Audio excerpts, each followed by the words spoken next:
What up, everybody? It is 10 a.m. in the District of Columbia, and B-Mitch is back. You listen to B-Mitch and Finley. Good morning, Brian. How do you do? What up, brother? How you doing? Oh, you know me. I'm just doing a deep dive trying to find long snapper stats, so my head's in a good space. How was the trip? How was Florida, man? Florida was great. I mean, it was hot. I mean, how to be honest with you, it was hotter here than it was there. But then one day, I guess Florida wanted to remind me that, you know what, we are hotter than D.C. And I walked outside we teed off, I think that day at 7. And prior to me teeing off, my shirt was completely wet and my shorts were halfway. Before I teed off. At 7. And I didn't even go to the damn driving range. All I did was go to the putting green. Just like walk from the car? Oh, bro, it was ridiculous. So, you know, I kind of started hydrating early that day. Okay. I think the heat has been outrageous. It's been crazy. But that is one thing, and maybe it starts earlier and goes longer, but when we hear about like, oh man, Texas or Louisiana or Florida or Alabama, whatever it is, it's hot as hell here too. Yeah, it's hot here. It's been crazy hot this summer. This is the hottest summer I've dealt with since I've been here. And I'm talking about training camps I've done and all that. The thing about it is DC gives you somewhere around, at the most, a month to month and a half of that crazy heat.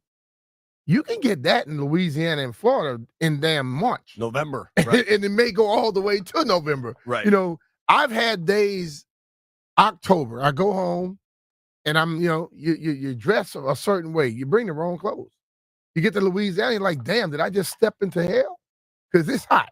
But it has been hot here. And I thought I was getting away to go down to the area around the beach, but it was so hot some days, like, to hell with the beach. Not even walking to it.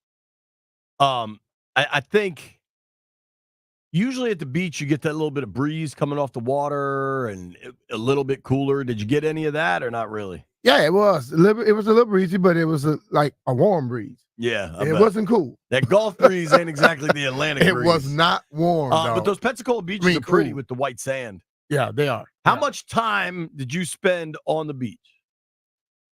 I will say probably. You're not exactly a beach guy. 45 to an hour. In 4 days? Yeah.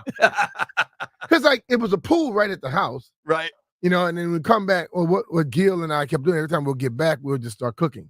Right. You know, so cooking and So what sipping. all did you cook? I know Gil went on a steak run, right? So the first was that Friday, I think he did red beans and rice and fried chicken.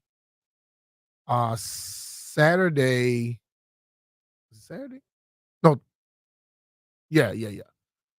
Then he did some fish, etouffee, and all I hear is, "Oh my God, Jeff!" And then we had steaks one night. I knew steak night was coming. Yep. So it was like that was what we did. We did the steaks were there. We had some ribeyes and some fillets, and then we had some red beans and rice with fried chicken, and we had fried perch, catfish, and etouffee. Your daughter Bria posted a video on the beach. Were you there? It was one of the weirdest things I'd ever seen. She had video of 2 crabs fighting. I wasn't there then. She said that to me. I was like, what the hell? I like responded to her. I was like, I've never seen that in my life. It was like 2 little sand crabs. Oh, they come out. They go Ali at it. And Frazier. They go at it. It was wild. She went to take a walk that morning, she said. How was spending time with the grandson? Grandson already has a Metro attitude. He grits on people. He stares you down and waits for you to what you call him, you know, to turn your eyes because he's not turning away. When he's with his mama, leave him the hell alone. But everybody that comes by him, he will smile at you and put his hands up. If you pick him up, you got a best friend. I love it. But if you don't, he's going to give you a look that will run you crazy. It's a pretty athletic play. I don't know what just happened. Somebody just threw something at B-Mitch and he caught it in mid-thought. Hey, I used to get paid for stuff like that, dog. When did you land last night? I got back like 6:50. Dulles? DCA? Yeah, DCA. Did you experience those storms last night? What time did they come around? Around there. Did you get hit with them, landfill? I got zonked. I didn't know. When from the airport to home, I didn't see any storms, and must have been after. If they came it was after, probably a little earlier, like 5:30, 6 o'clock.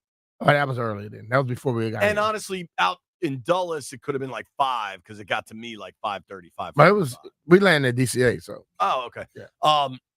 So here, like, if you ever want to know how the universe works, here's how it works. It was clear skies at my home, and I picked up some salmon to cook a healthy dinner for my wife and I, and had the grill going. I put the salmon on, the zucchini I was going to put on like 5 minutes later. In that time period, the skies opened up, and it was like a huge thunderstorm. And it was exactly when I needed to be outside with the food to not let it burn. And it was just a complete cluster F. Power goes out at my house. Cable goes out at my house. Whatever. It's not a big deal. The area needs the rain. Not a big deal. But, like, of course, that's the way the universe works. That it was the one. This was a short storm. It was like 15 minutes. But it was just happened to be the 15 minutes I needed to be outside. Yeah. And you know, that's life, baby. But it's 15 minutes. Boom, boom. Do it right afterwards. It was already on. I couldn't stop it at that point. So it burned? No, I pulled it off. I just got soaking wet and like had to try to use an umbrella to cover the food so it didn't get soaking wet. Like it was just a bit of a zoo. You have one of those umbrellas you put on the table? Not where the grill is. Can you move one over there? I mean, you know, I got that giant hill in my backyard. We don't really have a table with an umbrella space. But you got an umbrella space.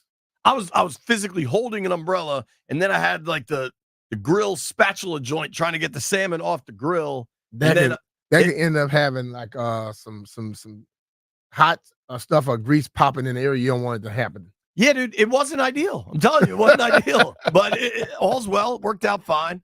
But what did not work out fine, I have young children. Anybody out there with young children understands this. Like getting them to sleep, then usually they stay asleep and you finally get to chill out for a few minutes. Dude, I don't know if this happened in anybody else's neighborhood, but when the storms came through, the power was kind of going on and off. And I understood that because there were trees falling down. There was stuff that happened, right? But say the storms cleared through by 6:15, something like that. And it was a relatively nice night the rest of the night. And we had no more power cable issues after like 6:30, roughly. All right. So whatever, we go upstairs, get the kids down around 8. Lauren and I go watch Below Deck, watch the home run derby. Say we go to bed 10:30. We're like asleep. And then I see this flash, and I'm like, what the hell was that? All of a sudden, the power for like a 10-minute stretch was just going on and off. So then, like in the whole house, like the power to our house. And so, like when the power comes back on, things like fire back up, even if they then turn off again. So it was like being at your house was haunted. It was like being at a club with like strobe lights for 10 minutes. Somehow the girls slept through it all, thank goodness. But not ideal. Not ideal. A number of not ideal things happened yesterday. You're here today. You're good. I'm here today. I'm good. I got to experience something today. I was one car in front of Professor Landini coming off of 695 on the South Capitol. And I gave Landfill the B. Mitchell Finley, the official salute of the B. Mitchell Finley. You told him he was number one? I told him he was number one. I rolled my window down. I did that to him one day too. Gave him a long, hearty, you're number one. And Landini, I feel like you would have responded moments before some guy tried to run you off the road. Yeah, that guy tried to end my life. Dude tried to run you off the road, Landfill? Yeah. This dude cut him off like aggressive. DC drivers are out of control. Probably was Jeff. It might have been Jeff. It might have been Jeff. Good morning, Jeff. No, it was not me. I drive with sense. That's the only thing I don't think you do anything with sense. Now, Brian, we did have a controversy yesterday early in the program. Jeff told us that he had a wild weekend and barely slept and then was very clearly asleep in his chair. And Landfill got a picture and a video of it. And Jeff, I saw it. Right. You responded. It. And Jeff claims he was stretching his neck. He was stretching his neck. But I saw him as he started to lean back where, when you lose a little control and you have to catch yourself, he had to catch himself. Nah. And if he was leaning and he was awake and he almost comes up, that cistern that he's carried on top of his neck, a little heavy. Nah. Look, this is the thing. I was eating something yesterday and I caught like a Charlie horse like right behind like You my injured ear. yourself eating? Bro, I've never felt a cramp behind my ear before, like that rode to my neck. So like when I got here, I was really like, and then when I went a certain way, Been doing some extra work with that. it was neck, I so see. that thing hurt so bad I had to stay there. But I didn't want to just be sitting there looking at landfill trying to stretch my But you neck. had your head up in the air and your eyes were up. You wouldn't be standing at landfill if you keep your eyes open. Yeah, but then I'd be looking at the lights. And I was not asleep because every time JP talked to me yesterday, I literally turned the mic right on. I don't know, Jim. Go ahead. Last night was the home run derby. I was rooting for Gunnar Henderson. He didn't have it. Hernandez, baby. Yeah, man. The dude hits bombs. I can't. What's the guy name? His dad played in the league too. He plays with the Blue Jays. He went over and gave him a hint. He said, "Look, man." Oh, is it Witt? Not Witt. No, Witt was hitting it good too. Now Witt Jr. Yeah. His name happened to be Witt Jr., but it wasn't him. Okay. What's the dude's dad name? Oh, His dad played. I don't know if he played outfield shortstop. he played for the Rockies, right? Bo Bichette. Dante Bichette was his dad. No. Vlad Guerrero? Bam. Okay. Vlad Guerrero Jr. went over to him. He said, "Listen, stop trying to pull the ball. Just hit it your regular swing." And that's when the dude Hernandez started to just pipe it. Pipe it. I also like that dude's name is the Oscar. Like he's got his own intro name in his name. It's T-O something. T-E-O. It's T-E-O. I call him C-A-O. T. Hernandez. Like T-Oscar. T. Hernandez. Whatever it is, dude can swing it. But there was something before the home run derby started. I watched. Apparently you watched. My boy Mike Kelly watched. My boy Cisco's like, "Why are you guys watching this? It's so dumb." I think he's dumb. Jeff, did you watch? Watch what? The home run derby? Yeah. Why you say the home run derby dumb? The home run derby's just fun. It's Dude, like it's just who said it's it? Cisco? American. Yeah, Cisco. Said it. Cisco, you know why chicks dig the long ball? If you can't hit one, you wouldn't understand. That might be it. He's rather small. But not in a good way, but somebody stole the show before the home run derby got started. This Stole it or almost destroyed this it? version of the Wrecked national it. anthem, Brian, got Heather McDonough to tweet me. I think JP could sing this better than this person. If that's the case, then I can't wait to hear this because I did not see that part. All right, Landini. Yeah. Let's see what we got here. Oh, say, can you see by the dawn's early light what so proudly we hailed by the twilight's last gleaming, whose broad stripes and bright stars through the perilous fight, o'er the ramparts we that's tough right there. watched were so Her name's Ingrid Andress. gallantly streaming. And the rocket's red glare, the bombs bursting in air, gave proof through the night that our flag was still there. Damn, girl, stop. That girl had a little bit to drink before she started this. Oh, say does that star-spangled banner yet wave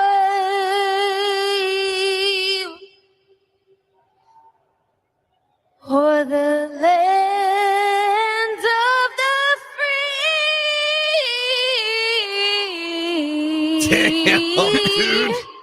And the home of the brave. Yeah. All right, I'm going to go America's Got Talent, and we'll go Lil Patchy, not your best effort. No. No is the correct answer. So apparently She was a little patchy. It sounded like there was some extra stuff, extracurricular activities involved with that one. So she's a 4-time Grammy-winning country She could be music one, singer. but she wouldn't get no Grammy for that performance last night. She said after it, "I'm a risk taker artistically, but clearly this rendition didn't strike the intended tone. I love this country and honestly tried my best." But the thing of it is, I am not going to lie to you. The Star Spangled Banner is one that you just sing it how it's supposed to be sang. Yeah, just play the hits. And if you have a good voice, it'll come across good. But as I listen to her, there are a lot of singers out there that tries that little the way she was doing it, the little extra Sound little like stuff they Tarzan. put into it. That doesn't work with that one. You know, I mean, that is a song where you just go through it and be done with it. Unless you're smooth as hell. The New York Post headline: Ingrid Andress delivers train wreck of a national anthem performance at Home Run Derby. Kind of accurate. My question is, who was head of production? Because there is no way you let that woman sound check and then you still put her out there to sing. Do you think she sung it like that when she did It sound might have check? been too late. Because let's be real. No. The sound check, as Jeff is saying, you go through this whole deal first. So you think she did that, or did she go out there and sing it the right way? And then when she went up, I'm going to do it my way. I mean, you got to be able to find a random high school student or somebody from a church choir who could have done better than that. Just get One of the church best choir. ever, Marvin Gaye. Sure, but that is setting the bar incredibly high. I'm just saying, when he took a risk, but he kept it in line and with his regular voice, not trying to take a damn risk. My one seed is Whitney Houston before the Giants-Bills Super Bowl after the She first Iraq sung War. it. She killed it, but I love how smooth Marvin was. Yo, man. but one of the dumb things people do, I think, when finding anthem singers, and one of the things the Caps and the Nats do incredibly well, is just find somebody that's really good. And I think they have the military dude, isn't it DC Washington, that sings it a lot? And I can't remember the guy's name at the Caps games. Like, you could, where are they? Texas? You know what Texas has got? Army bases. Mhm. You know what Army bases got? A choir. Have them come. And then it's good and dependable and not that. That sounded like a drowning cat. Somebody got to be fired. There's no way the country is in the climate that it's in now, and you Yeah, send that right. out there for the Star Spangled Banner. Who's singing tonight? I don't know, but they need I to go. bet you they have gotten talked to. Listen, sing it straight. Take no risk. Look, just cook the macaroni and cheese regular. Don't do Yeah. nothing else. This is Thanksgiving. Right. I want to hear your new way of doing it. All right, let's see. Who's singing the joint tonight? Cody Johnson? Anybody familiar with his work? Who was that? No, Apparently, but he better be on his A game. all right, tonight the national anthem will be performed by multi-platinum selling artist Cody Johnson. We got anything on Cody? No. All right. I hope he's not a risk taker. No pressure, bruh. Please be better than that. You probably could have beaten that one though, Jay.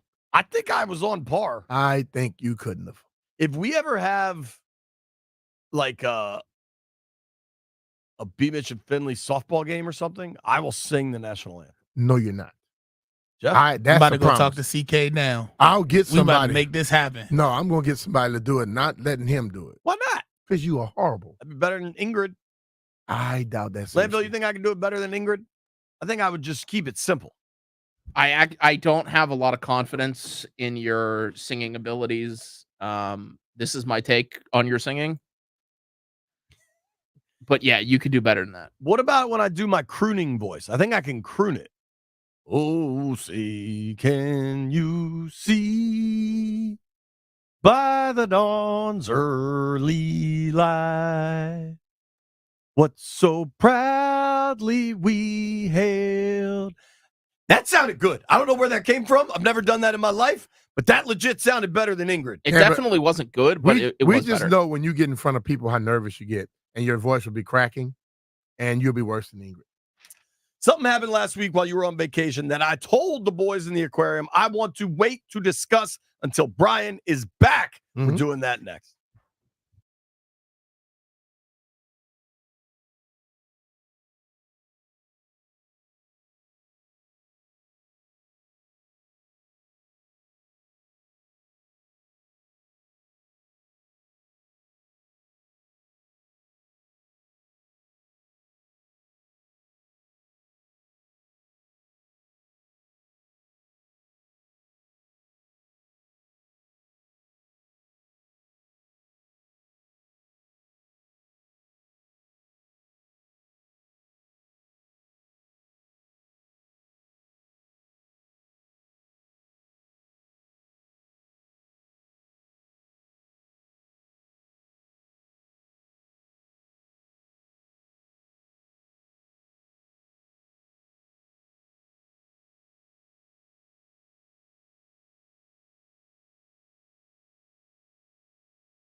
can't stop. Listen. Sting's got some pipes, man. Is this Sting or the police? The whole posse. The police. Okay. So Phil Collins in there somewhere too. He left already? I didn't think Phil Collins was ever in the police. He wasn't? No. Sure. I think you're right. I thought their drummer was named Stewart or something. Yeah, I think you're right. I thought he was like a singer though. Was Phil Collins in the police? You're thinking of Genesis. I am thinking of Genesis. My bad. Left hand up. Police and Genesis. That don't sound like they could be the same people. Sega Genesis. All right, Brian. Something happened last week. All right, tell me what happened. I'm gonna let him do the telling. I believe this was on Hoffman's show, right? Credit to Craig. Joe Theismann, Super Bowl winning quarterback, smart guy. Always has opinions, and then I would argue always has reasons for them, even if you agree or disagree. Okay. Joe Theismann talking to Craig Hoffman about Jaden Daniels kind of getting ready for the season this upcoming year. These guys don't even get a chance to really work together. You've got hardly any days in training camp. You're never going to see anybody get hit during the preseason. So the first time that they're really going to be involved and have any kind of contact is for the opening game. Jaden Daniels he isn't and shouldn't play in the preseason. So if he isn't going to play in the preseason, how are we going to be able to understand how good he is when he's got people around his feet? And it's a different world. It's a different world than college football. Okay. Wait. He said he isn't and shouldn't? Yep. And because basically that made the headline, but I think his explanation makes a lot of sense. I'm hearing two totally different things there. Here's Theismann explaining why he doesn't think Daniels should or will play in the preseason. Why would you put your starting quarterback out there? Let's say you got your starting offensive line. They'll probably play a series, maybe. So you give him a little chance to get his feet a little bit wet. But you don't want You don't want to risk him out there in a preseason game. Craig, they would tear Dan apart if Jaden got. They would. You're not wrong. You're 1,000% not wrong. So where's your risk reward? You give him a chance to grow into the position, and this is going to be with every rookie quarterback that starts. Every and any rookie quarterback that starts. I would be surprised if you see them more than a series, possibly two in the preseasons. You know they're not going to play in the third for sure. Absolutely. And there's a big long period of time before the opener too, as far as that goes. Do you really risk them out there in the second game? And the other part of it is how am I going to be able to evaluate the guys that I'm looking at to fill out the roster if I don't have them out on the field? And if I put the guys that don't have experience out there with him, I go at the risk of getting them killed. So, it's sort of a quandary, but in my mind, it's no question a decision that I don't take the chance of putting him out on that football field and having something happen to him in the preseason. And I think it's absolutely nuts. And I know that the league is driven by money, but I think it's nuts that you go to 18 games. So I think there's the initial reaction to Jaden shouldn't and probably won't play in the preseason. I totally disagree, and I'll tell Joe that to his face. I've said it forever. Tom Brady played in every damn preseason that he was in the NFL. Okay? And this is the problem where we say don't let him play. But how do you evaluate your team at all then? Because what you do, you put him on the field, you give him easy things to just get him in and out. When the starting offensive line leaves, he leaves. But I love to hear people say, oh, don't let him play in the preseason. But there are things that you get used to in the preseason that you don't want to just try to get used to in regular season. What if he gets hurt the first game of the damn regular season, the first series? What does that do for you? Does that help your team or hurt your team? I think something with the injuries, I think like O-line, D-line, I think there are positions of physicality that need the game reps. I think the quarterback position you can look at a little bit different, but I think the notion of injuries, the fluctuation, the flukiness, they can happen at any moment. Speed of the game, the quarterback making quick decisions, him getting a chemistry with his players. You don't learn that completely in practice. I agree. But how much of that do you gain? How much do we think he will play? Maybe the first series of the first game? If he plays the first series of the first game, and I don't care what he plays, but he needs to play something. All these guys need to play something because this is the thing about football right now to me.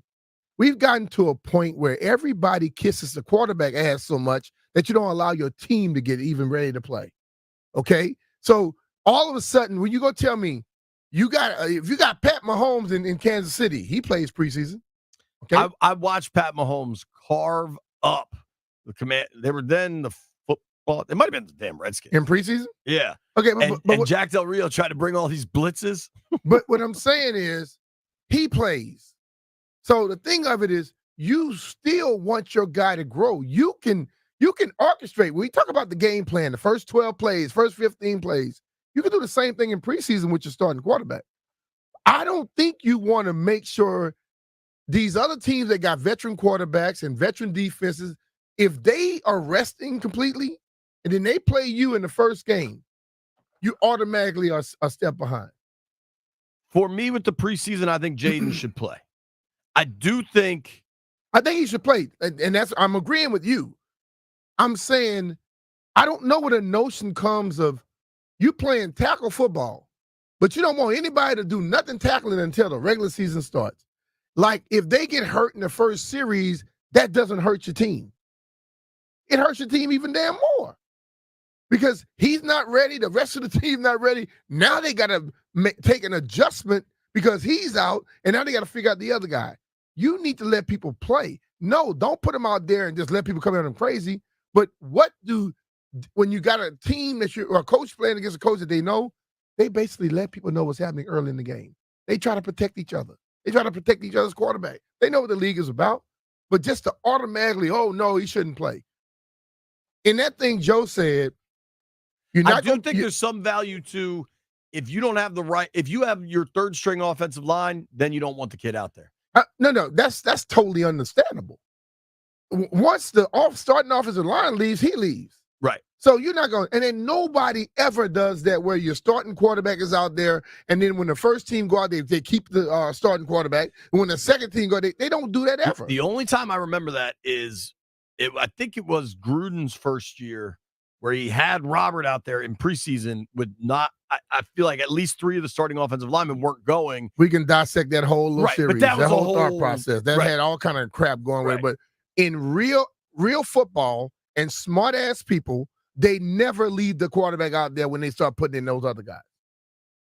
Now, when the regular season starts, and if the starting left tackle get hurt and the starting right tackle get hurt, your quarterback has to play. In preseason, I understand that.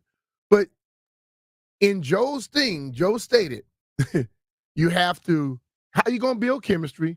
Then he said, well, you shouldn't play. Well, you're contradicting yourself right there.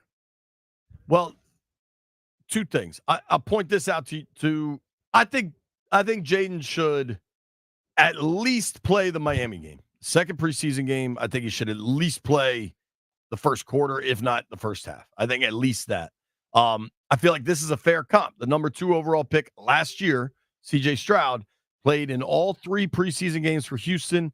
I played 8 series, 11 for 18 for 90 yards with a pick and a touchdown. He won the starting job. If you remember, this sounds crazy now after the season he had, but Stroud and Davis Mills went into the offseason for a battle. What's the little kid? I call him kid. The offensive coordinator there in Houston. Slowick. If we go back and look at those 18 passes he threw, I guarantee you they are get the ball at your hand passes. See, the intelligent offensive coordinators, the creative ones today, they know how to get work without putting their guy in a bad situation. You get what I'm saying? Now, if you got him out there dropping back 7 steps, 5 steps, waiting for the long pass all damn game, then you're a fool. But the quick passing game is what really helps you out some, and it opens up the other stuff for you. So I will say, Cliff, we'll have to design something to where the ball comes out of Jaden's hand quickly and let him know, I don't want you getting hit. If you have to run, throw the ball to a dump off. You get what I'm saying?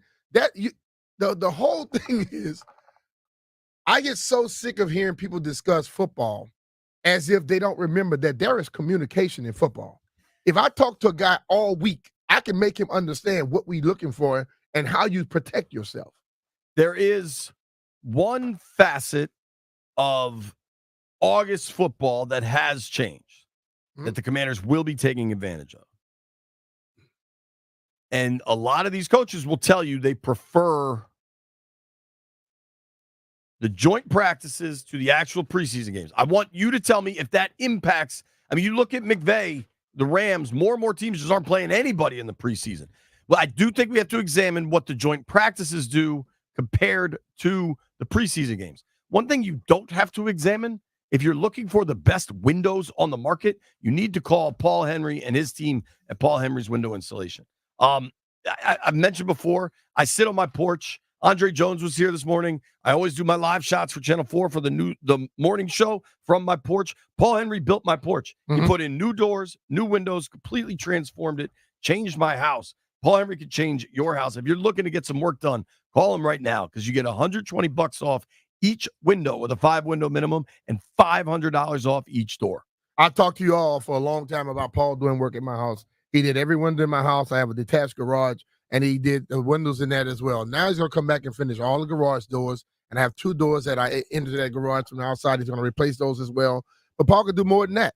He have a walkway where he's going to be taking care of. He's starting all this stuff in September before all the winter begins to come. And I think Paul does an outstanding job. He shows up early, and he doesn't leave until everything is done right. The one thing about him, when he does something, is normally right the first time. Doesn't have to come back to your house over and over again. So reach out to Paul right now so you can get $120 off each window with the 5-window minimum and $500 off each door. Contact Paul Henry's Window Installation today and tell him B. Mitchell Finley sent you.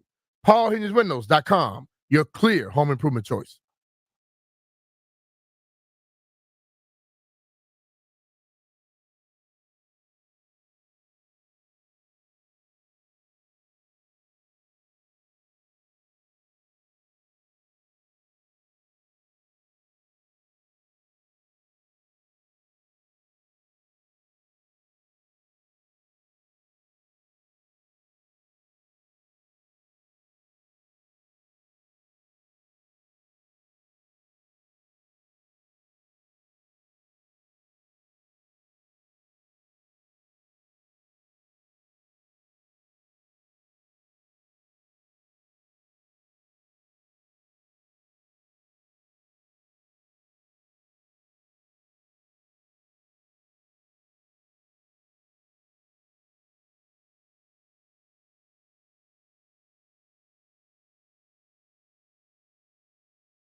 Well, TLC bringing you back.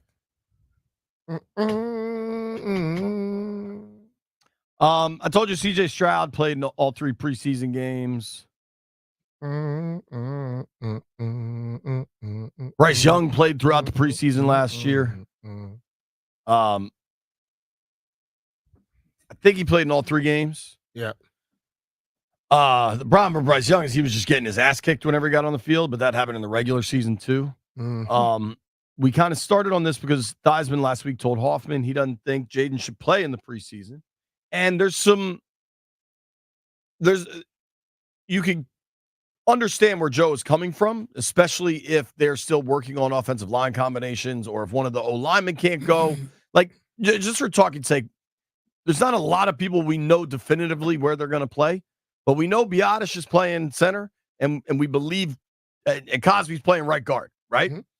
Like, if those 2 guys, week 2 in Miami, both, sprain their thumb and then don't play in the preseason game, okay. I can work my mind around that.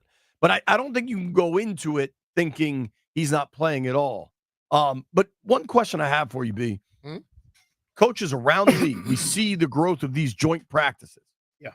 And coaches prefer those because they can control it. When you get out on the field for a preseason game, you got 3rd and 4th stringers that are trying to make the team, and they're just going balls to the wall no matter what happens. And coaches no longer have control. Do you believe that the joint practice work, one day of practice against the Jets, one day of practice against the Dolphins, has more value for Jaden than the preseason games, and maybe that's a reason why they wouldn't play him? No. I don't think it does, because if you look at them and look how close they are to the actual game, they're going to slow it down a little bit in practice, and it's going to be so much controlled to where you don't have the chance to learn a lot. You've been out at enough practices when they are blowing the whistle and showing people cards and doing this, that, and the other. That takes away the learning curve a little bit. For me, I believe that the coaches with veteran quarterbacks that getting that type of stuff, they have a chance to do that. I still believe that. See, the big thing is we talk about joint practices as if it's just happening because it's starting to come back a lot again. That's all we did back in the day. And we still played in the preseason games as well. You know what I mean? So at this point, joint practices, what the danger that a joint practice brings, if I'm at practice against my own teammates, I have an understanding we got to take care of these people. Sure. Joint practices, on the other hand, these dudes have been seeing their teammates all day. Now they see somebody new. They're going to go a little harder naturally. Joint practices, you tell me what you think. 7 out of 10 times end up in fistfights? Like No. giant, 9 out of uncontrollable 10 fights? times. Right. I mean, Every time we've seen one, we saw a fight. right. Okay? So the thing of it is to think that doing a controlled thing like that, where you still are not going the speed of a game, it's going to take the place of learning the speed of the game, because the last thing I want for anybody on the football field, I don't care if it's just the quarterback, the punt returner, the punter, is the first time you see full speed NFL speed is when you're in a regular season game. I don't think that would be fair for anybody. Landini and Jeffrey. Should Daniels play in the preseason? Will Daniels play in the preseason? Yes and yes. He will play. He's going to get some snaps. Should he play? Yes. As we spoke last week, JP, you don't want the guy to come out there and look rusty. He's already a rookie. He got to see that live action. Does it impact your decision at all that he's played so much football? Like, yes, he's a rookie, and the step up is significant, but this is a dude who started 5 seasons of college football. Yeah, it does make a difference, because the thing is, this is a different level. These are pros. In college, athleticism take you a long way. In the NFL, everybody is athletic. So he needs to experience that full-fledged fire coming off the edge, because in practice, they're already going to like shelter him. So it's not like he's going to, experience that in practice. They're going to pull up. Nah, he need to experience a guy coming off the edge, full speed, that's not on his team, and him dealing with that. Should he play? Will he play? Landfill? I think he will play a little bit. Should he? I'm not so sure. I actually think that the argument that offensive line could be pretty atrocious out there, and you're potentially risking injury is pretty convincing to me. Plus, it's not like they have preseason in college, and he did pretty well there. Yeah, but usually they play like, They play pansies. That's their preseason. Actually, though, last year they started with Florida State and lost. But regardless, like the thing what I'm trying to get at is this, man. What do the joint practices mean to you? Not enough? The joint practices, they give you a chance to go against somebody else to where, let's be real. After I've gone through enough OTAs, I know every damn thing my defense is doing, right. and vice versa.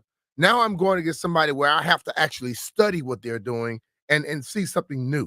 Okay, when the coach is sitting up there and calling out these little signals in practice, you think the offensive player after all the time they've been together doesn't know what he's telling the defensive player to do, and vice versa. So for me, we say, oh, you're risking a chance of injury. It's damn football. If you got the best offensive line out there, you risk a chance of injury. But the ultimate thing, they brought in Allegretti to play left guard. Okay, you got Biada's going to play center. You got Cosme is going to be your right guard. We anticipate Wiley's still playing at the right tackle. It's the left tackle spot that you're super concerned about. And if we've watched now for 3 to 4 years, they gave the left tackle no help. Yeah. Okay? I would suspect you give him a little help, you help that out of some. Because let's just be real about this thing. Does it matter that he played 5 years of college? Don't matter. It doesn't matter that he played 5 years because college is not the NFL. Right. We watch guys play 5 years of college, 4 years of college, come to the NFL and look lost. Okay? The ultimate thing is, when is he ready to play this level for this team against the people he's going to be going against? I don't think there's a team, and I know the SEC is top notch, but there's not a team in the SEC that has a defense like the damn Bills, the Chiefs, or whoever else. So you got to learn this level. The thing about it is, I was taught a long time ago, when you constantly worry about injury, you think about injury, you try to avoid injury, you know what happens? You get injured. When you play football and you begin to learn more of the instincts and things of that nature, you begin to know how to deal with this game. We watch guys get their knees hit. What I told you, every time I'm running and somebody came in, what I do? I just let my legs go. If you try to plant against that, you don't learn that in practice because that's where they don't take you to the ground anyway. Right. You're going to learn that in games and preseason games. The first time they're getting hit is a regular season game if you don't let them play in the preseason. Sure. So to your point, LSU last year played an SEC schedule, right? They opened the year playing against Florida State. Mm-hmm. They play Bama. They play Auburn, Arkansas. I mean, they have the bowl game against Wisconsin late in the year. I mean, this is LSU. This is the SEC. First 2 games of the year for Washington. The Bucks have a player by the name of Levante David. It's probably going to the Hall of Fame. Lives someday. in the backfield. Right. And it will blow you up. I recognize he's maybe in his 30s now, but if you sleep on him, good luck.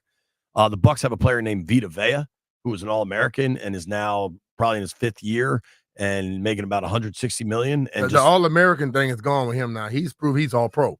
At week 2, the home opener, a fella named Dexter Lawrence, going to be on that Giants defensive lived in our line. backfield last year. Kayvon Thibodeau. How does he perform against Washington? Oh, Lord. And I believe, Landfill, correct me if I'm wrong, did the Giants trade for Brian Burns this offseason?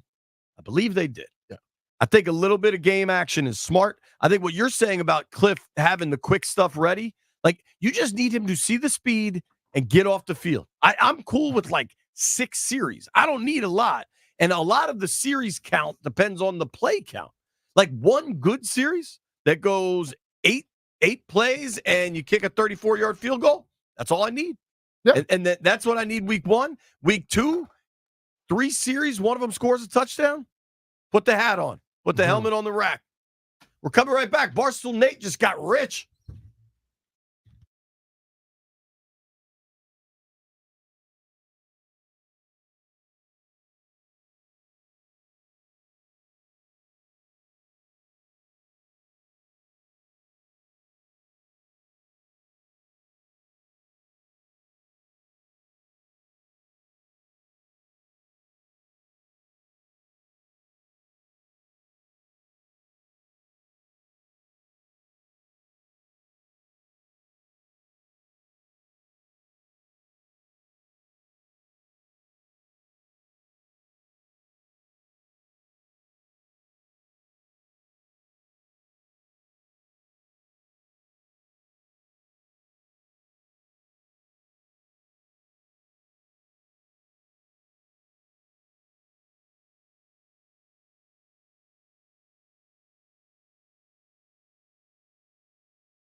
Oh, snap.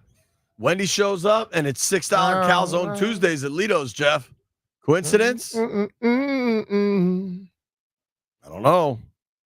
Destiny. I'm not driving nowhere in this heat, bro. Now, when you got hear, air conditioning. Yeah, I mean, of all the things to be worried about, driving. When you hear OAR on a Tuesday, it means time to talk to our guy, Barstool Nate, Little Nate X, fresh off the World Series of Poker where he got rich. Nate Dogg, how you doing, buddy? Brother, I ain't rich, but I'm doing well. How are you? I'm good, man. So congratulations, dude. You cashed in the main event. Like, I'm not a poker guy, but I know that's a big freaking deal. Yeah, thank you.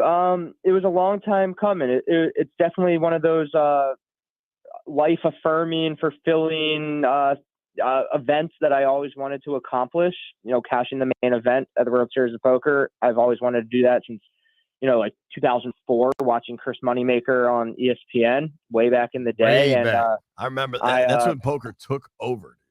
Yeah, I was 0 for 7 doing it before this year, and I finally got to cross that off my list. I cashed the main event, finished 7/17. Not the best finish in the world, but out of 10,100 players, that's a damn good finish out of $10,000. Yeah, dude. But let me get you to backpedal to last week.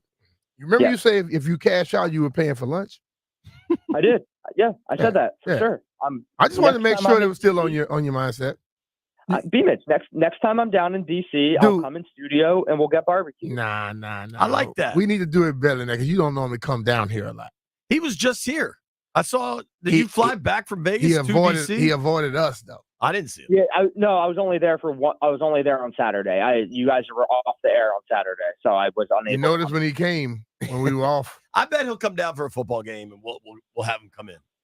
Absolutely. So, dude, when you look back on your run in Vegas, is there any like, if I just not raised here or folded here, like, do you allow yourself to do that and try to watch the film and get better, or is it not that simple? No, absolutely. They're on day 4, so we made the money on the morning of day 4, and I busted out of the tournament on the night of day 4. And there's definitely hands in between where I could have done stuff differently. And looking back, I wish I did this differently or that differently. Folded or exactly what you just said. But that's why the game's so difficult. You don't get redos. You make one mistake and it can cost you big. You have to play close to as perfect as possible. And, you can only control what you can control. Sometimes you go for a bluff and it works and you feel like the smartest man alive. Sometimes it fails and you're like, oh, wish I didn't do that. It's a tough game, but overall, I think I played pretty solid. I think I accomplished kind of what I wanted to accomplish. I got a cash 7/17 for 27,500. First place is 10 million. So I didn't quite get to where I wanted to be, but it was a great experience. I'm happy with how I played. I'm happy with the making money portion of it. And as you said, you only build from there, get better, and try again next year. I love to hear it. So our guy Barstool Nate, you hear him with us every week. Cashed in the World Series of Poker. It's incredibly impressive. You are a big like vibes person. You believe in positivity and all that sort of stuff. I was trying to encourage you throughout. Yep. I know one of your biggest backers is Big Cat, and he was trying to encourage you throughout. Yep. Why is Portnoy? What the hell? I don't understand that. That's his thing, right? Like anytime we call it glitter around here. Anytime I try to get glitter, he tries to steal it from me. It's our ongoing, Batman and Joker type thing that we have, where he doesn't like to see me shine, and if I shine, he has to try to steal the shine. So yeah, he was being a hater, he was being an op, but that's part of overcoming the odds, overcoming the obstacles. Is you have to get over his nonsense, and I think I did all right getting over it. All right. And you have a heads-up match against him now? Right. So this has been like literally 10 years in the making, where I did well in a poker tournament. I'm not even joking. Back when I lived in Virginia, so maybe like 2014 or 2015, I did well in a poker tournament, and he said that he could beat me, and he challenged me to a heads-up match. And a decade later, we still have not played. He has ducked me. I have re-challenged him pretty much every year since. He will not play me. It looks like now he might have to. He might have backed himself into a corner where he has to play me. heads up now, it's going to be for $20K each, even though he's worth, a billion times my net worth. We're going to put up even money. Wow. I have a huge advantage on him. I should win unless he gets just freaky lucky. But yeah, I have a big advantage. I hope, it'll obviously be live streamed with our cards showing all that. It'll be professionally done.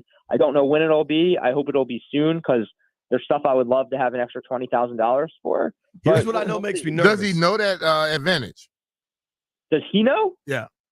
He knows, but he won't say it. He just says that, that he can just mentally dominate anybody. He wants to go out there. He mentioned he wanted to go out to Vegas and play the $250K buy-in tournament, which is the highest buy-in they have, and it's just the best players in the world.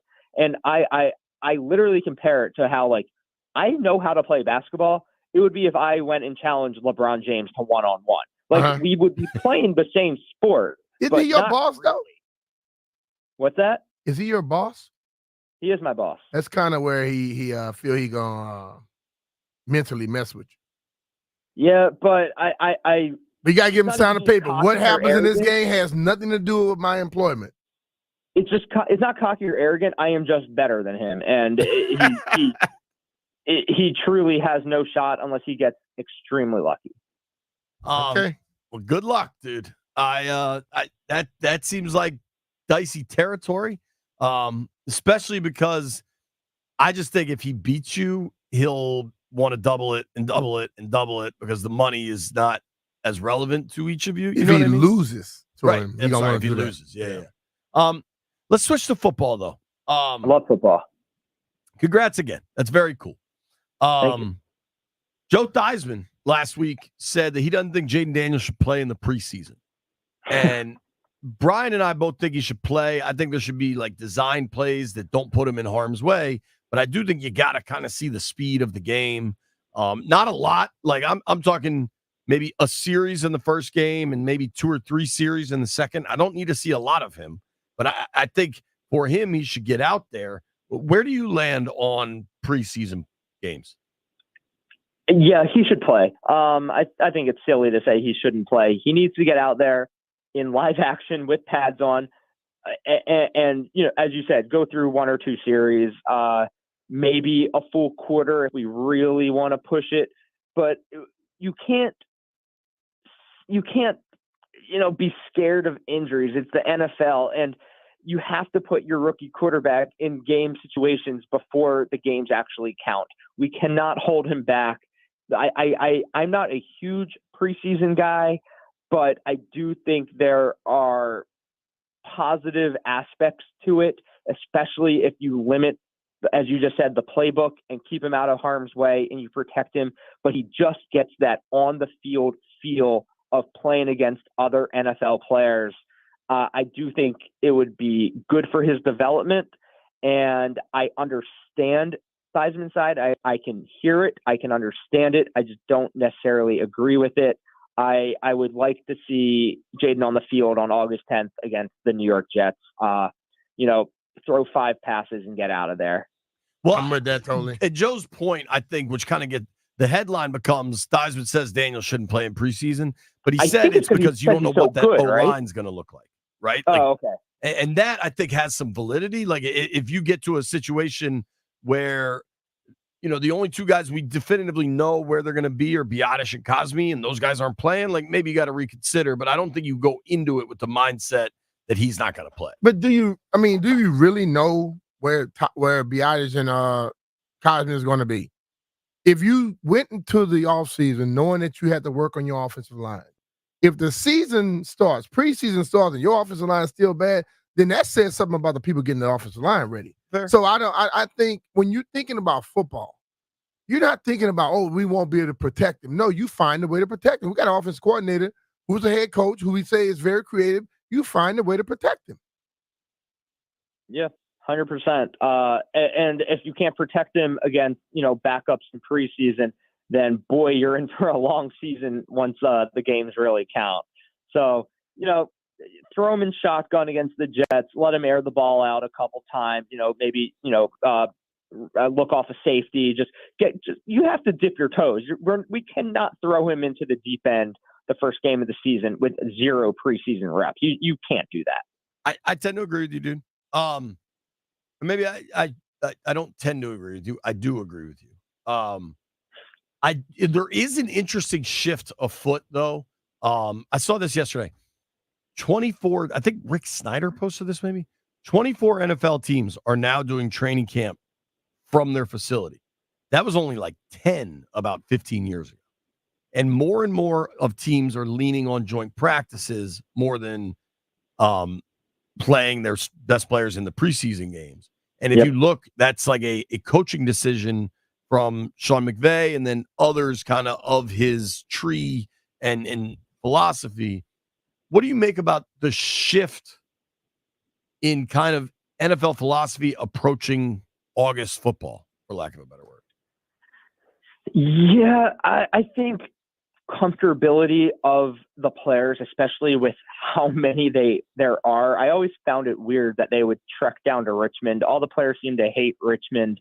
I think staying close to home, letting guys be comfortable, especially in the July heat, is way more appropriate.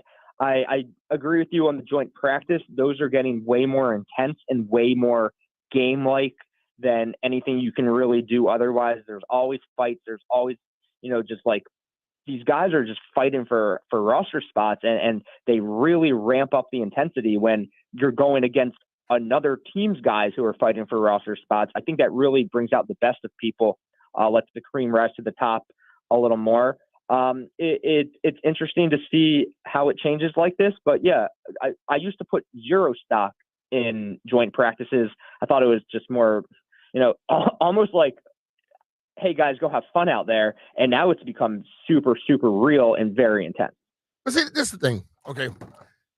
Basically what Jay is saying, the league, as I always say, the NFL is a copycat league. Maybe Sean McVay and his team, it works for him. It may not work for the next team. And I don't think just because it worked for Sean, everybody else needs to be doing it. Because the New Orleans Saints had a facility right there in New Orleans. They're going right where Dallas is practicing this year in California. Oxnard. Oxnard. So my whole thing is we can sit here and go, oh, it works for this team. On top of that, Sean McVay has a veteran quarterback. And I think that's totally different. I agree. And I think Stafford does not need to play. Like, back in the day, we practiced against the Steelers. We practiced against the Dolphins. Everybody. So it's not like this joint practice thing is new. What works for your team? The problem with the league is everybody want to do what somebody else did. If you don't have the same people in positions of importance that they have, you might be setting yourself up for failure. Yeah, I mostly agree with you. I will say the copycat league is for a reason. I like when teams try to emulate the successful teams because we went so long as a team that didn't do that. And we would look at these successful franchises across the league and say, why aren't we doing that? And, obviously the answer was Dan Snyder. And I would always want us to, have a GM in place and a coaching staff in place that knew what they were doing and a coach that knew how to call timeouts and et cetera, et cetera, et cetera. So I do think there is something to say for copying the teams that perform the best. But you're not wrong. Every team is unique, and you have to play to the strengths of every team. I agree with that. I think he's got to get out there. It doesn't need to be a ton, but he's got to get out there. What do you have on tap? We're 8 days till training camp starts. Is that like when do you start to get real excited? Because half the time you sound real excited like after the draft. Yeah, I think as a fan base, we're all optimistic and pretty excited for this season. I've said it before, and I'm pretty sure this will be the rhetoric and what we kind of go through the season with is we're not going to make the Super Bowl this year, but we're also not in the Ron Rivera era anymore. We have accountability. We have guys, who we're going to watch develop. We have exciting players. We have a young quarterback who we're thrilled to watch get out there and throw to Terry. It's we're going to be competitive, not the best, but we have building blocks in place and this foundation in place. And it's just very fun to be a fan of this team right now. And we could be that team, that goes, 9-8 or something like that. And you're like, wow, look at us. We're ahead of the rebuild. And it's something like, that always just sticks in my mind is we're in a rebuild, but we have this quarterback, and we all know how the NFL works. You get a Joe Burrow, you can go from 1-15 and make the playoffs the next season. Hopefully we have that guy. So I think we're all, as a fan base, kind of like sitting here just excited and waiting for this season to finally start and seeing what we actually have and watching this organization who have added pieces from the front office down everywhere we've needed it, from player development to coaching to just, stuff that we don't even know exists, like on the back end about, just player personnel and just support and just better facilities. And we're just going to watch it all come together excitedly. And win or lose during the regular season, we just know this team is out there to compete and to win and not just be bogged down by all the other nonsense that usually follows this team. So, yeah, it's a great time to be a fan of this team. All right, last one. Every day before training camp, we're doing a roster review of specific positions. How you feel about the Commanders' tight end room, Nate Dogg? Not great, right? Probably one of our weakest points. God, who's even starting right now? Like Ertz. Zach Ertz, is cool to be in there. I think we watched Zach Ertz and Carson Wentz 10 years ago, and we thought that our lives were going to be hell forever watching them two connect, and that fell apart pretty quickly. Speaking of tight ends, Doc Walker just walked through. How about that? Legend. So, yeah, I think we're all in agreement. Like, we have, what's his name, Ben Sinnott, the rookie out of Kansas State. He's a big boy, 6'4", 250. We don't know what we really have in him. He's just a raw rookie. Rookie tight ends usually takes a year to kind of get through. I'm I not think saying we can all agree John Bates isn't really the answer either. So it's interesting, this tight end, maybe just a lot of blocking formations, and then maybe Ertz will get, 30, 40 catches, or it's tough because Ertz isn't particularly super old. He's still only 33, but he definitely fell off. Could he rejuvenate his career? Absolutely. We see stuff like that all the time. Maybe he just needed a change. Nate Dogg, we got to bounce. Landfill's going to kill me. We're going to do our full Commanders tight end breakdown next. I appreciate your time, buddy. I will be listening. Thank you, bud. I appreciate you guys. Peace, man. You know what, Nate? Stay on there because I want you to know me and B are going to Lost Rhino on Wednesday. Lost Rhino Brewing in Ashburn, Wednesday, 4 to 6. They're dropping the release of their new 2-a-days hazy IPA. They're also going to have a tailgate going outside. They're grilling up bacon barbecue burgers, Mambo sauce wings, much more. The first 106 beers are free. That's right. Wow. I owe you beers. I'm giving them away. Nate Dogg, hop on the train. Come join us tomorrow at Lost Rhino. I'll give you a ride from Union Station. That's a personal promise. More details for everybody else at thefandc.com/events. Thanks, Nate. Incredible. Hi, brother.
DMX went so hard, like at all times. Mm-hmm. Isn't his real name Earl? Is that accurate? Whoa. B. Mitchell Finley, 1067 The Fan. All right. 8 days till training camp, folks. 8 days. The first day fans can be out there, I believe, is next Sunday. It's going to be fun. We're trying to take a look at position groups, position by position, breaking it all down. And one thing that could really help a young quarterback be tight end. Sure hands, good tight end. Yeah. And when you look Insurance policy. Yeah, man. And when you look at what Washington did this offseason at the tight end position, they let Logan Thomas go.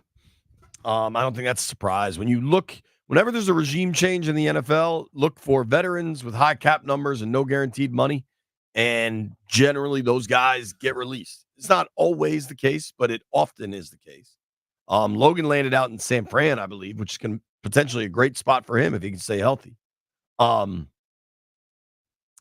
To answer the bell, and they actually did it before free agency even opened because he was available. Washington signed veteran tight end Zach Ertz. Mm-hmm. Now, Ertz was in Arizona when Kingsbury was out there. The 2021 Arizona Cardinals were the best team Kingsbury had. They went 11-5 in the regular season. Right. That offense played well. In 11 games in Arizona, because if you remember, Philly traded him before the deadline to the Cardinals.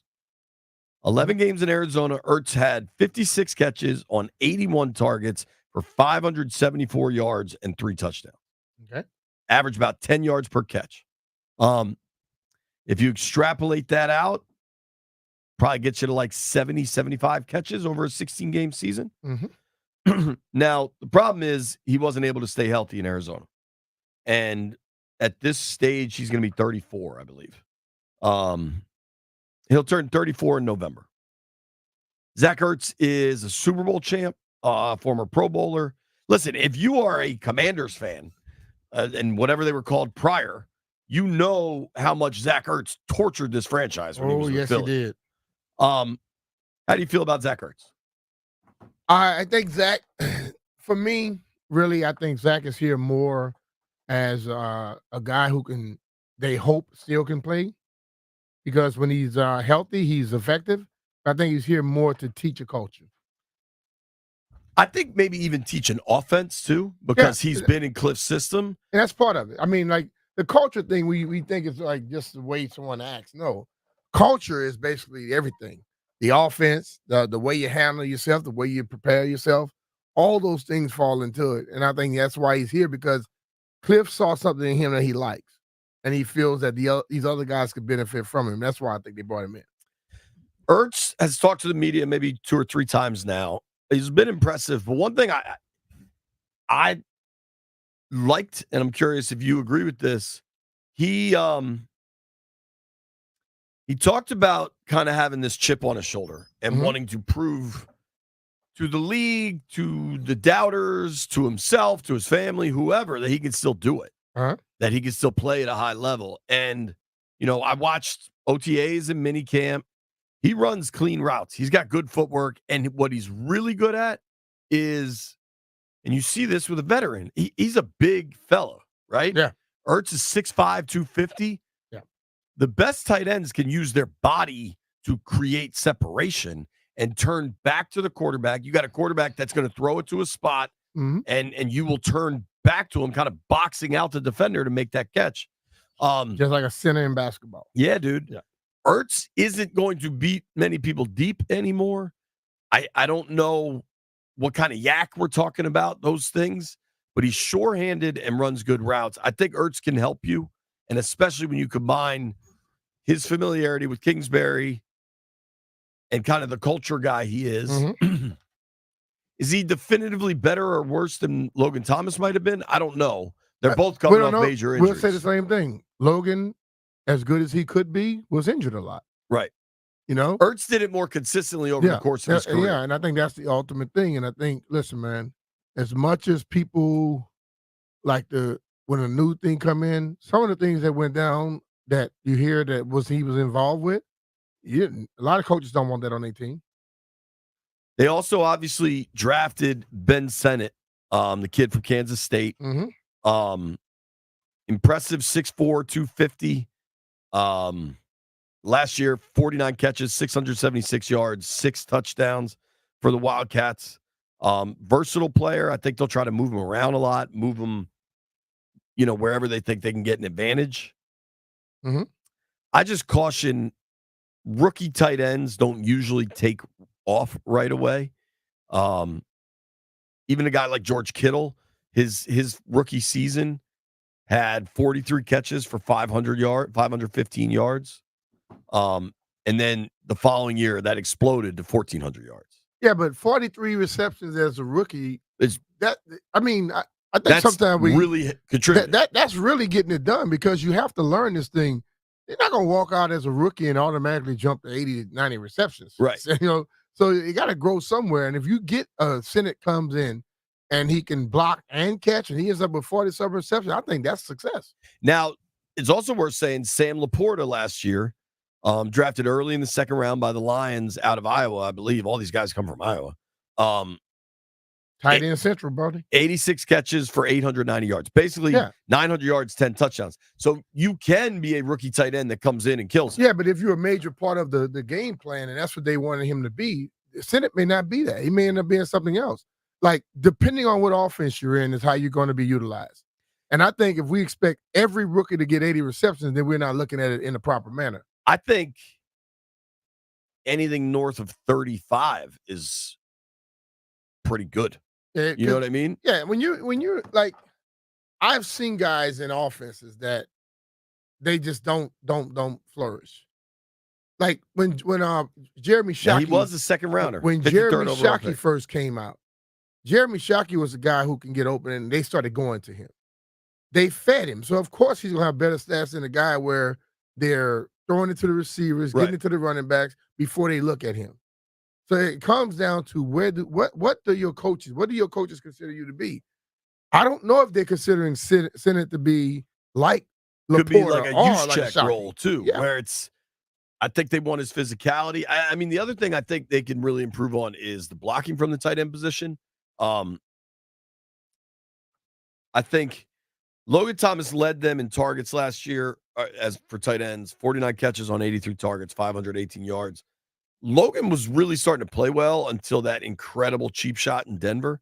I think that was only week 2, but like he started hot and then took him a while after the concussion, which was, a second or third concussion for Logan. Mm-hmm. Going further down the roster, Landfill, you probably want me to break here. We'll finish off the Commanders roster at tight end position because you still got Bates, you've got the kid Armani returning, Rodgers. Mm-hmm. So there are other ways this can all shake out. And how are you going to count Sennett on your active? We're going to examine that. Kevin Franson joins us at noon. Nats announcer going to preview the MLB All-Star game tonight. Cannot wait to watch the kid Paul Skeens pitch. Nobody go anywhere.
Shout out to all the people in the chat. If you want to hang out in the chat on YouTube, check it out. Jeff, anybody we need to holler at in the chat? Anybody been good or been bad? Or we good? The chat been great today. We all good, man. Terrific. Hello to everyone in the chat, just so you hear me. Yeah. It's busy, I can tell you that. Santana says my house is haunted. Don't tell my kids that. So we're looking at the Commanders' tight end position group here, right? As it's listed just on their website, you got John Bates, who is probably going into the last year of his deal, right? This is Bates' 4th season. Ertz, who they just signed to a 1-year deal as a free agent, by far the most accomplished of this group, but questions about age and health. Armani Rogers, who there was a lot of excitement for last year, and then I believe, was it a torn Achilles for Rogers? He got hurt. He got hurt in training camp. Ben Sennett, the kid they just drafted in the 2nd round out of Kansas State. Cole Turner still here. Cole Turner's got great size. Cole Turner's been a great practice player. It has not translated to the field yet, to the game field. That.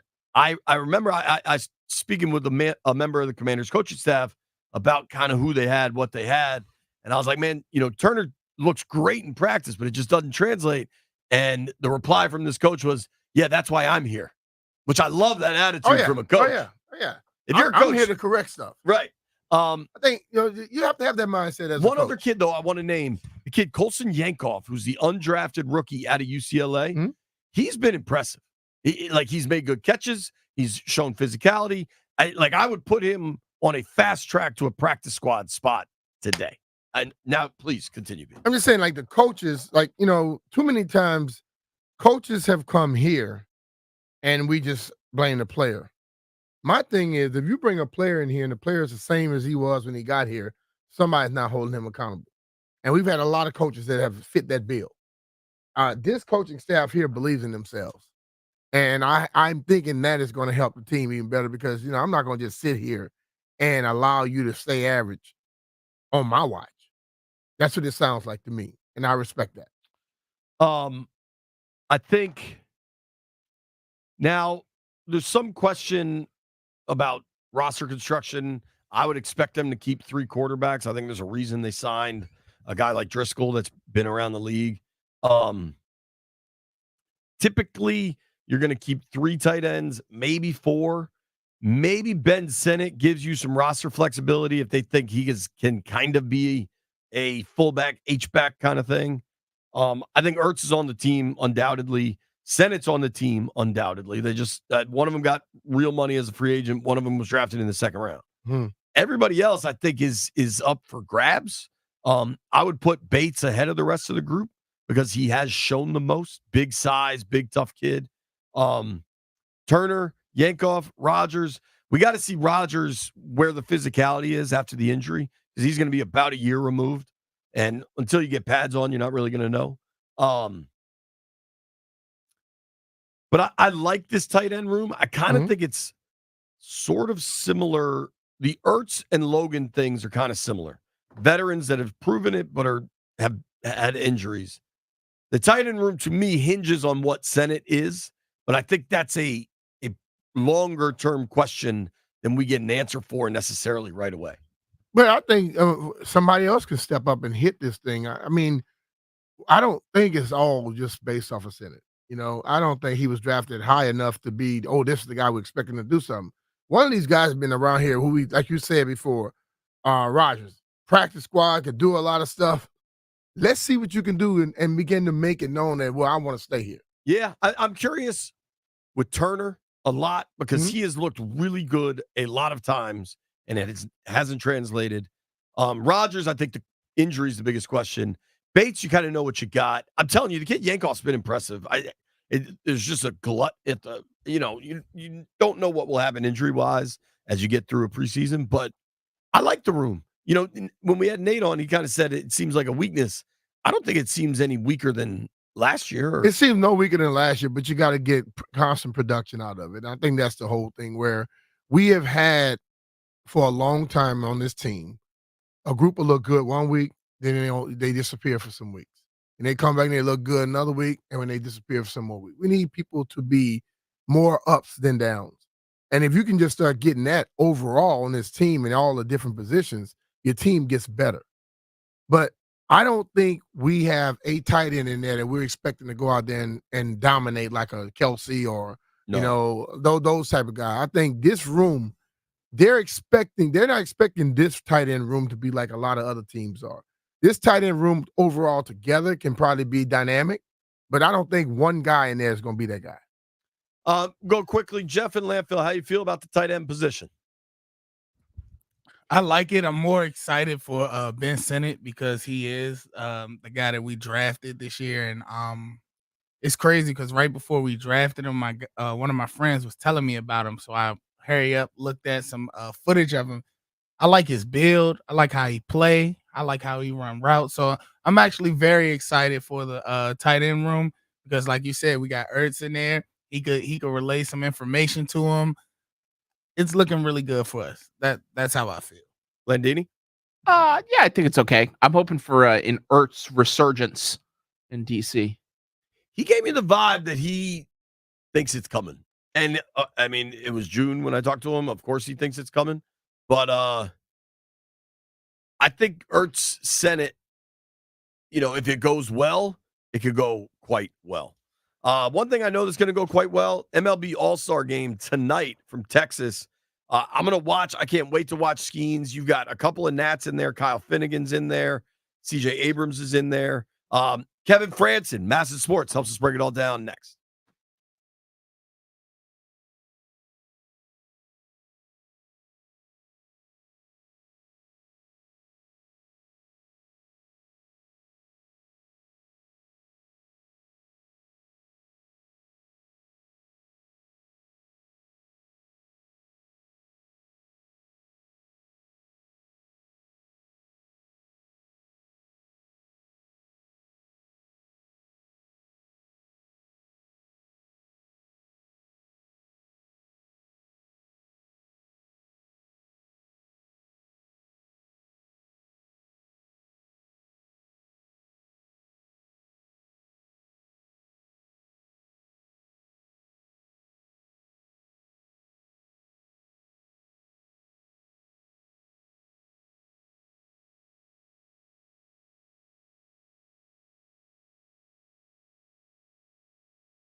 B. Mitch and Finley. Right now, we're really excited. Former Washington National Kevin Franson, now host for Sirius XM. You can hear him host Loud Out Saturdays, 10 a.m. on the MLB Network radio channel. And tonight, he's co-hosting Sirius XM's pregame coverage of the All-Star game live from Globe Life Field in Arlington. Of course, we get to watch and see Kevin all the time on Masson. Kevin, what's up, dude? Thanks for joining us. Dude, thanks for having me today. It's hot as hell here. Well, you in Texas, man. Oh my God, yeah. Like, for me, I'm a Niner fan. All right, so I look at that Cowboy Stadium and I just laugh because, it's a monstrosity. But we own that place, so it's fantastic. We can all share something there, right, Brian? Oh yeah. The Niners roll in there and just kick their ass. Yeah, it's fun. It's fun. So yeah, what an event they've already put on, and my family's here, so we got to take the kids to the All-Star Village, and it brings back all the memories of coming here going to DC in 2018 for the All-Star game for the events, the alumni, and what a great job the Nationals did in that, in short order. I mean, I think they did a fantastic job, and I think MLB has taken it now is just on a different level. So can't wait for it to be in DC again, because I think it can only get better from here. It is crazy, man. I remember, I don't know what year this must have been, but I was a kid. I want to say I was like 9, and it was the first time the All-Star game was in Baltimore. And when you were a kid in DC, the Nats didn't exist, so everybody rooted for the Orioles back then. Right. And it was when Cito Gaston didn't put Mike Messina in, if you remember that game. Yeah. And yeah. And I remember. Just understanding who Mike Messina was from Stanford, I knew exactly that part. Yeah, dude. People were pissed. But I remember going up there, how cool it was just to walk around. They took over like the Baltimore Convention Center and had all these activities. And now it's 50 times as big and as cool. And for all the knocks against baseball over the years of not, connecting with kids and just making backwards decisions, I feel like baseball has nailed it over the last 5-10 years, especially speeding the game up. You've got so many young stars that are like really engaging. It feels like a really good time for the sport. I would agree with you. I think there's too many detractors on the whole like old school way of playing baseball. It's like, look, times change, and it's whether you accept it or not. Can you at least enjoy it? I mean, like there's some insane talent that we get to see that is. I mean, it has come from the players before, right? Like we've gotten better from the players before because why? Because they taught us that way, and you try to make it and maximize it. And there's so many young guys like at star positions, right? Like at shortstop and center field. And you're looking at those guys, the shortstop position alone, and having CJ there and talking to him yesterday and seeing his smile, I was like, oh man, you were made for this. But then you think about it with Ellie De La Cruz and Bobby Wood Jr. and Gunnar Henderson, and you're like, and you can keep going, right? Like Ezekiel Tovar is not in this game, and he's 21 years old, shortstop for the Rockies. And this kid might be, the next as far as defensive whiz and everything. But we are in great hands, and we need to celebrate that. And you look at the game and the way it is with the pitch clock, it's awesome. I watch games obviously from the blimp at Nats Park, and I look down and people are on their phones all day. Right. It used to be a that's the problem. 3.5 hour game. No, right. It's so. Dude, I took my kids the other day, and my 5-year-old largely paid attention. It's not the young people on the phone all the time, too, in the same. It's the old people. I look at sports, and I think the only thing that the older people have not listened to or learned from young people on is how they want you to play the actual game. Because everything the young people do, they do it. Oh, 100%. 100%. I mean, it's a fact. It is a fact. It's just like we fall into those terms, in those ways of like, this is the only way to do it. It's like, why? Yeah. Right. It's like it's not about like pushing back, but it's also about growing. And the game of football is totally different now than it was 20 years ago, because 100%. rules have changed quite a bit, and everything that's gone on, the way that you guys train, right? Like the way that there's no 2-a-days anymore. It's like walk through 2-a-days. Like you guys laugh at that. Brian often yells about it on the radio. Because a lot of those players are game ready as far as being able to take the hits, right? I mean, that's number one. Yeah. Kevin, as we're talking about the big stars in baseball and kind of the resurgence, I would almost say, of baseball, it seems to me. We're talking with Kevin Frandsen here on the BetQL guest line. You can follow him on X at Kevin Frandsen, Frandsen. He's got the show on Sirius MLB Radio. Of course, we get to watch him every night on Masson. I want to get to CJ and Finnegan getting there. But, dude, the story tonight, I cannot wait to watch him because I haven't been able to watch him live yet, just with dumb blackout restrictions and stuff. Mm-hmm. I want to see Skeens pitch. How fired up are you to watch that? I'm excited. We were just having this discussion yesterday on the field, which is, has Paul Skeens passed Shohei Ohtani as far as the stardom? And let's be honest here. No. Shohei's one of one. Yeah. Like everything he does is special. What Paul Skeens has done is an insane, turnaround in a year, right? From being drafted or hang on, let's make sure that we get it right. Being the consensus number 1 overall pick to winning the College World Series to being the number 1 pick to being in the big leagues this year, and then turning those 11 starts into a start, in the biggest of stages, sans the playoffs. The thing I look at with Paul Skeens is, number one, Torey Lovello, his dad was in Hollywood forever, right? He's the manager of the NL All-Star team, and he understands moments. He understands people and understands like the what attracts people. And this isn't just about attraction. This kid's earned it too, because that's a part of the people that are saying doesn't have enough dirt in his cleats. What the hell is that supposed to mean? This guy's one of the best pitchers. Honest to God, this guy's one of the best pitchers in the game. Like it's not a 11-game wonder, right? If Strauss had come up, 5 weeks earlier than he did, he would have been in the All-Star game and most likely would have been starting it. I'm just saying, like that's the same type of thing that he had. And, for Paul Skeens, I think in this moment, he loves it too. He's not the part that you love guys that embrace it. You hear about, I went to San Jose State and they were in the same conference as Air Force when he was there as a catcher and catcher closer. And my buddy who's the head coach there just said, this kid is just built different. Number one, he could rake. Number two, the way that he conducts himself, you can read article after article about stuff that this guy did as a freshman and sophomore as his leadership stuff that almost overtakes his talent. And you're going, thank you. You know what I mean? Like we have someone that's at the top of the top that we know is a leader that is going to do the right things and has an electric arm. I mean, it is stupid what comes out of that hand. Dude, he's averaging 12 strikeouts per 9 innings, 12.1 strikeouts per 9 innings. In 11 starts, he's got a 1.9 ERA. And frankly, I think he would have thrown a no-hitter in his last outing if he didn't get pulled. Not to mention, Livy Dunn's walking around with him. That guy's got it all, man. Right, but let's calm everyone down saying that Livy Dunn is the next Taylor Swift. Like, what are we doing? Like, hey, we got to always crown the next person. On a different level. Right. Like that's incredible to think, people are going that route. But no, you know what? I think when you look at this, he had what?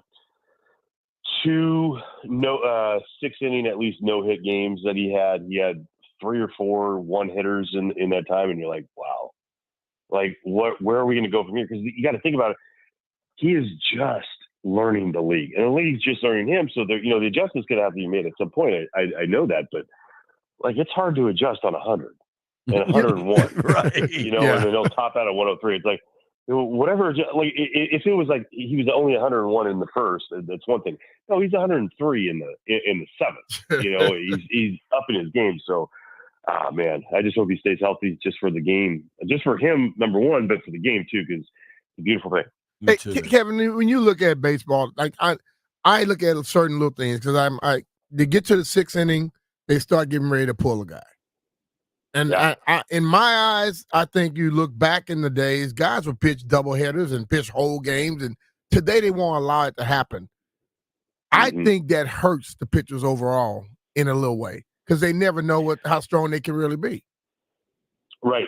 So I take it always the development part, the way they're brought up in the minor leagues, because you can look at Paul Skeens in college. He's throwing 130 pitches a couple times, 120. It's the way they develop in the minor leagues, because you think about Ruben Amaro Jr., who's former GM of the Phillies. He and I had this conversation. He goes, if teams are developing these guys to 5 innings in the minor leagues, that's like you take like maybe an inning off, maybe an inning and 2/3 off from AAA to the big leagues. Like that's how much of a stress it is, a different stress. So why are we not extending them out and learning at the minor league level to the point of, extending that mindset? Because the physical part, these guys are in such great physical shape. I know everybody has their, the allotment of bullets in their arms, but it's like, you know what? We don't know when that bullet chamber's empty. Right. You could if we knew, we would not have any pitching injuries by now. But those are, as physically, gifted these guys are, we have to extend them out in the minor leagues a little bit more to understand that this is what it takes to get through there. And then the other part too is, a lot of times in the minor leagues, what happens when you get the bases loaded in the 5th inning and you're at 100 pitches? You can take it. Don't worry, we'll get out. We got someone here warmed up, ready to go for you. They don't know how to pitch through things, and that's a mindset more than it is the physical part. So yeah, I do think that is a big part of it. The toll is just training it mentally. Speaking with Kevin Franson here on the BetQL guest line, make sure you check out his show Loud Outs, Saturdays 10 a.m. on MLB Network on Sirius. Dude, let's get to the game tonight beyond Skeens. Abrams should play. Finnegan should play. Yep. I just looked this up. It looks like the AL is a slight favorite over the NL. I feel like it's kind of a crapshoot anyway. What do you like tonight from the Nats guys, and kind of just in general? Oh man, I'm so excited for CJ, but we got to give love for Finney, because Kyle Finnegan, man, earned the spot. I know it's coming in as a late ad replacement for Ryan Helsley of the Cardinals. I don't care. He's an all-star.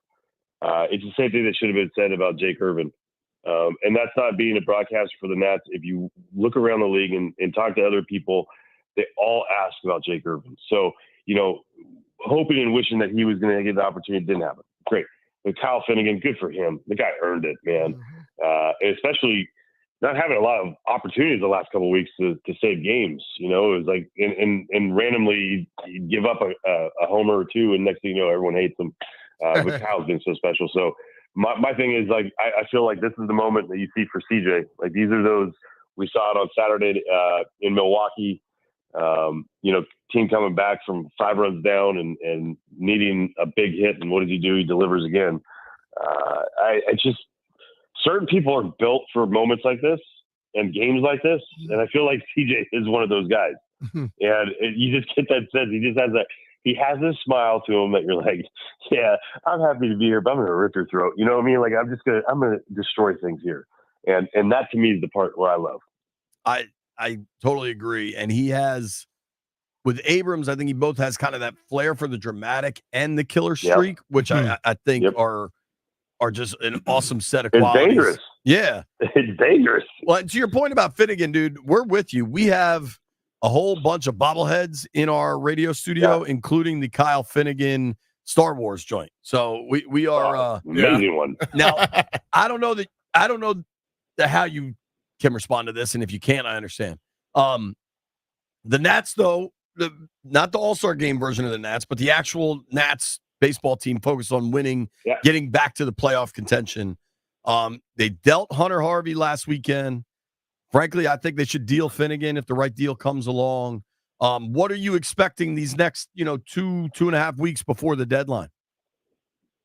I expect, Mike Rizzo to do things in the best interest of the organization, because I think that's the biggest part. Like, the Hunter Harvey deal is an incredible deal for the organization. Not only was it about, Caden, the third baseman they got, but it was about the 39th overall pick. Right. That's a huge deal. It gave them the opportunity to draft a couple, first round type talents. And when you can add to the organization depth that they've started to create, I think that's a big part of this. So if it's got to be the right deal, it's not going to be a Finnegan for just to get rid of him. Sure. It's going to be to benefit the organization that you could see for a long time. But I also see it, Kyle Finnegan, with the control that he has, is vital to this organization, moving forward too.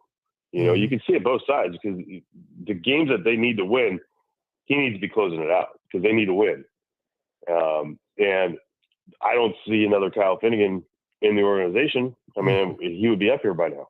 Right. And for me, that's a big part is, with Mitchell Parker and Jake Irvin, with McKenzie, with all the youngsters out there, DJ Hers, if he comes back up this year, it's protect their wins. When they get that opportunity, you got to have those guys to be able to do it and win those games. And Kyle's such a big part of that. And, again, there's going to be guys that are going to be wanted. And Riz is going to have to, I think you've already seen, he's looking out for the best interests of the organization. And that was the Hunter Harvey deal. And good for Hunter. He's going to a good organization that's, on the rise as well, but they're in a spot right now to get things going. So, it'll be sad to not have him in the pen moving forward, though, because totally, man, that guy would stand up and get in again.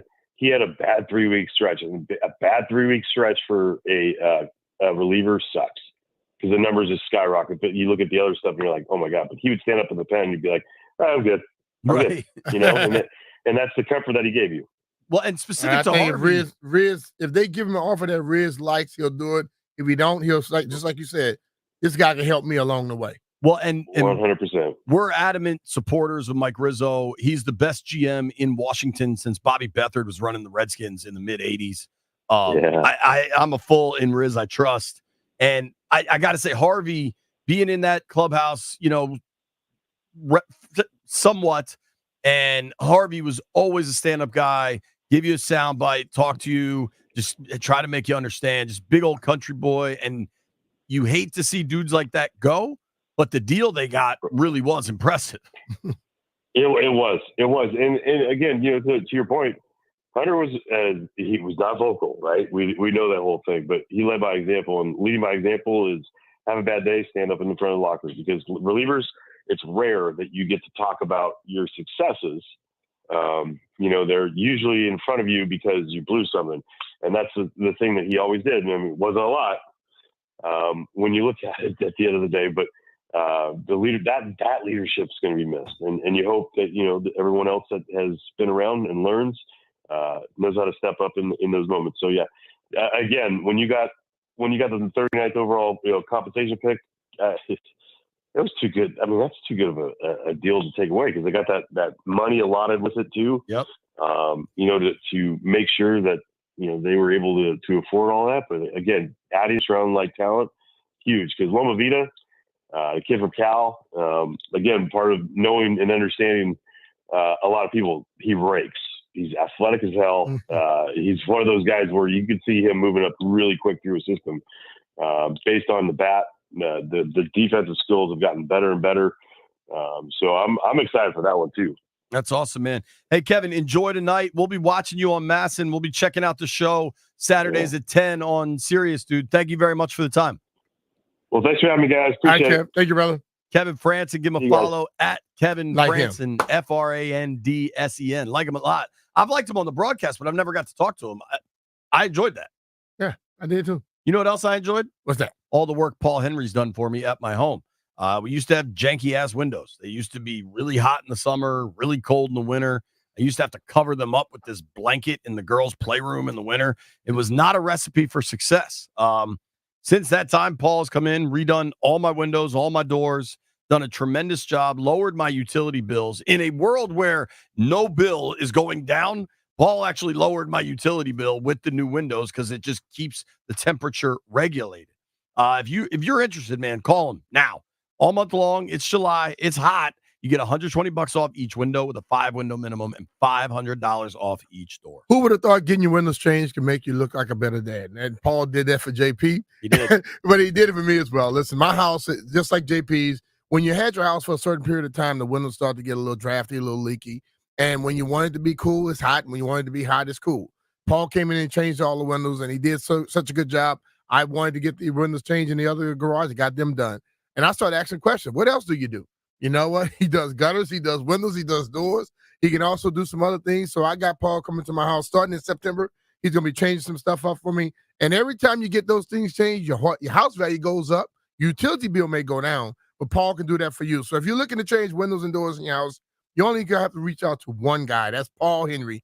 Call Paul right now. You get $120 off each window with the 5-window minimum and $500 off each door. Contact Paul Henry for an installation today and tell him B. Mitchell Finley sent you. PaulHenry'sWindows.com, your clear home improvement choice.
What was Jeff just doing? Freestyling. Except he's incapable of doing that when we have the freestyle battles. No, I'm incapable of freestyling without using derogatory language when we have battles. Well, that means you got to be talented and got to be Scotty's able to. Yeah, for some rhymes he rehearsed for the past 40 years of his life. Jeff, he had rhymes. You had none. Okay. I'm just saying that's what happened. We all watched and listened. I think that's what I saw on the hey man on the what you call the hey, stream man. as well. They said it. Okay. Everybody knows the truth. Whatever y'all think. Stretching or sleeping, Jeff. Kevin Francis was great. If you missed any of that interview, get on the Odyssey app, hit rewind. Podcast chapters. I want to say thanks to Rooster real quick. What did Rooster do? He bought coffee and donuts. Shout out to the Roost. Make the donuts.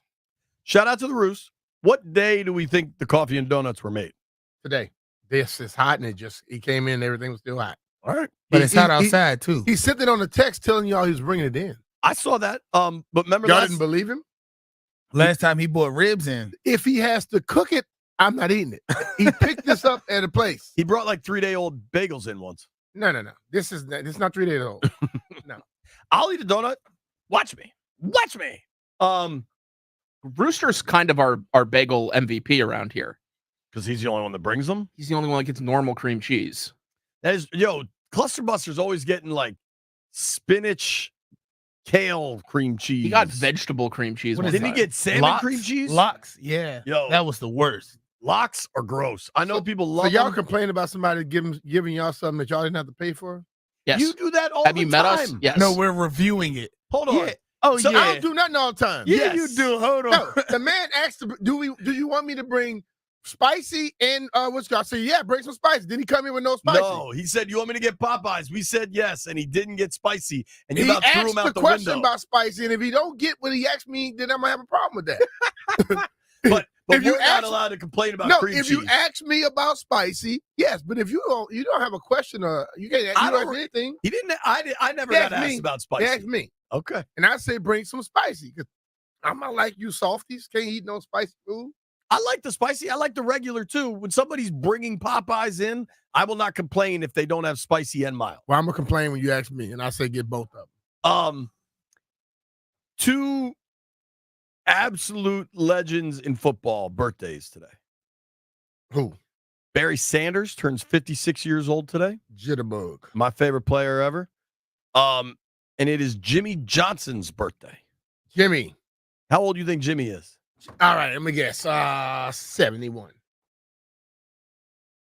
Jeff, who is Jimmy Johnson? He was I know he was with the Cowboys. He was their coach.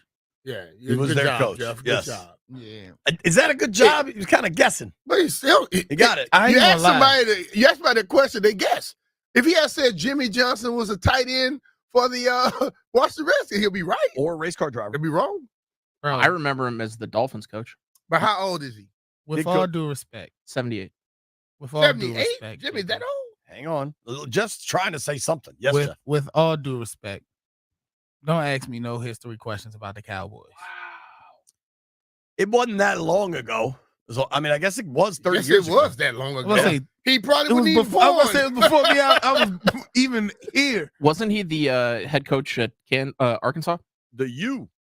He Oh. went to Arkansas, but he was the head coach at the University of Miami before he got the Dallas Cowboys job. Did Jerry get rid of him so he could hire the head coach of Arkansas? Oklahoma. Okay. Barry Switzer. Oklahoma. Basically, That was Barry's boy. so Cowboys Jerry win. and Barry. Cowboys win back-to-back Super Bowl champions. That's when Aikman, Emmett, Irvin, dominant D-line, dominant O-line. Those teams were loaded. As much The as I hate to say it. triplets. Yeah. They were loaded. And Jerry got pissed that Jimmy was getting all the credit. And so he fired him. There's a famous video of Michael Irvin throwing a trash can down a hallway when he heard the news with But this. shouldn't he get the damn credit? Yeah, but whatever. And then he hired Barry Switzer, who was not exactly on top of his game, but that team was so loaded they won one more Super Bowl, and then it all fell apart. But Jimmy Johnson is a G. Happy birthday to him. Yep. I like Jimmy. He's what? Jeff, you want to guess how old he was since you don't even know who he is? The man just told you who he was. You said 71. Lamphill said 78. 73. This surprised me. This is older than I thought. How? 81. Damn. Jimmy's 81? 80. Jimmy keeping it together, dog. He was like, you remember, he was like the first dude that did Viagra commercials. You remember when those came out and people were like, damn, Jimmy? Hey. Jimmy say, hey, whenever something come out that helps promote you, you got to help promote it. So I wanted to talk about Jimmy Johnson because Landfill got this list of the best triplets out there. And I think certainly the maybe because it was like actually their nickname rather than kind of everybody that gets that nickname after. The triplets of Irvin, Emmett, Aikman were pretty damn good. Now, I think you could argue Gary Clark's numbers are more impressive than Michael Irvin's, and I've made that argument, but nobody cares because Dallas is Dallas. But anyway, the best triplets rankings in the NFL as currently constituted. So I guess how it adds up is we got to get a quarterback, a running back, and a wideout. CBS Sports did a ranking of this. Dead last in the NFL. Tell me who's keeping a D coordinator up at night. You ready? The Denver Broncos roll out Bo Nix, Javonte Williams, and Cortland Sutton. Cortland Sutton will keep me up, but the other two won't. He's a good possession receiver. He's not going to beat you much. Hey, first downs, all they got to keep me on the field. What about this group? Drake May, Ramondre Stevenson, and Kendrick Bourne. Okay. Daniel Jones, Devin Singletary, and Malik Neighbors. Well, you got Daniel Jones throwing to Malik Neighbors. That's going to kind of nullify him a little bit. Aiden O'Connell, Zamir White, and Devontae Adams. I'm going to say this. If I hadn't said Devontae, could you have told me what team that was? Yeah, but Devontae is so damn good that he's always open. And you're going to get some, you got to worry about him. Over under Halloween, Devontae Adams is a New York Jet. I may go before the season. All right, I'm trying to get to Washington. Here we go. Washington ranks 25th in triplet rankings. Jaden Daniels, Austin Eckler, Terry McLaurin. I read now from CBS Sports. Daniels is ultra talented. We know this. Everyone has been waiting a while to see McLaurin play with a real quarterback, and hopefully he has found one. Eckler is coming off a down season, but he's still really reliable, especially in the pass game. But it's hard to say the commies should be any higher than this given the uncertainty about how this trio will work on the field. I think that's fair. Like, there's a lot of reasons to be excited. There are all these pieces, but you've got to make sure that the whole is greater than the sum of its parts. Yeah. I mean, the thing about it, it'd be hard to put him in a certain area where you're saying Austin Eckler. Is he going to be the bell cow? Yeah. Also, like, are you sure it's not Brian Robinson? That's what I'm saying. So I don't think you really know, so they just threw it there. I agree with that. That's why some of these lists are just, they're put there to do exactly what we're doing, questioning what they're saying. You end up in a discussion. It goes 20, 30 minutes, and then somebody listening is going to go pull it up, and then at the end of the day, they go, damn, they did exactly what we wanted to do. I'm no Derek Carr fan, but this seems low to me. They've got the Commanders are only one spot behind the Saints. The Saints go Derek Carr, Alvin Kamara, Chris Olave. Chris Olave has been great. Alvin Kamara is on the other side of that. He's 29. How good he was. No, I don't care about his age. I think he's been banged up a little bit, and he doesn't do it like he used to. Damn. Listen to this. When's the last time you think Kamara went over 4 yards per carry? Probably about 2.5, 3 years. 4 years ago. I wouldn't have expected that. And he's always killed you through the air, and his yards per catch has dropped too.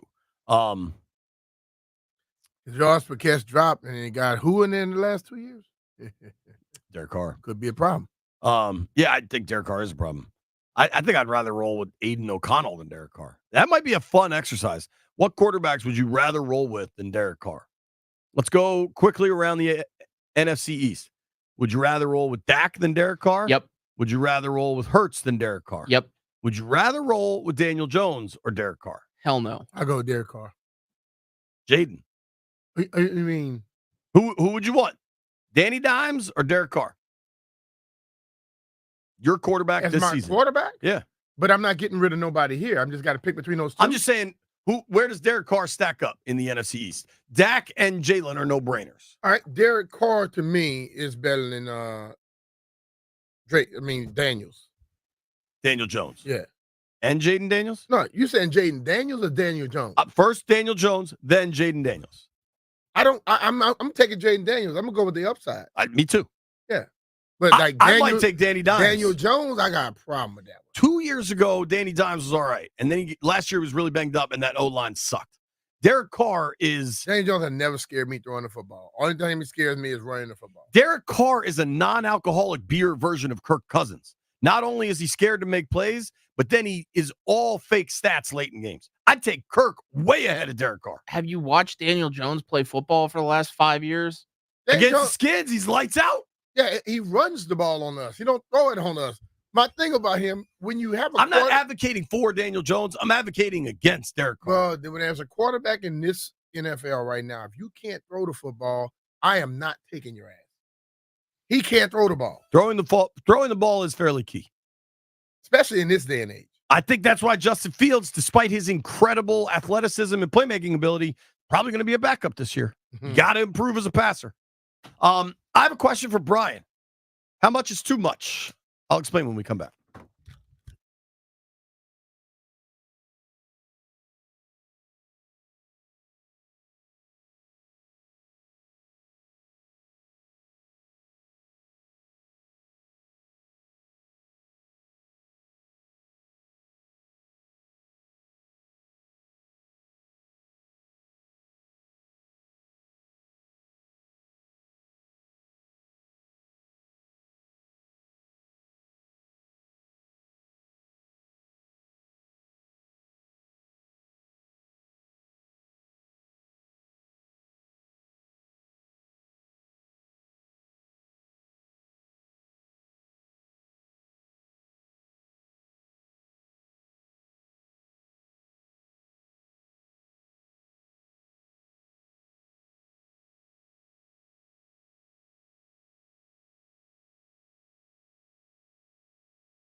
You know my boy Mark that runs Capital Hoops? Yeah. I follow him on Instagram or whatever.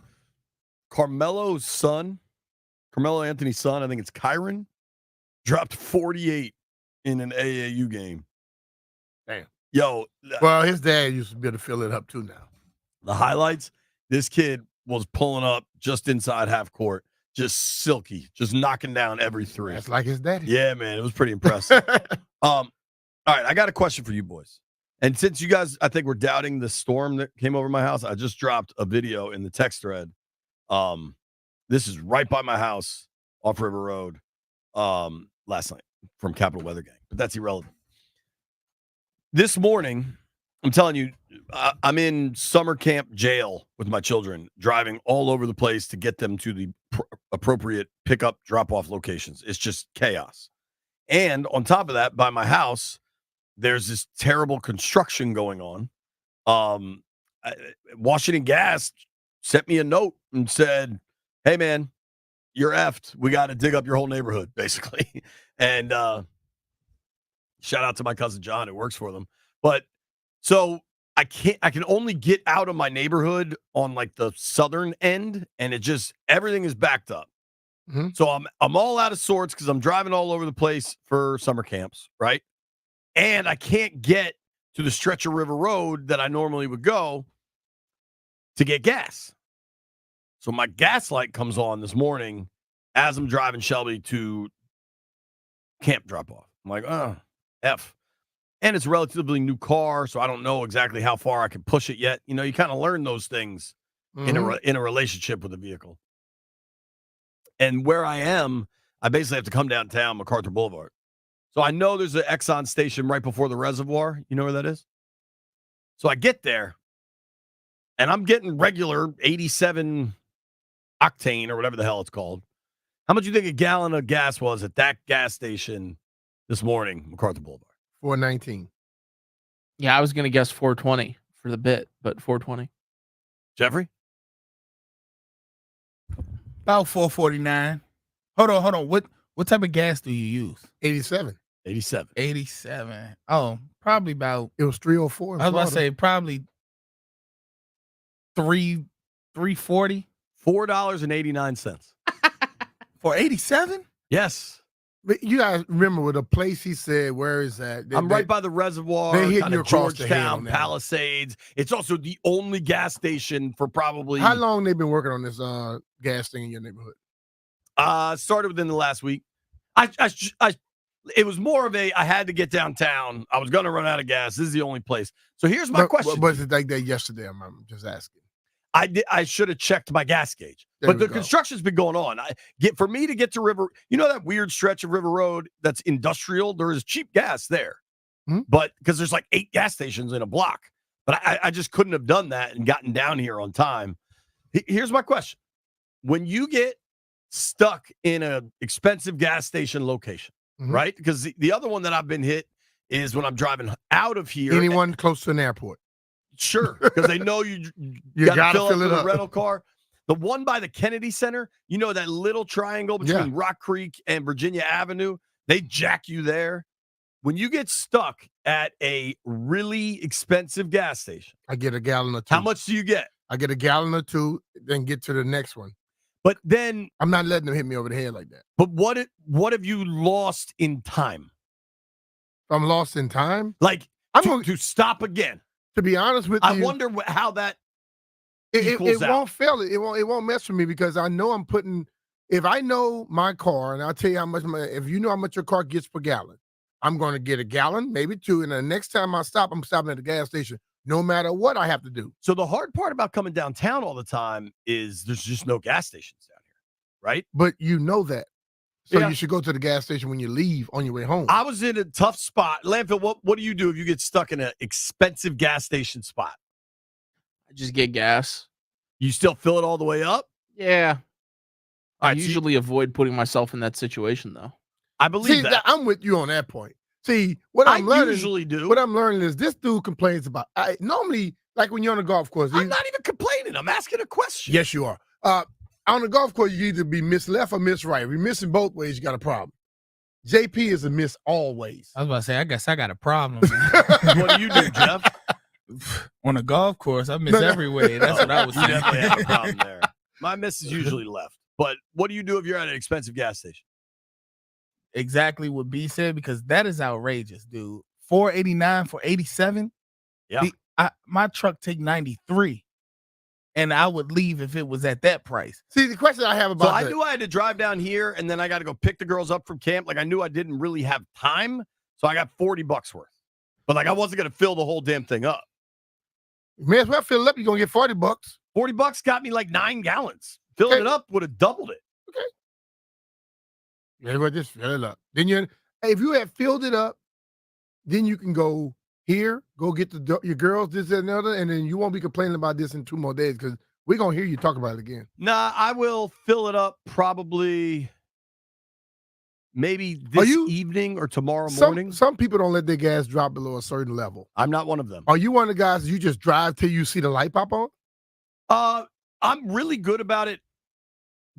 Football season, I'm more organized. And that Wawa that's right there, that's a fact. Why football season? Because I'm usually filling up a cooler to deal with training camp and to have cold waters and stuff.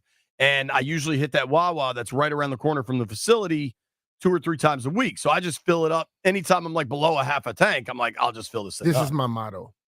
You drive an electric car now. No, what is your motto? I'm an electric car, but guess what? I don't let that electric car get damn near empty. My motto is, that's different because if I'm going to empty, have my daughters in it, or if they're driving something, one thing I care about is gas, tires, and steering, and brakes. So if those things are always taken care of, I have no issues. That's why I got gas at the expensive joint. Once your thing was about empty. I mean, I bet I had, I don't know, when does the light come on? A gallon left? Depending on what car you have. I bet it's about a gallon left. And that should be how many miles? You know what is tricky? I don't know what I do about this. So I have pictures of my girls, like their school pictures on the dashboard of my car. And in the new car, I didn't realize it till today. It kind of covers up the gas gauge. So I gotta figure something out or trim a picture. Yeah. Here's what we're gonna do. Nikki Jabvala, Washington Post, joins us next.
Here, folks.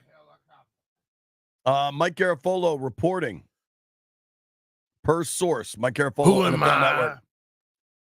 49ers All-Pro wide receiver Brandon Aiyuk has officially requested a trade after an offseason of unsuccessful attempts to reach an extension. Despite a recent meeting, the Niners haven't been willing to engage in negotiations since May, so Aiyuk has respectfully asked out. We've heard a lot about Brandon Aiyuk maybe coming to Washington. We've seen a lot of Brandon Aiyuk and Jaden Daniels hanging out. We know that they played together in college at Arizona State. We know that they're friends. We know that Brandon Aiyuk posted Commanders practice film on his TikTok page. Now he's officially requested a trade. B, when I just said this to you, what was your reaction? You can request what you want in a league that basically, if they have you under contract, they don't have to trade you. I'd like to request a Range Rover. I've had people, we've seen it, and request a trade, and then the next day they got the money. Or the next week they got the money. It's all negotiation stuff, man. Because if they come out and offer him the money that he's looking for, he's going to sign a damn deal. I think it's worth pointing out that 2 seasons ago, Deebo Samuel, same thing. The San Francisco 49ers, requested a trade and ended up signing back with the Niners. I got a guy that's pretty close to here that requested a trade, ended up staying with his team. Pretty famous guy. Ooh. Talked about him for probably 2 hours on the show yesterday. Landfill or Jeff, can either of you think of someone that requested a trade, ended up staying where he is? Lamar? Yeah. Like, the stuff happened. Like, the requesting a trade. That's just like stop following somebody online. What the hell does it really mean? You don't control it completely. Yeah, I think we're hoping to be joined by Nikki Jabvala here in a minute. But, dude, if I had to guess, she's probably working like crazy on this story now. Mm-hmm. And I wonder if I'm almost reluctant to do this, but I do think there's going to be so much interest. What the hell? 800-636-1067. 800-636-1067. Brandon Aiyuk has officially requested a trade. This is now different than it has been over the past couple months, where it's been the typical contract negotiation song and dance. And let me add, while I still think these are negotiation tactics, this is pretty late in the process to be requesting a trade. Usually the trade request stuff comes around the draft or it comes in early April. I know for Deebo, when he requested his trade, it was just the week before the draft, right? Mm-hmm. So it is a little odd. Aiyuk wants out. That is not the same as saying Aiyuk is available, right? Those are two very different things. He wants out because the talks haven't gotten to where he wants him to be right now. Right. But should they make an effort now? He said, I might be with the Commanders. I might be with the Steelers. Should Washington pick up the phone, make an offer? 800-636-1067. 800-636-1067. No, you don't call them and make an offer. The first person to make the offer is the person that loses. They call you. If you reach out to them, you're making yourself a mistake. You look desperate at that point. I don't think you're wrong. I wouldn't do it. Okay, let's take Nikki right now.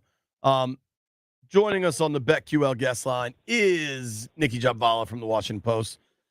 Things just got a little busy, Nikki. How are you? Yeah, it's going to be an interesting week. First week of camp, huh? Aiyuk requests a trade. A lot of people request trades that never get traded. Correct. What do you make of the news?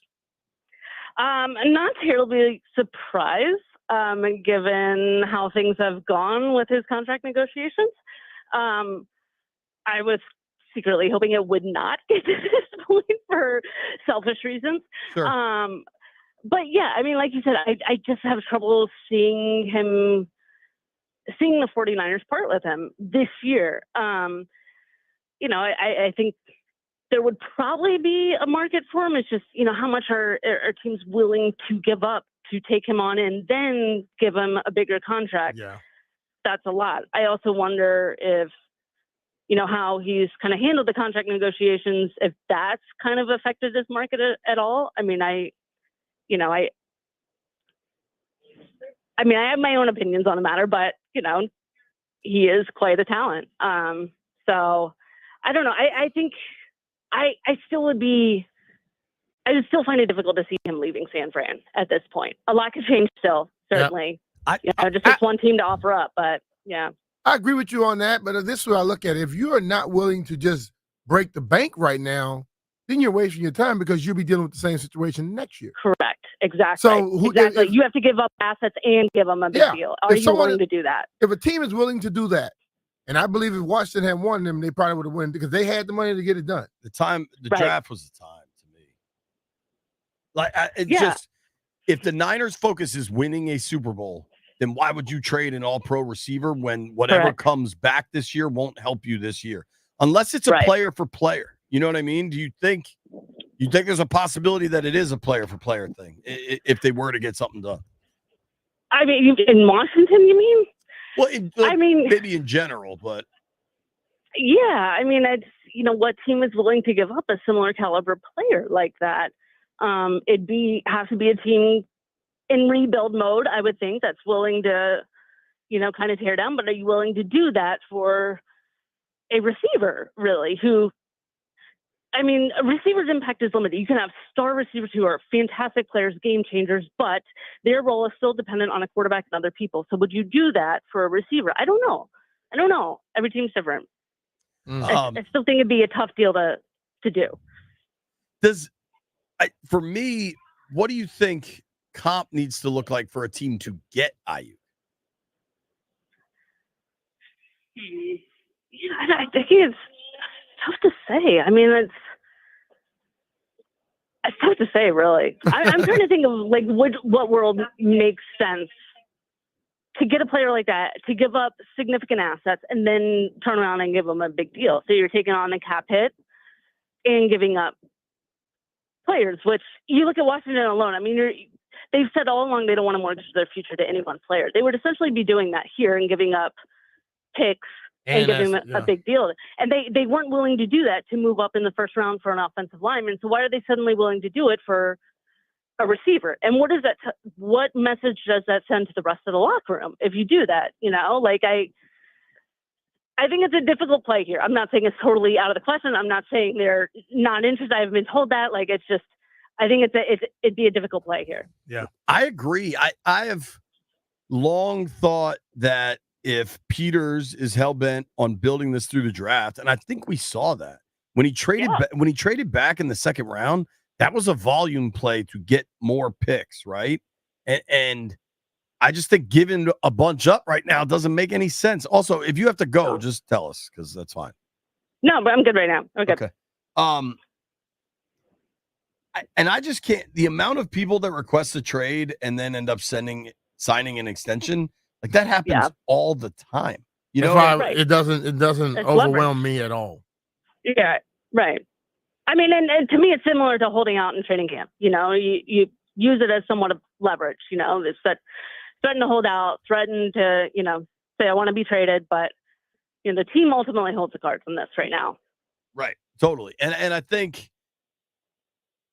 I never expected him to go to training camp, right? And they probably report next week, so maybe not. The only thing that's a little funny to me is this is kind of late in the process to do the initial trade request. But if he wasn't going to training camp anyway, why not? What difference does it make? Yeah, I mean, the only part of that seems weird is that it basically, to me, it signals the player feels like, you're kind of throwing in the towel on negotiations, where if you don't do that, you still have some hope that you could get something done. You're showing the team that, all right, we're still willing to talk and play ball and have discussions. But once you do that, it's game over, relationship's done. That's the tough part with this. It's you can come back from it. People have, money talks ultimately, once they find that number that works for everybody, everybody's on a great page. He feels wanted, everything's fine and dandy publicly. But you do that now, it sort of ends hope of amicable talks continuing. We always hear this a lot, and we at the end, what does the agent says, "Or he never requested that." Did he tweet this? Did he tell somebody this? Did the agent tell the 49ers that? That's the question I'm always wondering. If Garofalo's going with it, I'm guessing the agent told Mike. Yeah. You read that the same way, Nikki? Yeah. I mean, the agent can still come back and say he never requested a trade. Question for you, B, as a player. The Niners have now and have for a long time a reputation of taking care of their guys. Yeah. I remember you said when you were a free agent, you always wanted to visit San Fran because that was their reputation then. That was, 25 years ago. Yeah. At a certain point, does that rep hurt you when one guy feels like they take care of everybody and they're not taking care of me? I don't think it hurts you. I think the whole thing about it is the way you handle it. And sometimes, and Nikki said it earlier, the 49ers have more of the control right now, not him. So you can say and do what you want, but you also got to remember those other teams are watching you too. Right. Looking at the Niners, so assuming Purdy plays well again this year, they're going to have to pay him, and that's going to make this pretty interesting. But the amount of high cap hits with no attached guaranteed money is pretty significant. I mean, a dude like Javon Hargrave next year has a $28 million cap hit with no guarantee attached to it. They'd have to take a big cap hit, but they'd also save like $3.5 million. Like, there's a bunch of these guys you can kind of look ahead to, and they could clear the space. As of now, right now, the Niners have $31 million in cap space, and that's everybody signed. Like, the only guys carrying significant cap hits with guaranteed money going forward, Nick Bosa's contract's a monster, but even Trent has a huge cap hit, but no guarantee. Like, I don't think they're ever looking to move on from Trent. They have built-in flexibility if they want to get something done. Right. Well, and that's a tough balance for the team and the players. As a player, you want peak value, and he's good now. You wait, you risk injury. Will your value go down? That's always the tough part. But as a team, you have this out coming up. You got him for another year. Just hold on a little bit longer. We'll try to get something done. But, if the player feels impatient, they want that security now when, they're at top dollar. It's where's the middle ground in that?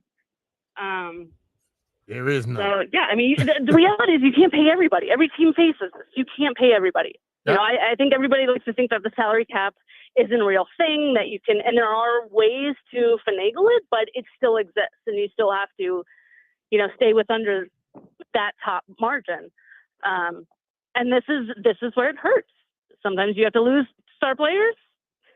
Sometimes it turns into this.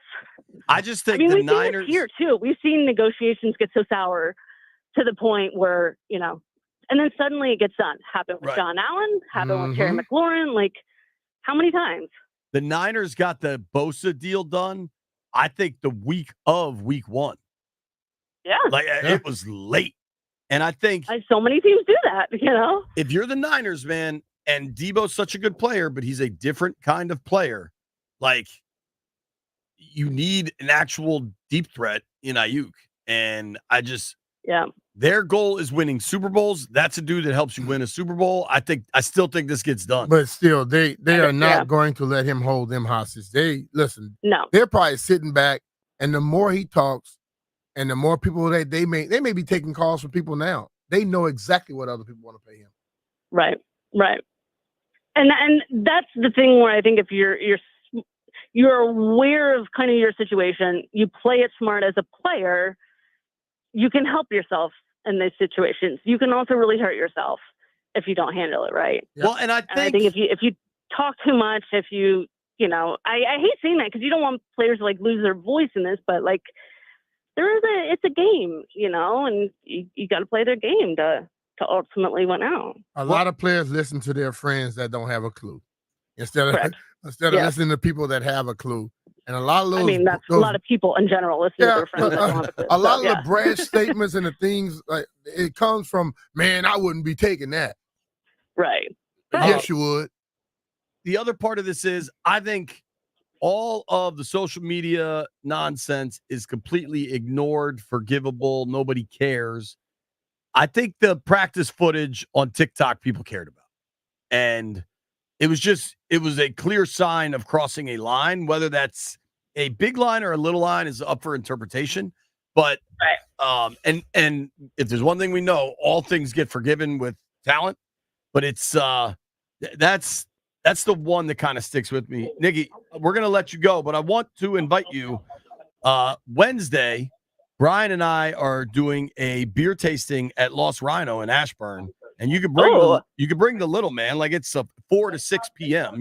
You should come hang out if you want. Yeah, I'm in. Okay. Count me in. Yeah, All right. Lost Rhino. It's right around the corner from the facility. Yeah. Okay. Okay. Sounds good. Look at that. Thanks, guys. Celebrities coming. Nikki Jobvala. JP's buying beer all day. I will buy your beers. I promise. And they're also going to have Mambo sauce wings. So get you some of those. There we too. go. All right. Thank you, Nikki. All right, Nikki. Thank you. Of course. See you guys. All right. We will be at Lost Rhino on Wednesday, 4 to 6, for the release of Lost Rhino's 2-a-days hazy IPA. I'm going to be crushing wings also. First 106 beers are on me. B, the 49ers may or may not trade him, but now we know Brandon Aiyuk has requested a trade out of San Fran. The question is simple. Should Washington go get him? 800-636-1067. 800-636-1067. Do you want Aiyuk? Taking your calls next. Hey, it's Brian Mitchell here with Bike to the Beach. Since it's National Bike Month, I want you to join me as a Bike to the Beach to support local autism organizations. Come out on Friday, August 2nd, and enjoy a 25, 50, 70, or 100-mile ride to Dewey Beach. Me and my friends are riding a 100-mile ride, so make sure you come out there and help support. No matter your skill level, ride with me or donate to our team to help us hit our goal. This ride is designed for all riders. So bring your crew and help us raise funds to support autism and disabilities. Visit biketothebeach.org/BMitch to get involved and make an impact today. That's biketothebeach.org/BMitch.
Shout out to Cameron. Breaking news here on the Fan. Brandon Aiyuk wants to trade. Said enough's enough. Pay me or trade me. What does it mean? Should Washington go get him? Start with Dickie in Arlington. Dickie, do you want him to go get Brandon Aiyuk? It really depends. If we can do something like a Jahan Dotson in the 7th, De'Ami Brown in the 5th, I'm with it, but no first, second, or third round pick should be involved for that one. He's a head case. Dotson was a first-round pick just 2 years ago. You got 3 years of control on him at a much reduced rate than you'd have to pay. With Aiyuk, and if you can get a deal and you have him and Terry for the foreseeable future, that's going to be a great duo to get it done with Jaden. I really believe. Thanks for the call, Dickie. Appreciate you, buddy. The 49ers is not accepting either one of those offers. Just off. That De'Ami had a 5th, no chance. That's not happening. De'Ami's going into the last year of his deal. The thing about it is, like, see, that's why I'm saying don't reach out to them because they will have the upper hand. They're going to dictate. It's just like in hockey. if you got that final move, that's how they win. They'll have the final move. It'll be tough.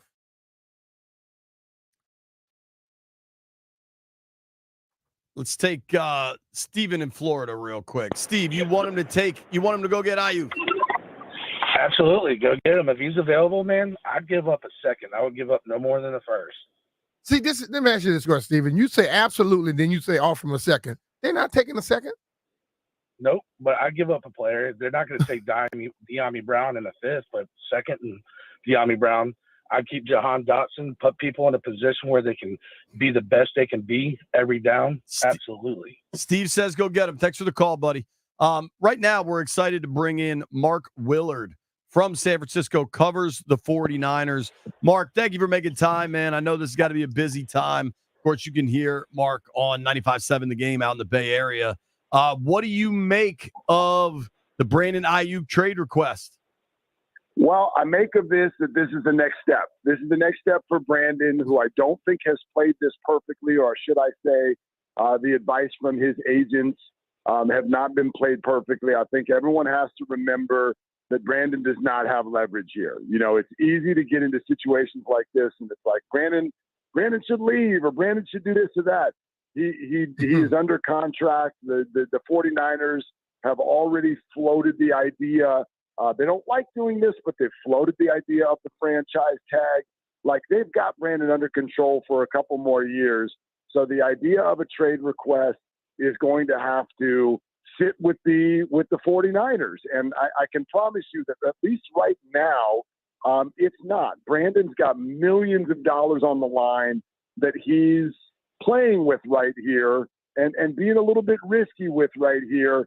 I get his position. He doesn't want to budge, but he's in a tough spot, and this is very early. I'll remind you that the other receiver requested a trade 2 years ago as well, and then a couple months later signed a big contract extension. You're absolutely. And I think when you look at the situation, the other teams that may want to trade for him, they're looking at the fact of what he's requesting and not budging, and they have to think twice about that. I believe Washington, if they're even much involved, they better damn well know what he's willing to accept. And if they decide to trade for him, that number is going to go up a little bit.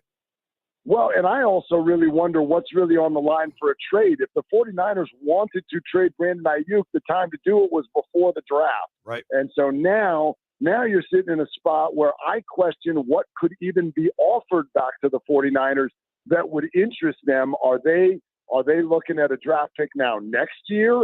And how does that play in the locker room this year? The 49ers have never had more pressure on them to win the Super Bowl in the whole Kyle Shanahan era than they do this upcoming year. They really missed their best shot last year.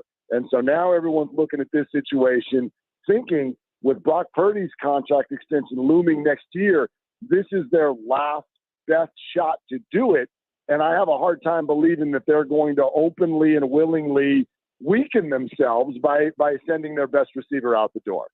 Yeah, I mean, the Niners' goal is to win a Super Bowl. Shipping Aiyuk out doesn't help them win a Super Bowl. At all. Brian and I, and Mark, we really appreciate you joining us kind of last second here.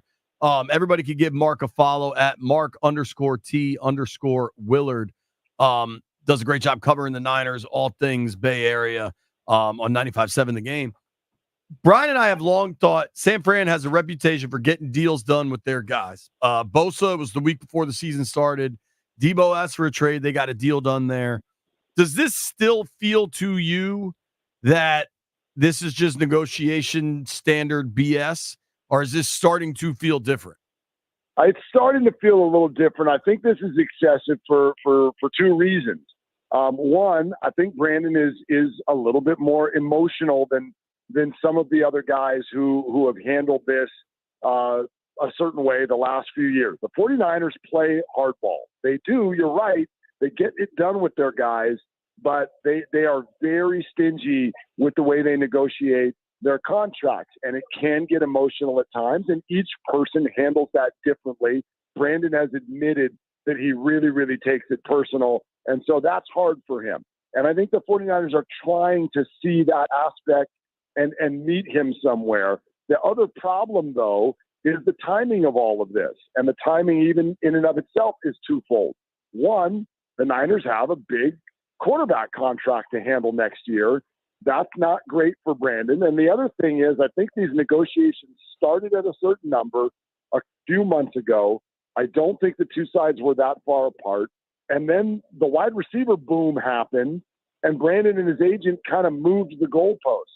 And while you could look at that and say, well, that's fair, the market changed, I think the Niners are looking at it and going, sorry, we can't play in that arena, and we were close, and now you're moving the number, and we're not going to just acquiesce to that because you want us to. See, if I'm Brandon and I'm looking at this, and there's not another team that's sitting up here knocking down the door to say they're willing to pay me what I'm asking for, I'm asking my agents, what's the best deal here?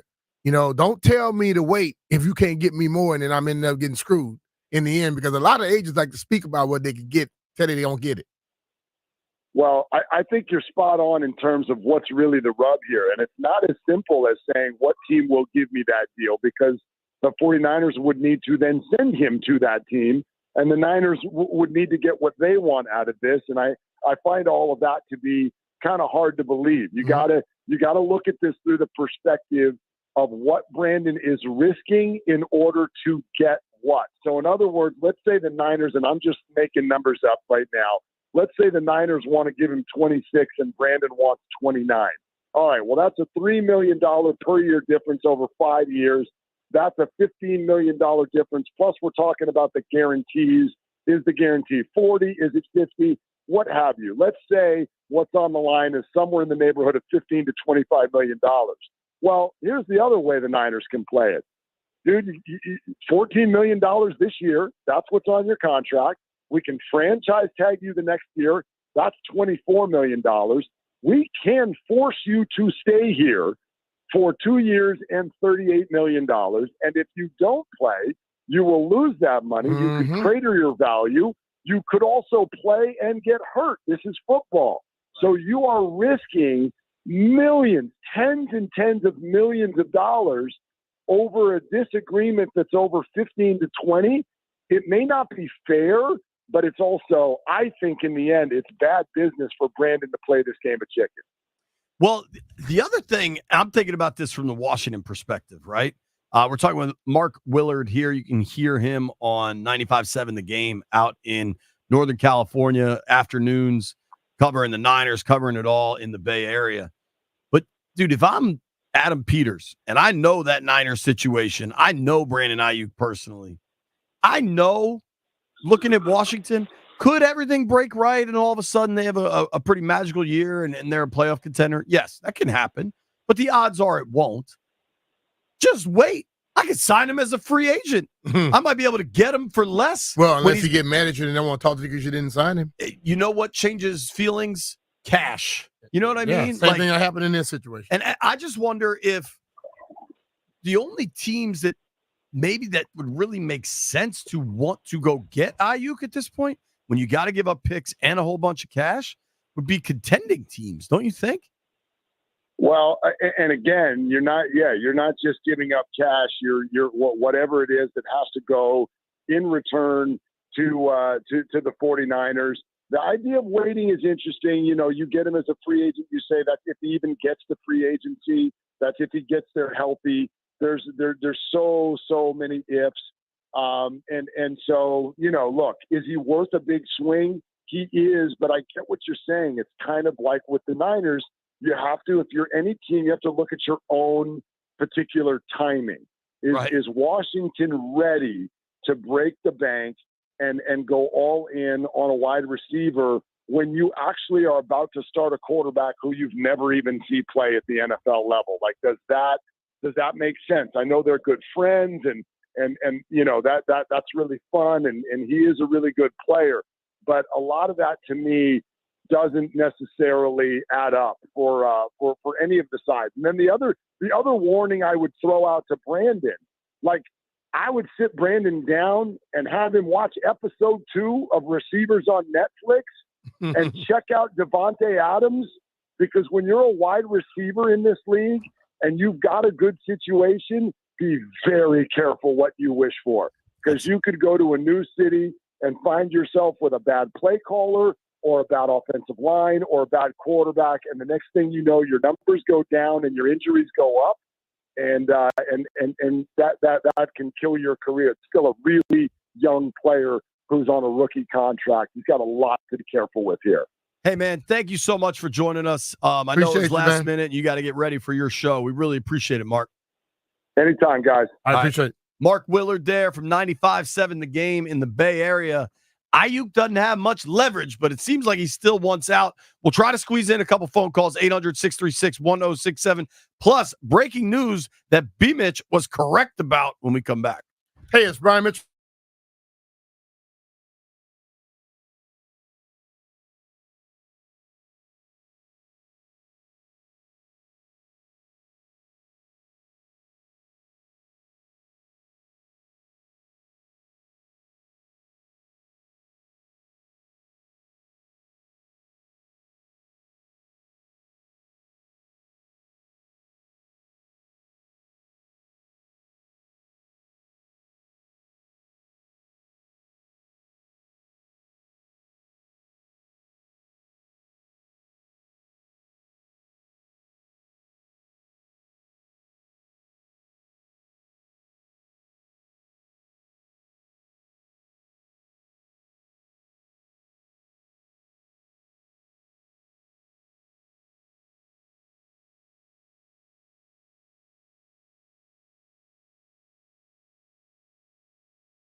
What up? What up? Be Mr. Finley. What up? What? We've basically been talking football for 3.5 hours. Yeah. All of our football coverage on 106.7 The Fan is presented by T-Mobile. Switch to T-Mobile, and you can get tons of benefits and still save on every plan versus AT&T and Verizon. Use the savings calculator to find out how at T-Mobile.com. Switch. Jeff, you hear that? /switch. The way I understand it, switch to T-Mobile, and you can be friends with benefits. I already got T-Mobile. Had it since the 3rd grade. You got any friends with benefits? A lot of them. Obviously, the big news here is Brandon Aiyuk's requesting a trade. A lot of folks say, call, go get it, make everything happen. The Niners have a history of getting things done. Schefter, I might add, also just posted sources. Other teams have reached out and spoken to San Fran, have been told that the 49ers have no intention of trading disgruntled wide receiver Brandon Aiyuk, who officially has requested a trade. He followed it up with, in the past, the 49ers have had players such as Deebo Samuel and Robbie Gould also request trades before reaching deals with both players. Yep. The 49ers intend to keep Brandon Aiyuk, not trade him. I would expect them to intend to keep him.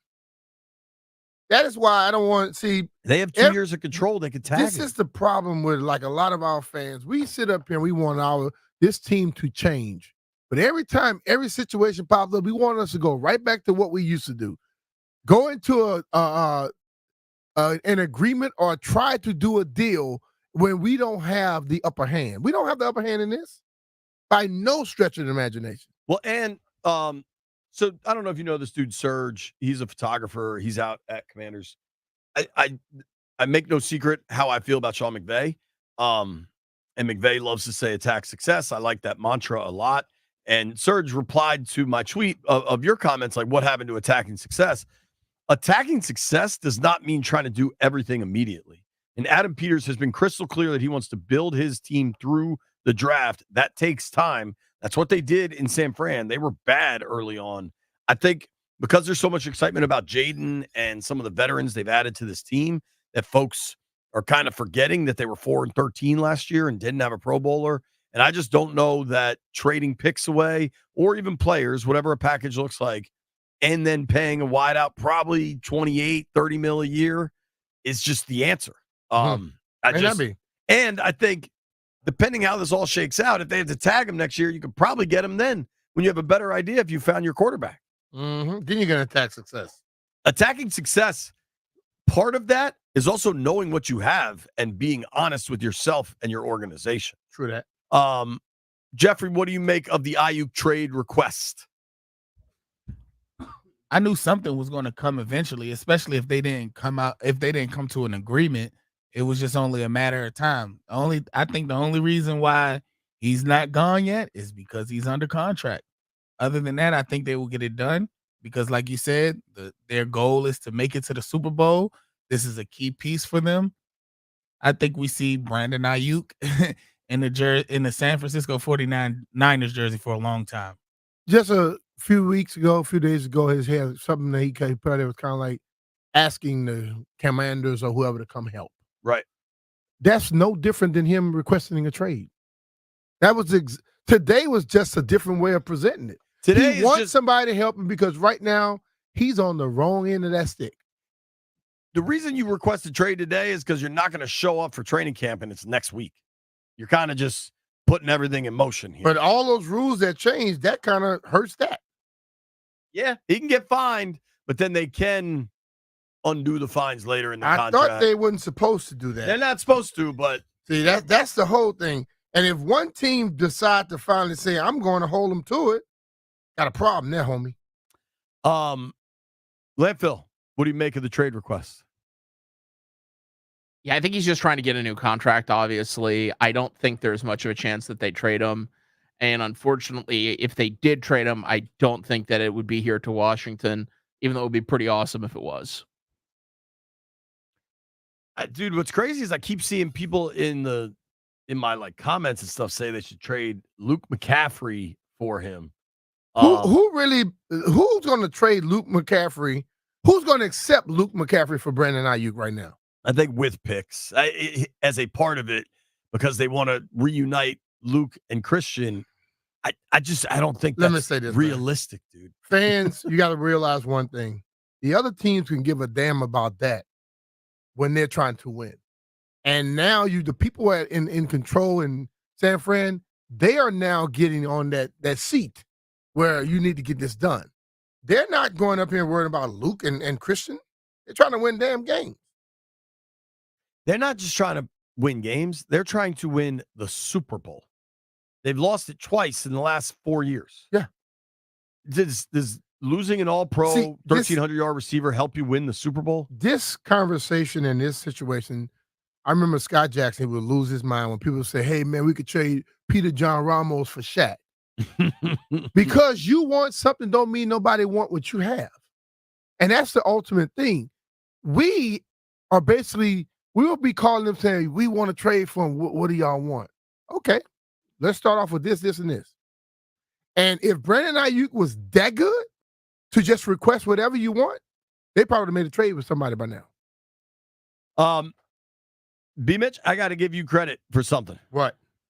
We played last night at the Home Run Derby. The young lady Ingrid Andress sang the national anthem. We played that earlier this morning. Mm-hmm. It was a very poor rendition of the national anthem. You said that girl was drunk. That's clearly why she was so bad. Mm-hmm. Within the last hour, Ingrid Andress announced via Twitter, I'm not going to BS y'all. I was drunk last night. I'm checking myself into a facility today to get the help I need. That was not me last night. I apologize to MLB, all the fans, and this country I love so much for that rendition. Okay.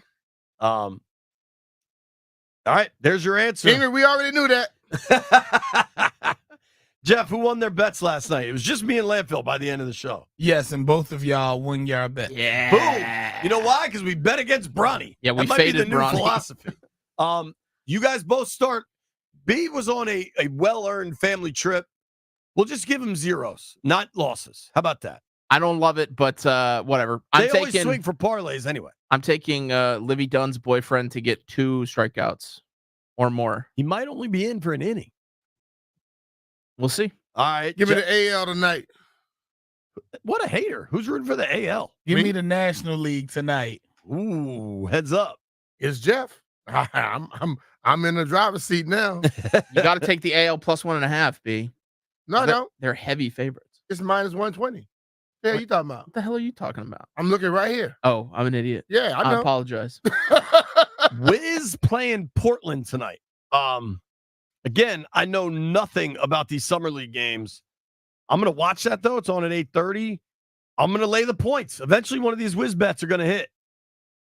I cannot wait to watch Paul Skeens in the All-Star game tonight. I cannot wait to listen to everybody's trade ideas about Brandon Aiyuk. Thank you to everybody that listened to the show today. Thank you to Barstool Nate. Thank you to Kevin Franson. Thank you to Nikki Javala. Thank you to everybody that called in. Grant and Danny. Now, Gary at the end who came. And Mark Willard. Yeah. Hell yeah. He was great. Grant and Danny coming your way next. I'm sure they'll have Aiyuk Mania. Go Paul Skeens. Can't wait to watch it. You made it this far. I owe you a beer, and I'll give you one next week or tomorrow at Los Rhino. Tomorrow.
DCMDVA, greetings and salutations. What's up? Danny Rouillet hanging out with you on Grant and Dan and OGP. We will actually talk. We will speak live to Grant Harrison Paulson from the great state of Texas. He is down there for All-Star festivities. We'll have him on the show at 5 o'clock. And at the same time, it's a double action segment.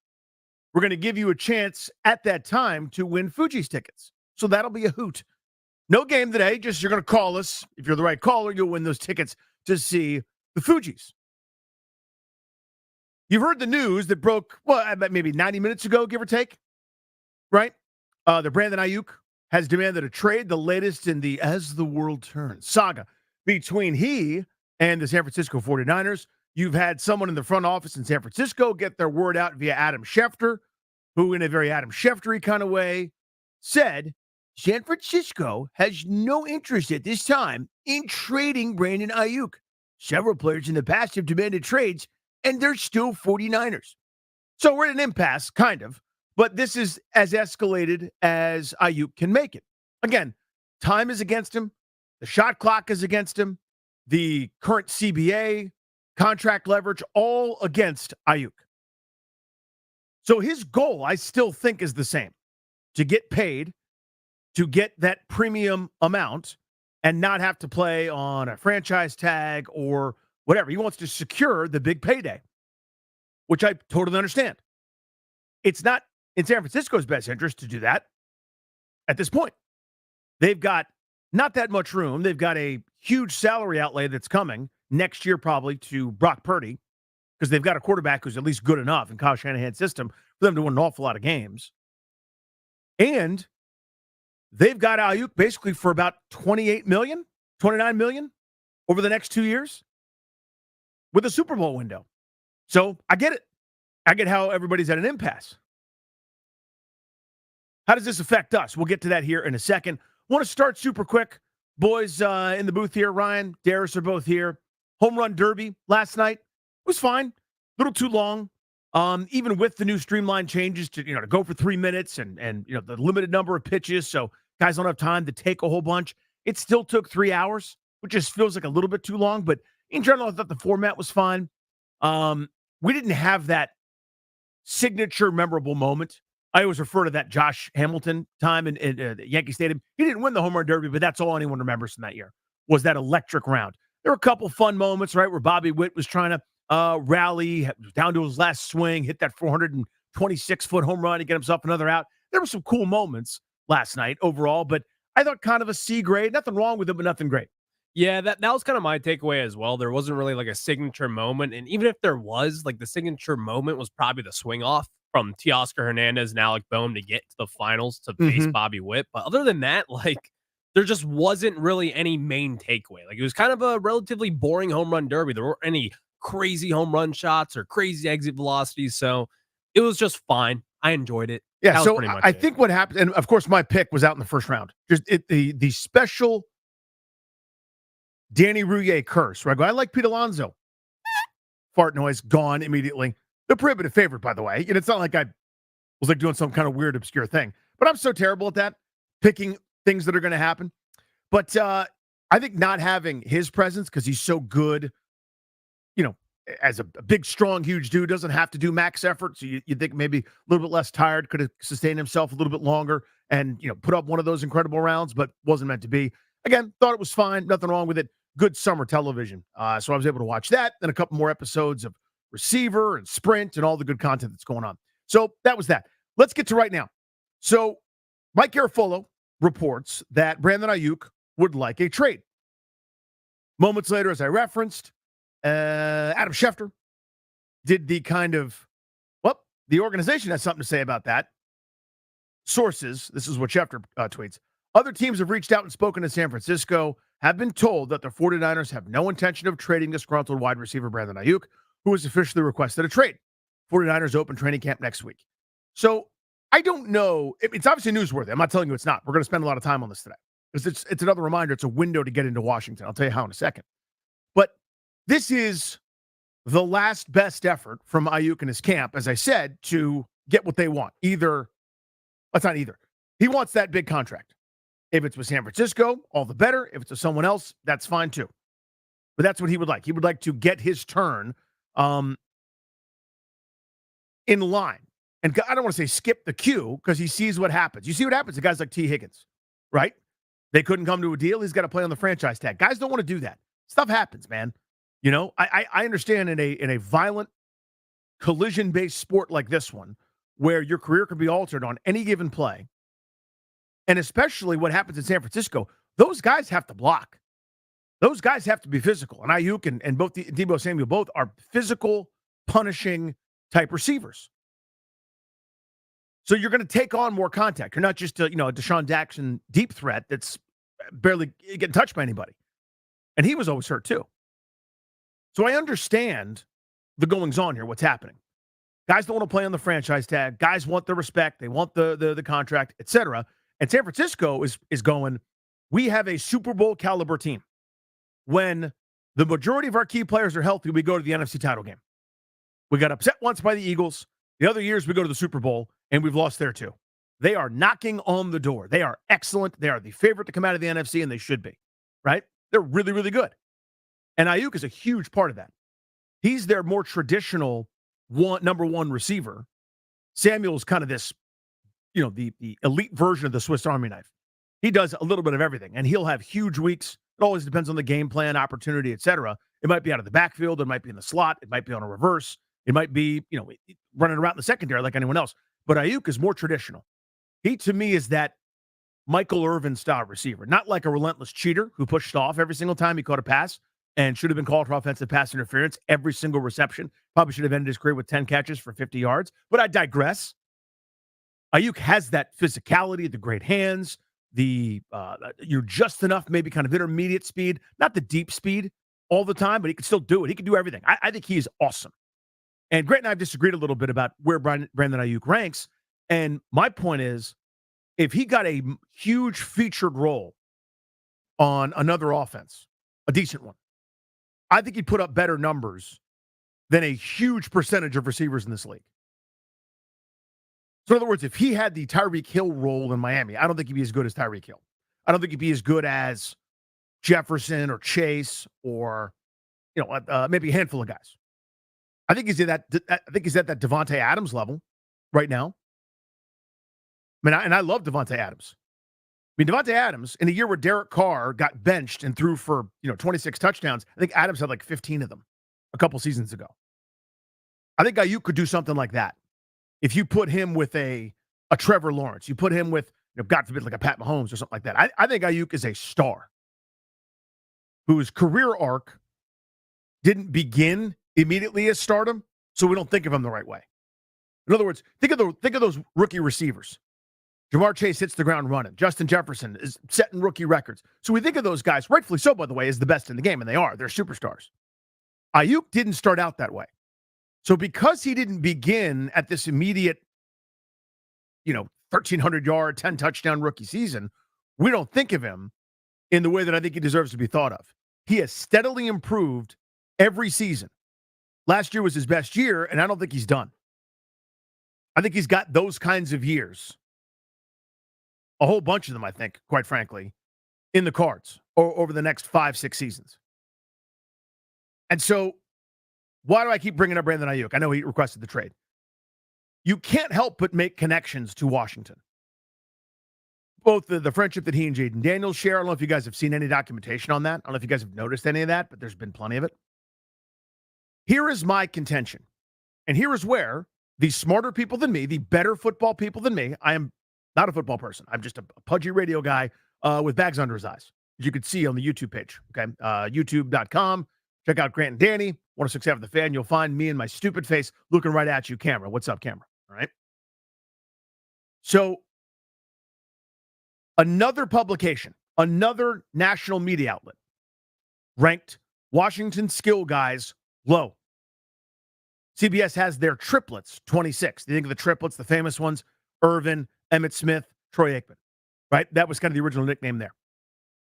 A wide receiver 1, running back 1, quarterback 1, right? Their triplets are ranked 25th, I think. 25th, 26th. ESPN ranked their weapons, wide receiver, running back, tight end, 26th. I think Pro Football Focus, has a similar ranking for them. This is the drum I've been doing this on all offseason. You don't have the weapons. You don't have them. They're trying to see if they've got something at left tackle. Drafted a guy in the 3rd round without a ton of tackle experience. And a swing tackle. That's who they've got at that spot. Right tackle, you're kind of stuck with Andrew Wiley. I would have gone and done something. I would have overspent, but whatever. There wasn't much in the tackle market. I understand. Wide receiver, they think they're good. Somebody from the Dyami Brown, Olamide Zaccheaus, Dax Milne, Mitchell Tinsley tier is going to step up, it seems like they think. They believe in a bounce back for Jahan Dotson. They think maybe they've got something in Luke McCaffrey. And I hope they're right about all those things, by the way. But nobody else seems to think that, including me. Their rankings are so low in these deals. Now, if you're a relentless homer, you'd go, well, this front office is pretty smart. And I think they are, by the way. I think they've done a lot of stuff really, really well. I'm not just saying that to blow sunshine. But what I'm doing over here is calling balls and strikes. I think this is a ball. I think this is a miss. I think this is a huge miss, in fact. It's a giant miscalculation. This is a philosophical thing that I can't get around and I can't get past. We have seen too many quarterbacks go to bad teams and fail. And then in retrospect, doing the autopsy as to why, you go, well, they really didn't provide that guy with very much in retrospect. They didn't really do everything they could to help him. There wasn't the quarterback whisperer in the room. There wasn't the great support staff. This group, by the way, I think has done that. They were able to keep Tavita Pritchard. They gone and got one of the guys that was instrumental in Jalen Hurts' development, and Brian Johnson, who's now got a lesser role than he had in Philadelphia. You've got an offensive coordinator that's been around for some pretty good quarterbacking, right? Working with young guys. So they're trying to build the nest that way. Smart, correct, right thing to do. Awesome. The weaponry, I think they've made a pretty huge mistake. I think this is going to be the reason, if it doesn't, why it doesn't work. And I pray that I'm wrong. I hope Daniels is so good that he's able to overcome this. They're gambling and they're betting that what they've got is good enough. How sure are you? How sure are you? Are you 100% sure? If you're not, why not overkill? This is my point. This is not your normal team build. This is not your normal, hey, let's be smart, let's be judicious, let's be thrifty, let's be thoughtful, let's add some pieces, layer some talent, take a defensive tackle that won't play for me much this year, but next year he'll be really good. And here's a slot corner in the second round when we could have taken receivers, et cetera, et cetera. Not for me. Maximize and protect. Maximize and protect. None of the other stuff matters. Frankie Louvu doesn't matter. Whoever starts opposite Jeremy Chin in their Cobra safety package, who's the third safety? Who's going to be the guy that's sometimes a slot corner? How does Quan Martin develop? Cute, adorable, precious, doesn't matter. Jaden Daniels matters.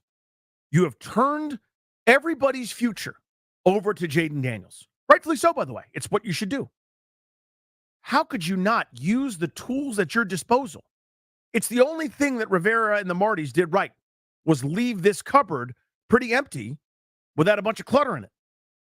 You turned over the roster already, recognizing how untalented they were in a lot of spots. I cannot believe they aren't so desperate to enhance and do everything possible to help Jaden Daniels. Now, again, part of this, as Schefter's reporting, maybe that San Francisco doesn't want to trade Brandon Aiyuk. That's fine. My point is, where are you on the Keenan Allen deal? Where are you when receivers are changing teams? Maybe you don't want Stephon Diggs because he's got a tude that you don't like. Fine. He doesn't have that commander's label or whatever the hell that thing is. Fine. Totally fine. Somebody, show me that you're desperate, man. Show me that you're desperate and you understand the urgency here to maximize, that's all the weapons, and protect, that's all the linemen. Maximize and protect. You tippy-toed. You went a little way down the line, getting Austin Eckler. Great, awesome. Safety valve, great in pass pro. I am a huge fan of that acquisition. That, to me, was their smartest and best offseason maneuver, was grabbing Austin Eckler for next to nothing. Everybody's excited about, I think the defense will be appreciably a bit better. I think the defense will improve under Witt and Dan Quinn. Look at the linebacking upgrades. That's nice. That's all adorable. I don't care about that. And neither should you. If this team was supposed to win this year, if this team was a reigning division champ or had realistic aspirations of winning 11 games for the first time in more than 30 years, we could be talking about that. I got news, and I'm sorry about it. Here's the story, Jaden Daniels. Here's the next story, Jaden Daniels. And you got to go down 77,000 clicks. You keep sliding down with that mouse. Slide down, slide down, slide down, slide down before you get to a non-Jaden Daniels thing. Sorry. That's the story. How everybody does. If everyone's key card works in 3 years, it's Jaden Daniels. If Dan Quinn is successful here, Jaden Daniels. Joe Witt, Jaden Daniels. Kingsbury, Jaden Daniels. Everybody. It's all related to that quarterback. I'm sorry. It is. How could you not do everything possible? So here's what I'm going with to stat this radio program. Tweet me at Funny Danny. Get your butts in the comment section on the YouTubes. Give us a phone call. 800-636-1067. 800-636-1067. Here is how we're starting this radio program. I think they have to do this. I think Washington has left themselves very little choice. They should have been in on other guys. They weren't. If Aiyuk is at all available, you have to get him. I think they have to do this. They don't seem to. And a lot of you don't seem to. You're doing a thing where you go, well, I know I'm homeless, but this house, and I've got some money, but this house is a little bit out of my price range. You got to be desperate, man. You've got to overpay. This is the position that you have. You are better off than a lot of teams right now. You can strike. I don't care about your slow build, 2-3 year plan. This is a break glass case. You have a rookie quarterback. Everything depends on him. How could you sleep at night with opportunities to make his weaponry and protection better? How? I'm hopeful Jahan Dotson bounces back and has a good season. I'm hopeful Luke McCaffrey's the thing. Hope don't fill up that fact bucket. Hope is nice. Hope is the very best of things. Morgan Freeman, Shawshank Redemption, Ryan is the file. I don't do hope. I do reality. I'm pragmatic. Do everything you possibly can, and they have not. No objective person could tell you they've done everything they possibly can to help that offense. Nobody could. There is nobody in their right mind who could say they've done everything possible. They've gone all out. There is no possible room to improve a single member of that offense. Tackle, receiver, otherwise. If you in your right mind can tell me they've done everything, I'll ask you to go home, go to ourlads.com, then pull up a separate window, do a little Control-T or a Command-T if you have a correct Mac, okay? Then go to Spot Track. Go to the free agent list of guys that have been signed. Navigate there for NFL free agents. And you tell me with a straight face they've done everything they can. If you still can't come up with that, close out all your browsers, open them up again, and try it again. They haven't. They are betting on what they've got. That is not a bet I would make. They're making it, though. It would be great if I'm wrong and they're right. It would go such a long way to validating that this group really is smarter than everybody else. I see a dire need. They don't. They are smarter than me. I'm not making any kind of claim. All I see, calling balls and strikes over here, is a ball in the opposite batter's box. I see a glaring issue that I'm desperate to fill. I need them to do this. So here's my case. I'll say it succinctly. 800-636-1067.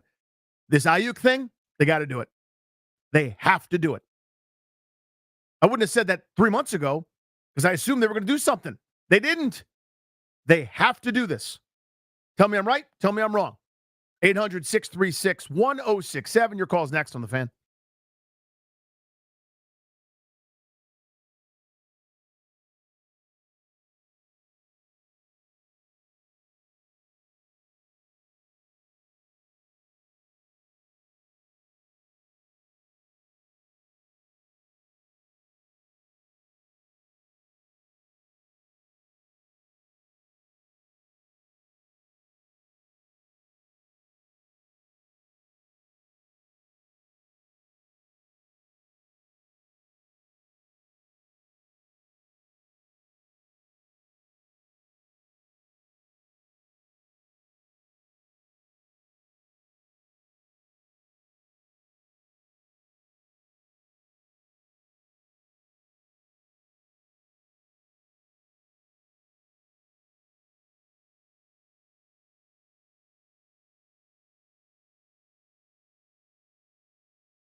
I was thinking about this. What it would look like if I was wrong. Welcome back. Danny Rouillet here. Grant and Danny on the Fan. No GP today. We'll check in with him at 5. Also your chance to win Fuji's tickets at 5 o'clock as well. Here's what it looked like if I was wrong. Because my contention is they now are to the point, there aren't that many options. Your local 53, Washington, they've got to go do something. And the something right now is Aiyuk. Maybe he's available, maybe he's not, but I have to find out. I've got to win this bidding. If he really is indeed available, and it's not just a negotiating ploy by San Francisco, if they're tired of the headache, can't imagine they would be, but if they are, they've got to do it. They should have been doing this the whole offseason, and they weren't interested. Here's what it would look like if I was wrong. Tell me what you think of this. It would mean Jahan Dotson has to go for what? 800 yards? 5-6 touchdowns? Bona fide number 2 receiver? Their number 3, maybe it's a Luke McCaffrey, probably has to do 450, 500 yards. You need pretty good production from Ertz or Sinnott. That tight end spot has to do what Logan Thomas did and maybe then some. That's for them to be correct. How many ifs was that? Wasn't that a lot? Wouldn't you rather have something so dependable, even if it costs you a little too much? That's kind of the point here. 800-636-1067. So I invite you. This is an open forum. We like to have discussions here on this radio program. You're allowed to agree. And you know what else you're allowed to do? You can disagree. You can tell me that I'm wrong and full of it. And I welcome that. 800-636-1067. I think they got to make a move. Tony, DC, what's up, buddy? Yeah, I have to say that you're wrong. I kind of disagree. I think we need to find out what we have in Jayden Daniels first.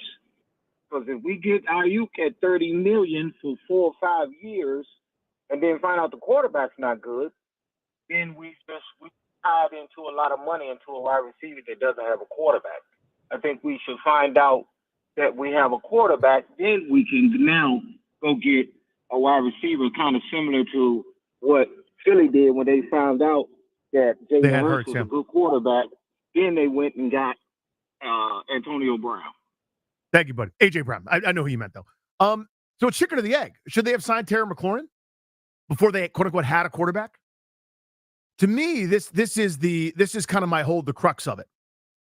Every once in a while, you get the guy that was so transcendent, such a superstar, so good that none of this matters. And we now think of these Houston Texans wide receivers as household names. Nobody was telling you Nico Collins is a superstar or Tank Dell was a superstar before they were. Now we think of them as excellent. That's because they got C.J. Stroud. They nailed it with C.J. Stroud. That happens. That's lightning in a bottle. That's once every dozen years or so. You could count them on one hand. Stroud, Herbert, a couple other guys. For everybody else, my point is when you go, let's see what we have. I want to really find out what we have. And I'm not going to not spend and see, can this quarterback overcome every obstacle I put in front of him? It's really hard to be a quarterback in the NFL. It's really hard. I'm going to try to make it as easy as possible. I'm going to build him, this player, into that star where then Pat Mahomes can afford to lose Tyreek Hill and go right back to the Super Bowl. Where Justin Herbert can afford to lose Keenan Allen and hopefully be really good still. Or if I got Aaron Rodgers, I can let my excellent wide receiver walk or replace him with somebody else over the years, right? The Jordy Nelsons, Devontae Adams, whatever, and still get great production. You don't have that yet. Or I hope we do, but how can you count on that? My point is, I can't do another 2012. I can't do a 2012 season where Joshua Morgan is the number 2 receiver. Wrong. Don't do that. I can't do another Dwayne Haskins rest in peace situation where I've got a young Terry McLaurin and that's it. That's worth a damn at that position and just say, well, he didn't do it. I'd love to give him a chance. I'd love to give him the best possible chance at success. Too much rides on it. This isn't the number 2 overall pick that's a defensive end whose job is to rush the passer, where I've got to support him with 3 other defensive linemen, a great coordinator, 2 linebackers to cover in case he's mediocre against the run. No. This is the quarterback, man. That's my point. Garrett in Arlington. Good afternoon, man. You're on the Fan. What's going on, Danny? How are you? Good, pal. How are you?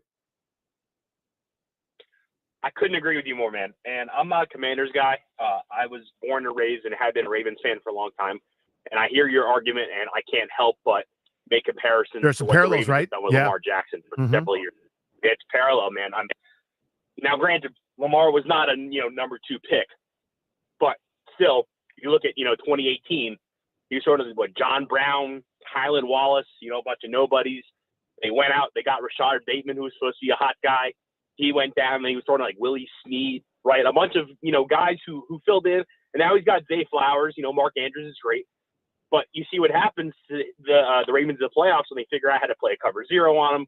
They put a bunch of guys in the box. He's forced to throw. And they can't get past the Chiefs. They can't get past the Bills. You name it, what happens?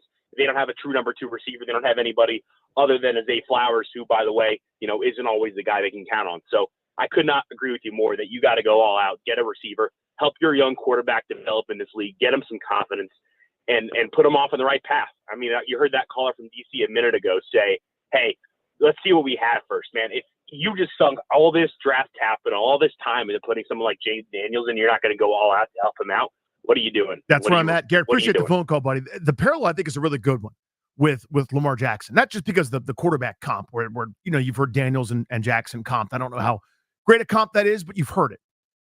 Baltimore gets this, by the way. Now, they haven't been successful. This has been their Achilles heel, I would argue, for a long time. They can't get the receiver position right. In the year they drafted Rashad Bateman, some guy named Amon-Ra St. Brown went, dozens of picks later. So they've tried everything they could think of, and they can't evaluate receiver up there. Baltimore does a lot right. That ain't one of the things. They're terrible at receiver spots. How many DeMarcus Robinsons? How many Devin Duvernays? How many, Rashad Batemans who Garrett just mentioned? They're trying because they see it. They see the need.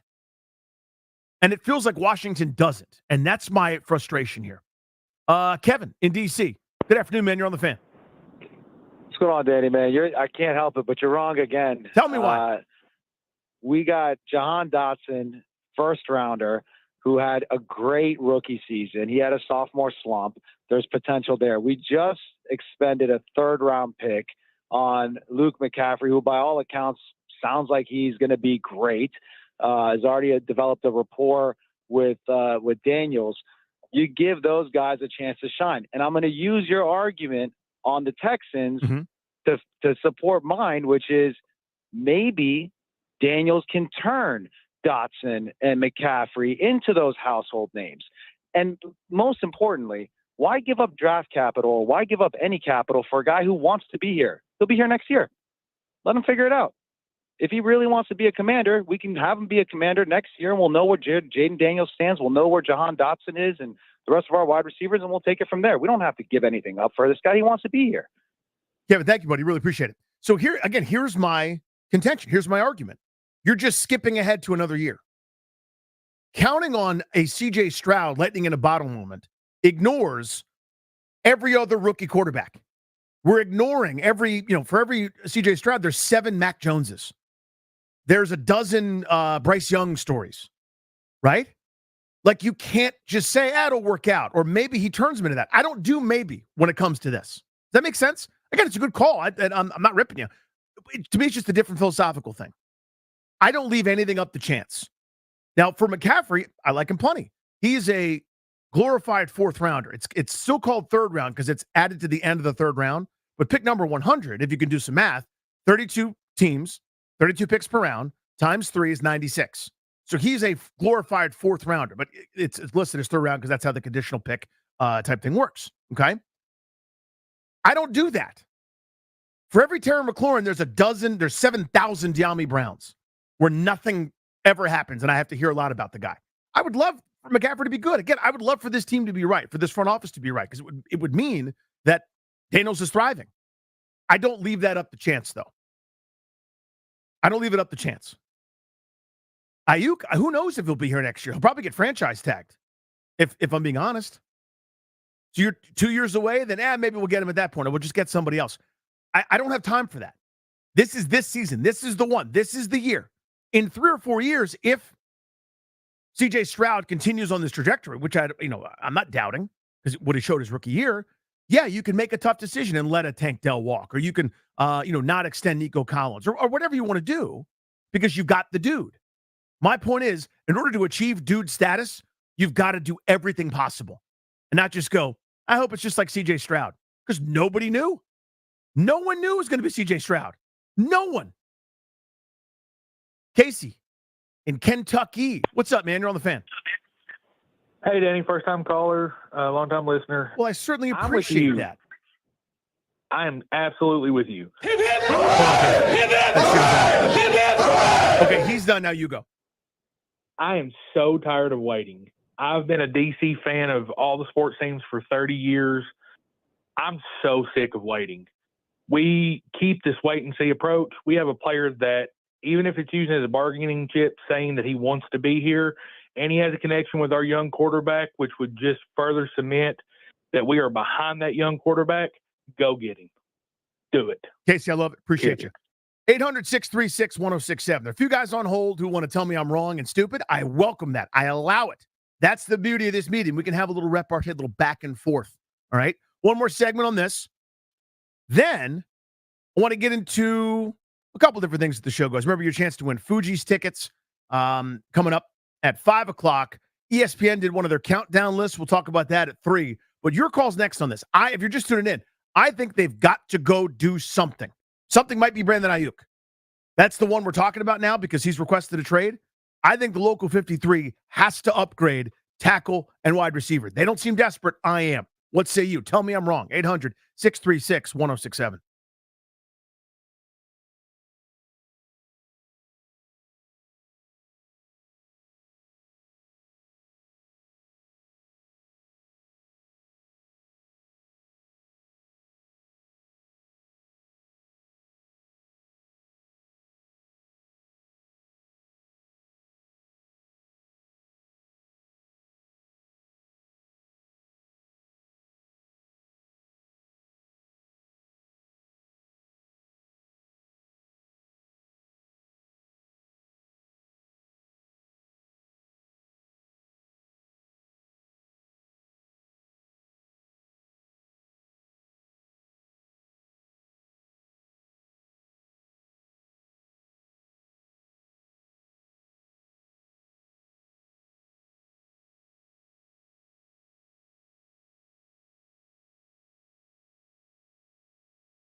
want to remind you guys, the exclusive sponsor for our show, the law firm of Kanduri and Morad, can guide you and your family in the right direction by helping you draft your will, set up a revocable trust, or create a healthcare power of attorney. Schedule a free consultation with their estate planning attorneys at kmlawyers.com. Be sure to tell them Grant and Danny sent you to score yourself a great discount. That is kmlawyers.com. My contention is pretty simple. This front office, who I think is really good, really smart, on the same page, they're all pulling the rope in the same direction over Local 53. I like a lot of what they've done. I think this is a glaring miss. I think this is the most important thing they should have done this offseason was get Jaden Daniels. The second most important thing was ensure his success. And I don't think they've done that. They're pretty confident. I am not. Enter this Brandon Aiyuk discussion. I think they need to go make a move. I think you've got to, if he's available, I think you have to win the bidding here. I know a lot of folks think I'm wrong. You're welcome to chime in and say that. Let's go to Mo and Largo. Mo, tell me why I'm wrong, buddy. Good afternoon, sir. Thank you for taking my call. Of course, bud. Danny, I'm so upset with you. Like, Please. I cannot believe you, bro. Like, you acting like Dan, man. You're acting like Dan. Like, before this even took place, you were perfectly fine with the progression that we were making as an organization. Mm-hmm. You were happy with the acquisitions that we made because we didn't spend a bunch of money, okay? We're trying to build a culture/foundation with parts that seem to be capable of working together, okay? And then all of a sudden, we hear the rumblings of Aiyuk being possibly available. Now we have to go make this move. That's crazy. Like, let's just think about it this way, okay? Mm-hmm. He was, the third, maybe the fourth option on that team who was run dominant with an incredible offensive scheme, okay?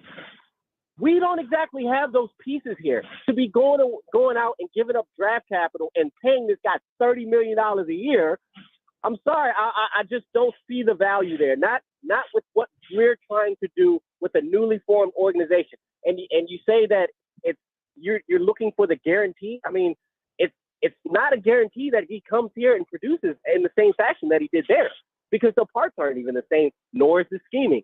So to be giving up so much capital and so much money for such a variable, I can't get with that, bro. You acting like Dan, man, and I'm surprised. Thank you, Mo. Appreciate you. So the acting like Dan part stings a little bit. I'm assuming he doesn't mean like the investigations and harassing people, just like, wanting better players on my football team. Here's my point. This is my governing principle. You need to draft a rookie quarterback. You have to do everything you can to make him successful. Of course, there's no guarantee that Brandon Aiyuk would come over here and be as good as he was in San Francisco. You and I have different evals of him. I think he's a star. I think he's actually been held back by the fact they have too many weapons over there, and held back by the fact that they have leads and they're running the football down people's throats. I think that guy is a badass. I think he is a stud. And if you don't agree with that, that's totally reasonable. I don't think Grant's as high on him as I am, for example. But when you watch them play, I know Kyle Shanahan's scheming dudes open, but it's not like when he's absent, Jawan Jennings is going 5 for $125. It's not like when he's absent, some dude you never heard of is doing it. It's not like Mike Shanahan and running backs. Like, I think that guy is a 1,300-yard receiver with 7-8 touchdowns in most any offense. If you disagree, again, reasonable. But I want that. I need that on that wall with my rookie quarterback. Mike in Waldorf. Good afternoon, man. You're on the Fan. Hey, what's up, Danny? Like always, I'm calling because I agree with you once again. I want to take it back a step further. Mm-hmm. The Johnny Newton or Mike Sandler still pick, in my opinion, during the draft should have been A.D. Mitchell out of Texas. He was there for us. It would have been perfect. We would have drafted him, still saved some cap room, still saved some draft picks. So I'm still kind of hurt about that, but I turned the page. Mm-hmm. And initially I was with possibly obtaining Aiyuk if he was available and everything lined up. But the last couple of weeks, he's kind of thrown me off a little bit with the antics and kind of, with the media and the social media. Some of that stuff kind of rubs me the wrong way a little bit. I'm still old school when it comes to that type of stuff. The only caveat I would say is not Aiyuk. If it were me, I would be knocking the door and kicking the tires on T. Higgins. That's another option, Mike. I got a lot of guys on hold. It's a great call. Really appreciate it. And this is kind of my general point. If you don't like Aiyuk, fine. Somebody. What I want is everyone on the same page as me recognizing, hey, we got a lot of uncertainty in that receiver room. It's Terry McLaurin and hope. I don't do that with my rookie quarterback. I'll do that with Pat Mahomes. I'll do it with Joe Burrow. I'll do it with Josh Allen. I mean, they're going to let Stephon Diggs go in Buffalo, right? And I don't think you have that many people going, what the hell are they going to do? You got Josh Allen. You got an all-pro quarterback who's knocking on the precipice of a championship. We'll find somebody for him. He'll make someone else better. Until you have that, you throw caution to the wind, and you do everything you possibly can to make the rookie quarterback successful. We've seen it too many times go the opposite way. Rami in Falls Church. What's up, man? You're on the Fan. Hey, thanks for taking my call. Is there? I didn't disagree. I didn't agree with you to begin with, but you changed my mind. Would you I look at think that? you're right. I'll allow it. I know it's pretty crazy. First time that's ever happened. Usually I just disagree with you and stay that way the whole way. Yeah. But you're right. It's a new quarterback, and we better be more cautious and support him, because if he fails or has a hard time, that's going to affect the entire rest of the team. That's going to affect our tackles and our wide receivers. It's going to affect the entire team. So let's kind of pad our team a little bit and get that extra player, whether it's Aiyuk or not. I like what Mike was saying, and it will kind of insulate our future. Appreciate you taking my call. Take it easy. Thanks, Rami. That's not a four-handed compliment there, by the way. I usually just disagree with you and stay that way. I like that. I'll take it, Rami. I don't mind. Just means you're paying attention.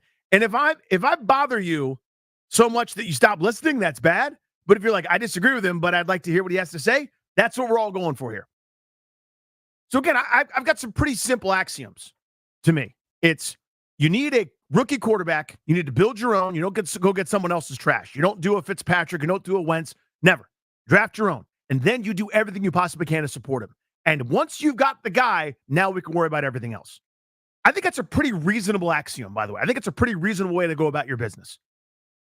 So if you don't like Aiyuk, fine. Forget about Aiyuk. Something. They've got to upgrade. They need to do everything they possibly can. No stone unturned to make sure that this kid is good. It makes everything else worthwhile. Because frankly, trotting Ryan Fitzpatrick out there is a waste of time.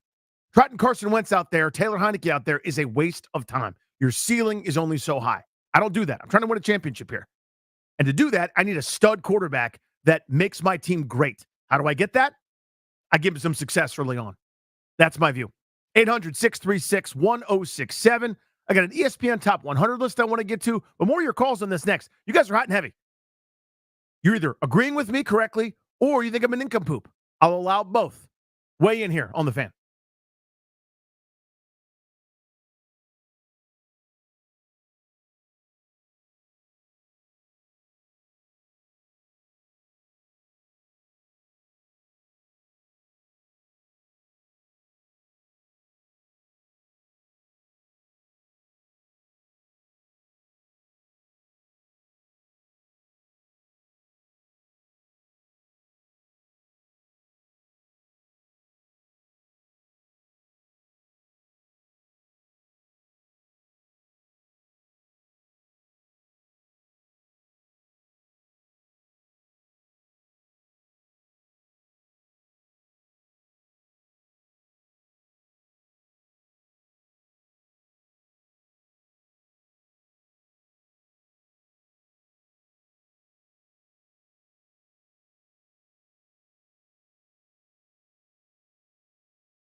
An extra special hello to the capital of the Commonwealth, 910 AM, the Fan in Richmond.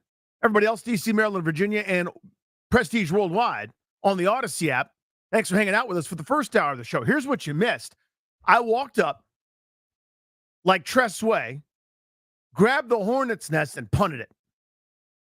Oh, people are agitated. I got a few folks agreeing with me, but a lot of folks disagree, and that's fine. That's the beauty of the meeting. We're just talking about some sports stuff here. I got an ESPN Top 100 list that I want to get to here in a moment. Double play at 3:45. Beltway Blitz at 4. Grant Paulson will join us at 5 from the All-Star game, and we'll give you a chance to win Fuji's tickets. There's your lay of the land. 800-636-1067 is the telephone number. Here's my contention. If not Aiyuk, find somebody else. But my point is, we're using this Brandon Aiyuk thing to get into the discussion. The Washington front office has overturned a huge percentage of their roster, upgrading talent that was in desperate need of that, right? By the time the season starts, when they get their final cutdowns, more than half the roster is going to be new players. They looked at what was there and they go, wow, that's a boneyard. That ain't good. We'll fix it. They didn't do much at receiver. They drafted Luke McCaffrey at the end of the third round, a supplemental pick, conditional pick, whatever you want to call it. That's really a fourth rounder, pick number 100. They went with an unproven left tackle, a swing tackle, and a guy that they think is better than everybody else thinks he is in Brandon Coleman. I hope they're right about Coleman. They're entrusting the success of their rookie quarterback to, I hope Jahan Dotson has a bounce back here. I hope Luke McCaffrey turns into something. I hope somebody from the Zacchaeus, Milne, De'Ami Brown tier turns into something viable. I hope Zach Ertz still has something. I hope Ben Sinnott is the real deal. I like all these players individually, but based on what you've seen, the only guy with pelts on the wall is McLaurin, Terry. That's the list. Everybody else, well, it's an excuse, or well, it was kind of the enemy's fault, or well, maybe it was Sam Howell. Listen, they slung it 1,000,000 times last year, and Dotson went weeks without getting targeted. If your ass was on the line, like, I don't have a job next year if I don't do some successful offense. Are you going weeks without targeting one of your good options? No. So you're hoping that something is dramatically different this year for those guys. And maybe it will be. I hope it is. If I'm wrong, Dotson's going for 850 yards, 6 touchdowns. One of those other guys that I mentioned, balls out, whether it's a slot guy or a gadget or other. Zach Ertz isn't just a catch and fall guy anymore, is making plays in the secondary. Ben Sinnott is every bit the weapon. I hope those things happen, but I'm not counting on it. I don't leave anything up to chance when it comes to my rookie quarterback. I overkill. I overindulge. I go too far. I maximize and I protect. Until to the point where I go, okay, it's now unnecessary. I'm not going to spend another $50 million on this player because he wouldn't have a place to play. That's when I'm content. That's when I'll start thinking about my nickel cornerback. That's when I'll start thinking about a rotational defensive tackle piece. That's when I'll start thinking about my strong safety or my weak side linebacker. They didn't. I think they've missed. I think this is a mistake by this front office. 800-636-1067. Tell me I'm wrong. Tell me I'm right, too. You can tell me where I'm wrong. Steve in Warrenton. What's up, man? Hey, Dan. How you doing? I'm good, pal. So I agree with you. And the reason why is because I feel like having another great wide receiver opposite McLaurin will allow the defense, will make the defense have to choose one of the two in order to put their star cornerback on, which in a offense that they neglected to focus on the offensive line, Daniel's got to make quick passes, 5-step drop and get that ball out. And having more options to throw the ball to allows him to actually be able to get the ball out without having to run around and scramble and find a check down player here or there. Also, if you get this Aiyuk or whoever now, that allows you to open up your draft next season and focus on the offensive line or other positions of need. Steve, thank you, buddy. Appreciate you. Let's go to Eddie in Waldorf. Eddie, what's up, man? You're on the Fan. Man, hey, listen, bro. I agree with you as well with a caveat, though. A, you can't give him a no trade clause. Just can't do it. Right. In case it is a mistake. Mm-hmm. But secondly, and more importantly, you need to buy in from McLaurin, and you can't outpay him to exceed McLaurin in annual value, meaning they either need to be the same salary or you increase McLaurin's or you have Aiyuk come in and you take less money. Either way, I agree with you. We need a bigger, tougher guy. Do it, knock it out. But you got to have it with a few different caveats. Appreciate you. Eddie Smith, what you're cooking. Thank you. So a couple people have asked that, like, hey, what about Terry? To that, I would say, I bet you Terry's more tired of losing and just running cardio, as he said last year, famously after one game where he didn't get targeted for hours at a time. I think he's a grown-up and understands. The same way John Allen probably understood that Deron Payne was going to get more when he signed because he was later. Cap goes up. These guys are adults. They understand how this business works. So I don't know that McLaurin would be butthurt if Aiyuk, a couple years, almost calendar-wise, after he signs, would end up making more money than him in terms of AAV. Again, I haven't talked to Terry about it. I don't know, but I'm with you. I would say, hey, let's include Terry McLaurin in this process. AK, just tell him, we're doing this because we want to create more space for you. We're tired of the defense automatically being able to shade coverage your way. We're tired of you getting, sandwiched between multiple people and taking shots to get these tough contested catches. We want some grass in front of you. We want some yards after the catch. Remember those? So to me, the priority is maybe less about Terry's ego. He'll figure it out. He's a pro. He's done everything right, and he'll continue to do everything right. And it's more about Jaden Daniels. The feelings, the fragility of certain guys' egos, that all goes out the window, man. Windowman.com. Jaden Daniels has to be great. So sorry if it hurts Cornelius Lucas's feelings. Sorry if it hurts Brandon Coleman's feelings. Sorry if De'Ami Brown thinks he's being passed over. A lot of these guys won't be here when Jaden Daniels is good, hopefully, in 6-7 seasons. Because that's what we're talking about. We're talking about a sustainable thing. Look at the roster the day Aaron Rodgers took over. Then look at the roster 5 years from then. Then look at another 5 years. It's 100% turned over in almost every position, with a couple exceptions. That's the kind of thing I'm looking for, and I'm talking about. I think that you guys want too. You want that dynasty. And the thing I'm talking about is the way that I see to build it. It's with building success for your quarterback, not having him get killed and folded up like a chair, Robert Griffin style. Not having him not have a viable option beyond another young player in Dwayne Haskins.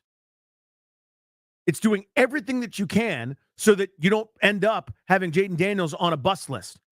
You don't end up having him on the, the Mac Jones plan, what seems to be the Bryce Young plan. All the quarterbacks that we now think of as jokes. David Carr, Achilles Smith, you go down the line. No line, no weapons, no help. Bad organization, counting on him to be a savior. I don't do that. Every once in a while, somebody is one. Somebody's so good that it doesn't matter. I cannot count on that. I'm just playing the percentages here. This is I've got, whatever the number is. There's a 80% chance, I'm making these numbers up out of my tuchus, that a first-round quarterback doesn't turn into the kind of superstar that we all want. That percentage goes down to 70% chance that it doesn't happen if you don't surround him with every possible weapon. It goes down to 64% if you don't surround him with the best offensive line money can buy. It goes down to 62% failure rate if you don't surround him with great offensive coaching staff. I'm trying to lower those bad percentages. It still might fail, but I have to know if I'm in charge of this thing, I did everything I possibly could. Previous regimes did not. Period. End of story. The Shanahans did not. Jay Gruden did not. And that group, whatever they're going to call the GMs at those points, whether it was McLuhan or back to Bruce Allen or whatever, I don't care. Ron certainly didn't. They didn't even bother drafting one. We screamed about it last year with Sam Howell. How could you go with this neophyte and say that's the offensive line we're working with? And we didn't know that Jahan Dotson was going to turn in a terrible report card for his second year. I thought he was going to ball out. I wasn't even addressing that part. In retrospect, I probably should have. But they had Curtis Samuel, who's a nice weapon, and they had Terry McLaurin. So I wasn't thinking that way. I would have done something at tight end, by the way, and they didn't have interest in doing that. They were like, well, Logan Thomas gets hurt a lot. He didn't have a ton of explosion. Let's go with that. Mistake. Wrong. To me, it was the offensive line. This year, it's both tackle spots and weaponry. Let's go to Malik in D.C. Thanks for being patient, man. What's up? You're on the Fan. Malik, you with me? I'm going to put Malik on hold. He's been waiting a long time. Let's go to Jackson in San Antonio. What's up, Jackson? Man, first time caller. Man, I 1,000% agree with you, man. I mean, just getting Aiyuk, man, that just expands the whole playbook for everybody, not just, Eckler, Robinson, Terry, that's just going to help everybody out, in the long run. And, like you said, we're trying to help Jaden Daniels out. I mean, yeah, the defense will be all right. But, I mean, it's like, come on, like, look at Philly, man. They got two badass receivers over there. Why can't we have that over here in D.C.? So, like I say, man, do whatever it takes to get them. I'm all in for Aiyuk. Let's get it, man. I love it. That was Jim Zorn for you, Jackson, in San Antonio. Yeah, you saw it. You saw Miami, right, where they go, I know we got Jalen Waddle, but we got a kid that we're trying to, turn into something in Tua. Let's go get Tyreek Hill. You saw the development of Jalen Hurts, and they went, yeah, we're going to go get A.J. Brown too. You've seen it. Teams do this. I think the smart ones do. Let's try Malik in D.C. again. Malik, what's up, bud? You're on the Fan. Hey, thank you for having me. You got it, pal. Shout out to all my fellow lifelong Cowboy haters. Mm-hmm. Mm-hmm. That is correct. I love Aiyuk, and my thing is not about draft capital because we haven't shown that we consistently can draft somebody with the caliber of Aiyuk. So I don't even care about the draft picks. I'm more concerned about the money or what players we would give up to get him, right? And like you said, everything comes down to Jaden Daniels and what he is and what he can be. So when you go out and you get a target like that for him, you're kind of putting the horse before the cart, and you could end up looking like you said, Carr with Devontae Adams or Tennessee with DeAndre Hopkins, where you make that splash and you end up doing nothing with it, So I'm more like, okay, get him O-line help. If you're going to spend some money, get him some O-line help, even a running game. We got so many holes. I'm not good with the tight ends. I'm not good with the wide receivers. I'm not even good with the running backs, and I'm definitely not good with the O-line. So get him some defensive help so that he don't have to put up too many points or expect him to do too much, and a running game. And that's it. Malik, thank you, buddy. So if it was an either-or situation, I think that might actually be a great debate. Like, either, let's say we can only afford to do one. Like, everyone's dealt with something like this at their house, right? Or, hey, we can only afford to do one thing. We can renovate the kitchen or, I don't know, build up the garage. And whatever's the most important thing to you. If we can only afford to do one, would you add a left tackle or add a wide receiver? But my point is, the answer to both is yes. You've got cap space. You've got draft capital. You are in a good position to do that. You got the dream. You've got the rookie quarterback that everybody's drooling over, rightfully so. You don't do the judicious, smart, slow down, I want to be a slow build, Ron Rivera roster building, whatever the hell that meant to him. Didn't mean what it meant to me, certainly. I actually think you build the roster when you do that. He had a different vision. The most important thing is that Daniels is successful. How do you make him successful? Pretty easy. Some of the recipes that Malik just pointed out: run the hell out of the ball, take a little bit off his plate. Maybe it'll make it so they got to score 35 a game, and he's getting drilled behind the offensive line that isn't very good a bunch, and he's got a sack proclivity in his own right. Okay, I see that. To me, it's when in doubt on a 50-50 ball, I'll throw it to Aiyuk. Convert some of those third downs. Give me an outlet in Austin Eckler. By the way, I love that. I love what they've done in that regard. I'm not just beating up on this front office. I think they're really good. I think they've seen a lot of the same needs that I see.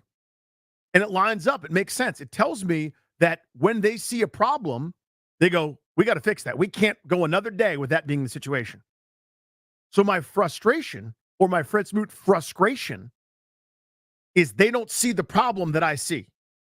You follow me? I see an issue. I see a weakness. I see the downfall. I see the reason this might not work. And I'm going, guys, there's a hole. There's a hole in the dam. The water's coming. The water's coming. And they're going, it'll hold up. It'll be fine. It might. But are you sure? Are you sure? What's it worth it to you to find out? You can live in a flood zone without flood insurance. What's it worth if you find out? Let's go to Chris in Chevy Chase. Chris, what's up, dude? You're on the Fan. Hey, what's up, Danny? How you doing, man? I'm good, pal. How are Alumni you? of St. Albans. Loving you, man. Loving you. You're dead on today. Appreciate you, dude. We like all these guys are like delusional. They keep on calling and saying that we don't need this, we don't need that. Listen, you have to set him up for success. We have the smallest wide receivers in the NFC East. I would give up Jahan Dotson for Brandon Aiyuk at 6 feet 215. Brandon Ayuk's bigger than Terry McLaurin. Mm-hmm. I mean, I'd like to have a T. Higgins at 6'4", but yeah, you're dead on. We have to have we need to get rid of these small 5'10", 5'11" wide receivers. Chris, love it, buddy. Appreciate your call. I think there's room for everybody. Like, I'm not going to not have Jalen Waddle on my team because he's not as tall as T. Higgins. But I know what your point is. I'd like a mix. You could be 5'9", like Steve Smith was. You could be 6'3". I need ballers. I mean, Grant and I have a fundamental disagreement on this show about, building offense, building defense. He thinks offense is about scheme. I think that's what defense is about. Now, obviously, your defense is better if you got a TJ Watt. Your defense is better if you've got a Chris Jones who's unblockable. But to me, offense in the NBA, offense in Major League Baseball, offense in the NFL is about uncheckable monsters. It's about matchup nightmares. It's about that dude that you have no choice but to account for. How are you going to account for him? He's still going to kick your butt, but B, it makes it possible for everybody else. So years ago, I was dead wrong about Deshaun Jackson.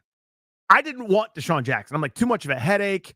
That whole weird series of reports about gang affiliation. And remember all that stuff? I was like, I don't want no part of it. I want no part of a guy that can never just go into the end zone normally. Like he's never just scored a regular touchdown. It's always got to be something weird, and he's annoys me to no end. Totally wrong about it. He opened my eyes to this principle. You need dudes that terrify. You need the guy that everybody is scared of every single play. Even though he'd have these 3 for 29 games that weren't impactful, he was still making it so that everybody else got to eat. Defenders were terrified of ending up on the highlight show. Defenders were terrified of ending up on the whoop, got him, or whatever the hell the segment was going to be on NFL Network or ESPN or whatever. Nobody wants to be the dude diving at his feet like LaRon Landry was on the Monday Night Massacre. Nobody wants that. So you know what that does? That creates space for everybody else. That offense with Kirk Cousins, Jordan Reed, Pierre Garçon, and Deshaun Jackson, that's the best it's been here in a long time. I need that. Give me uncheckable monsters. Give me matchup nightmares. Gary, Fredericksburg. What's up, man? You're on the Fan. Danny, what's happening, buddy? What's good, dude? Real quick, if I had to choose between tackle or receiver, would definitely be tackle. But like you said, we can get both. Mm-hmm. We have the means to get both. Why would you not get Aiyuk? Who's better? Who's closer to Justin Jefferson and Cooper Kupp? Those kind of guys, Aiyuk or McLaurin? And I'm a diehard Redskin fan.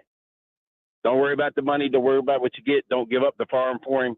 But you got to get him. You got to get ballers, just like you said. So I hope they do. I hope something works out. I've been waiting to hear this. Hope you enjoy your day. Appreciate your show. Thank you, Gary. Very kind, buddy. Todd in Tallahassee. I like the alliteration. What's up, buddy? Hey, what's up, man? Actually, I'm in Bethesda today, so oh, right on. not as left. So, Todd, real quick clarifying. Did you just lie to Ryan? Is that what happened? Like, did you lie that you were in Tallahassee, or you normally are in Tallahassee? I normally in Tallahassee, Yeah. and he just knows me, and I just told him who I was, and he just assumed. I didn't tell him where I was today. Okay. Thank you very much. So we'll allow that, and we'll give you the From Bethesda drop as a reward. Thank you, Todd. Oh, thank you so much. I'm actually from Bethesda, too. I was born here, so that works really well. Where are you from? Bethesda! Boom, there it goes. Go ahead, Todd. Thank you, sir. So my first thought on this was, we have the second most salary cap space in the entire league? Yes. Something like that? Mm-hmm. Top 3.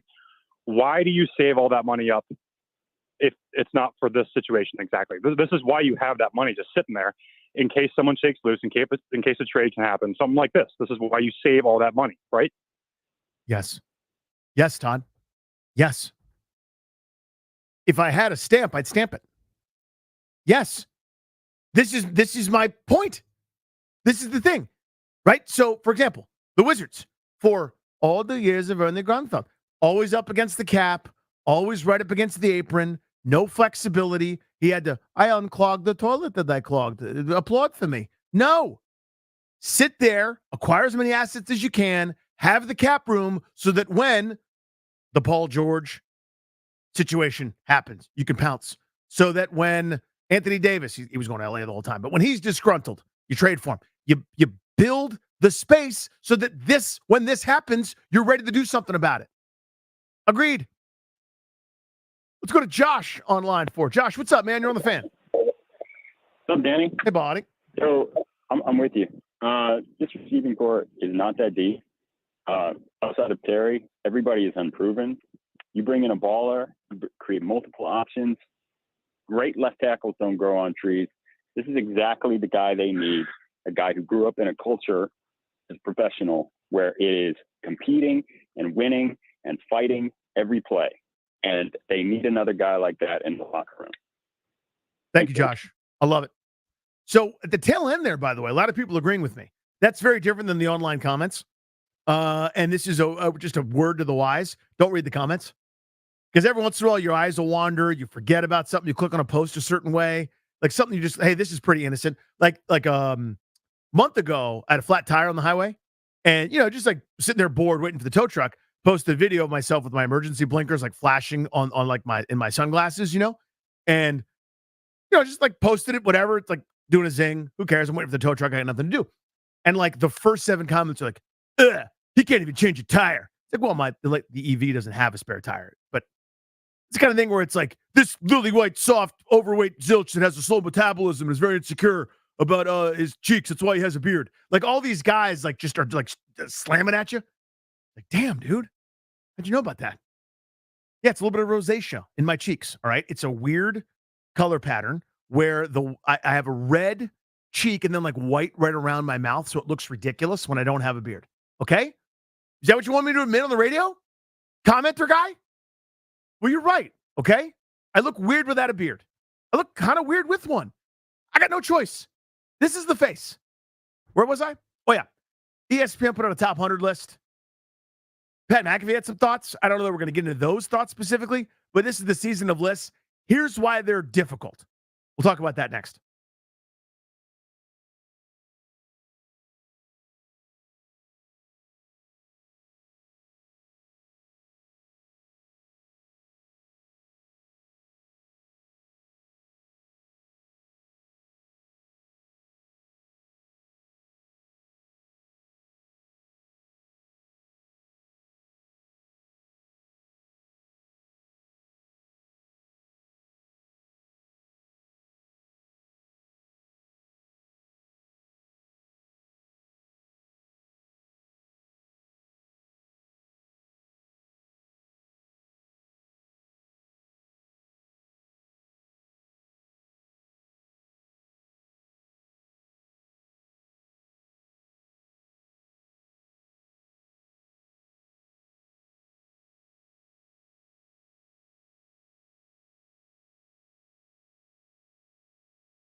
It's Grant Nanny here on The Fan. Speaking of Grant Nanny, that's us.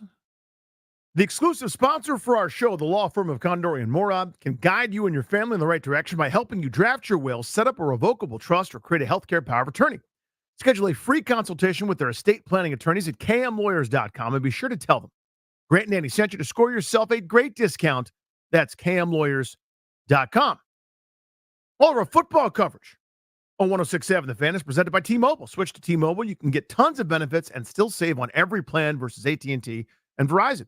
Use their savings calculator to find out how at T-Mobile.com/switch. Good conversation. We did 90 minutes on that. Really jumped up a notch. Rick killed a guy. That was really fun. Basically started with the Brandon Aiyuk I want to trade report from Mike Garafolo. That's been since rebuffed by Adam Schefter. Well, I guess that report has been rebuffed. San Francisco, via Schefter, has basically said, hey, he's not up for sale. We're not trading him, etc. Impasse. I saw a 49ers, I think it was a beat reporter, tweet this out.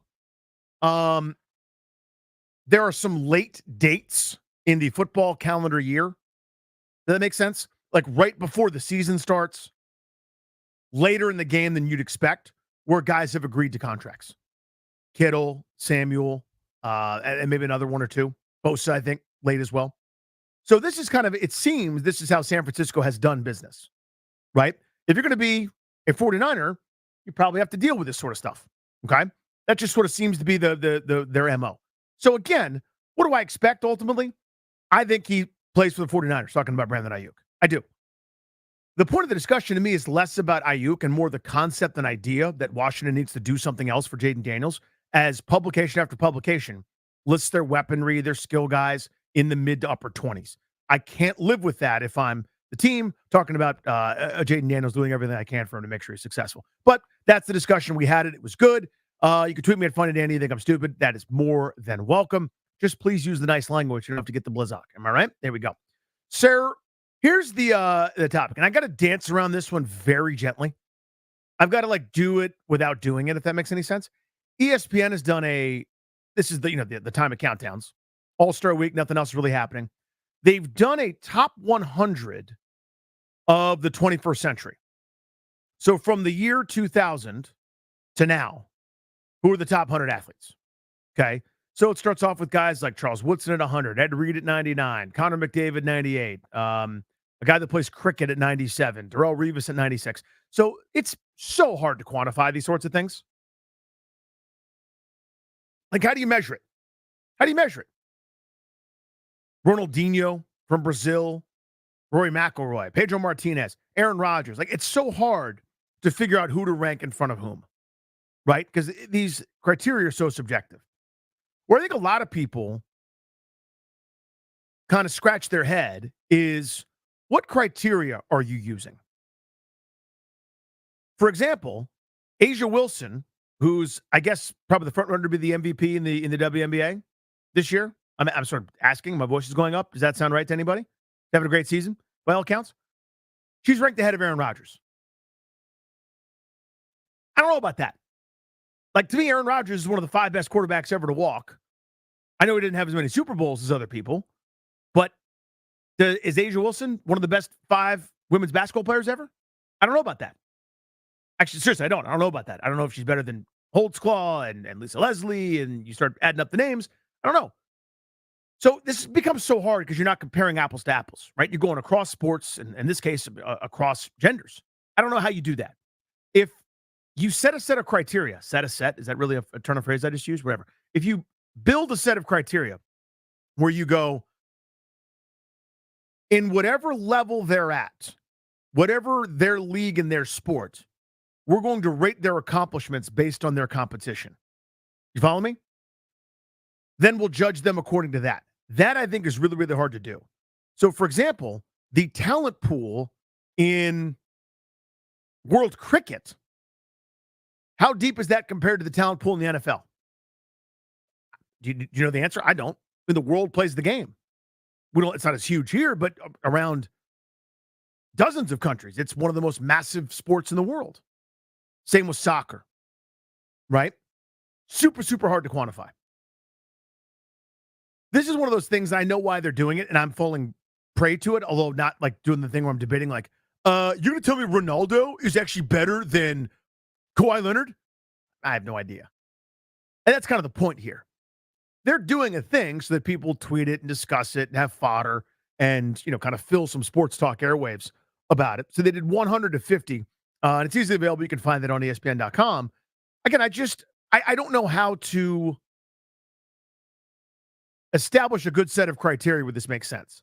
So in other words, for me, the best athlete, natural athlete, AKA, if you put this person in a room, wiped their memory. This is an elaborate setup here, okay? Take whoever you think the best athletes are, natural athletes, okay? Speed, strength, agility, quickness, toughness, whatever. In my lifetime, if you put the 100 best athletes with no memory of anything, no skill, no acquired experience in various sports, explain the rules of a game, and said, play it, and we'll see who's best.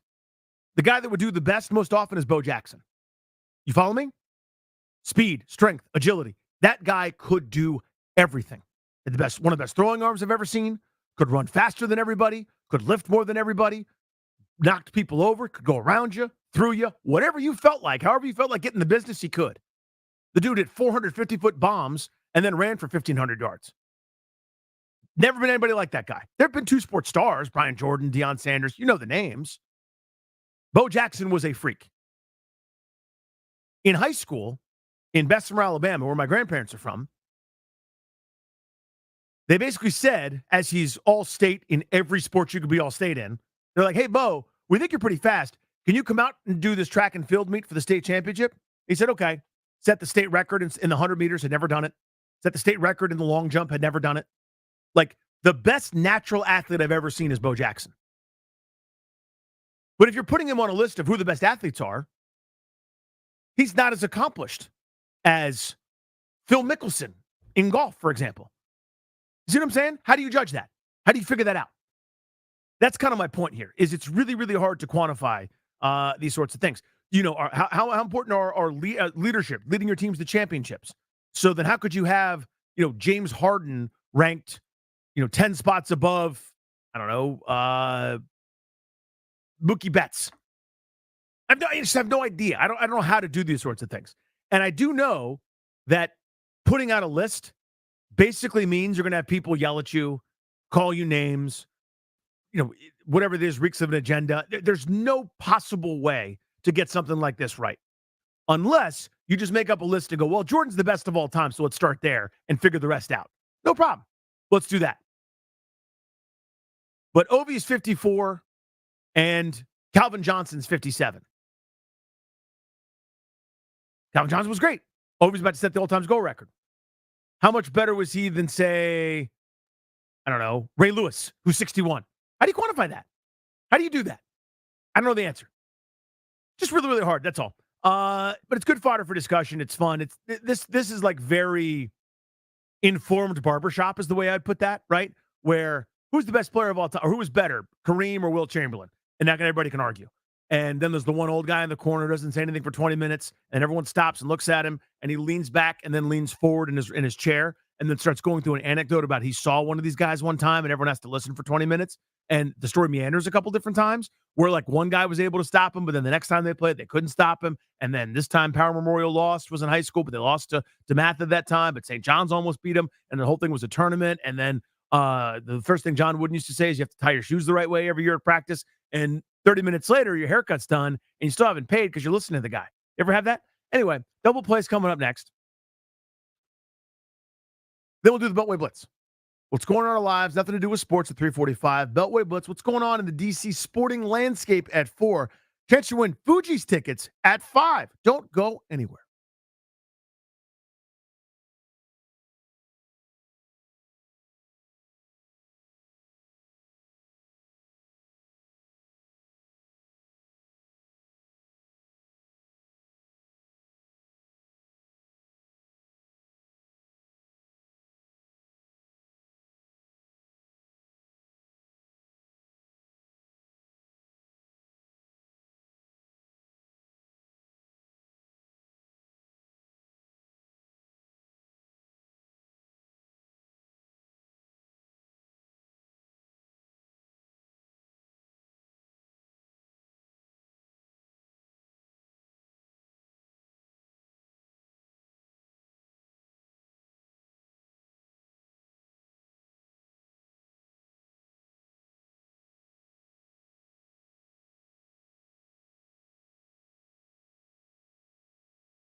every day at 3:45, with the exception of Friday.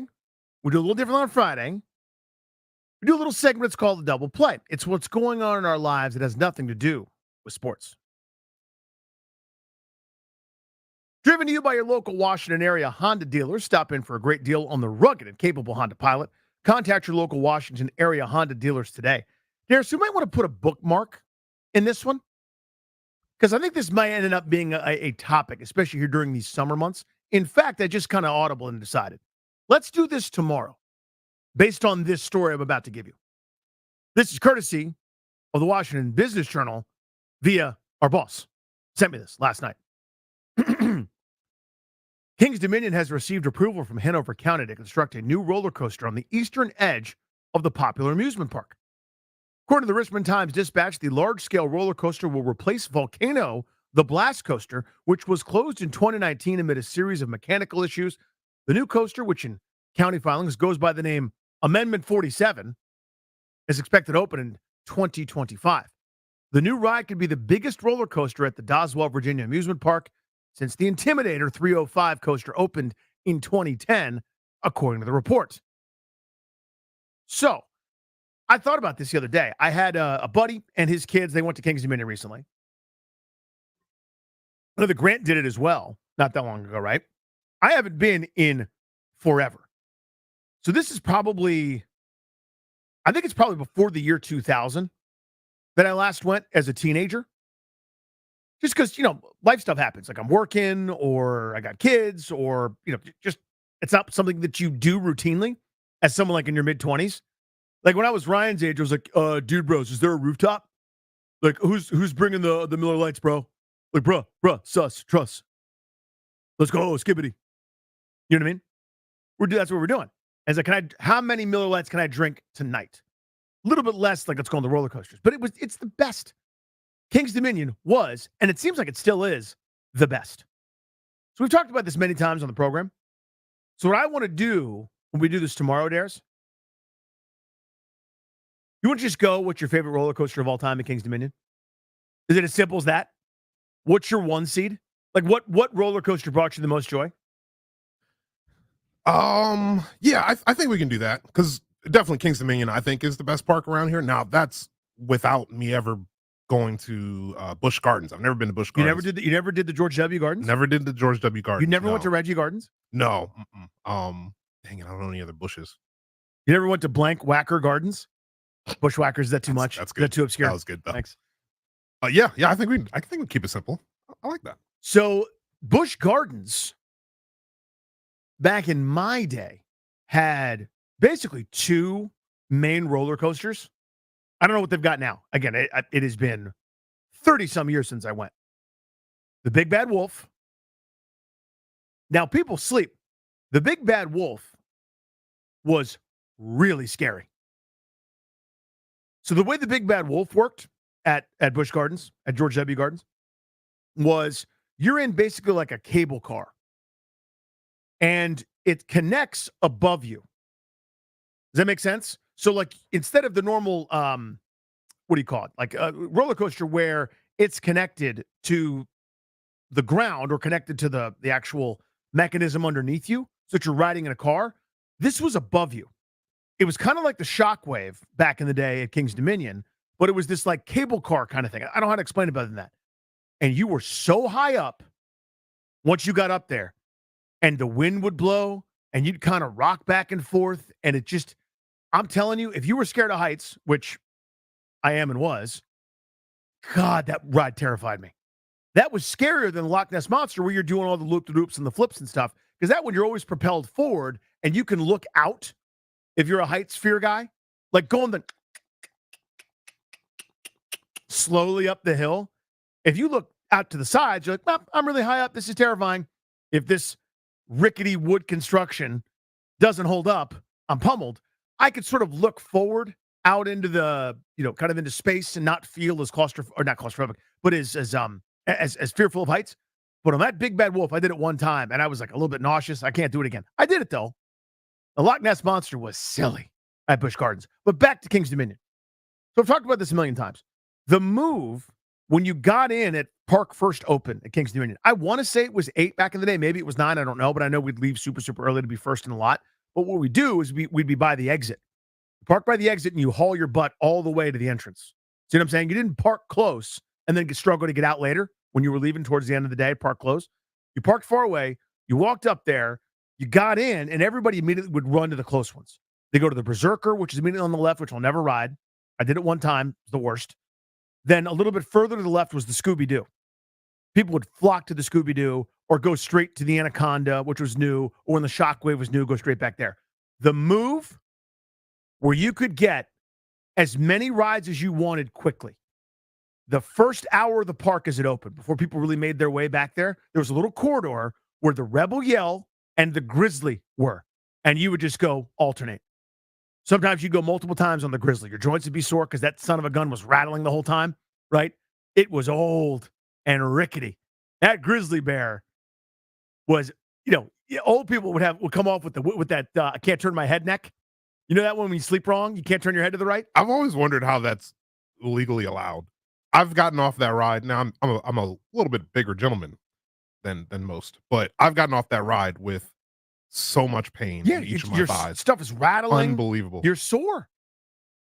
It's like it was like grandfathered in code wise. You know what I mean? Like it's one of those, like if they built it today, you couldn't do that, but they built it then, so somehow it was fine. Like one guy's down I just picture one guy down at the binders kind of leaning against one of the rails to hold the whole thing up, With the Grizzly and the Rebel Yell, you could ride those things for an hour before everyone else got there. That was the best part. Then you do try to hit the other line strategically near pieces of pizza, or if you have like a younger kid with you, let them do like the teacups or some kind of smaller thing or whatever. But I probably rode. So if you're asking me what my favorite roller coaster was at Kings Dominion, it was probably the Grizzly, because I did that one the most.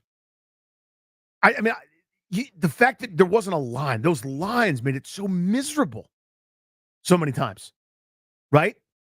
When other rides were new, I remember when they first put in the Shockwave. That's how old I am. I'm old enough to remember the pre and post Shockwave.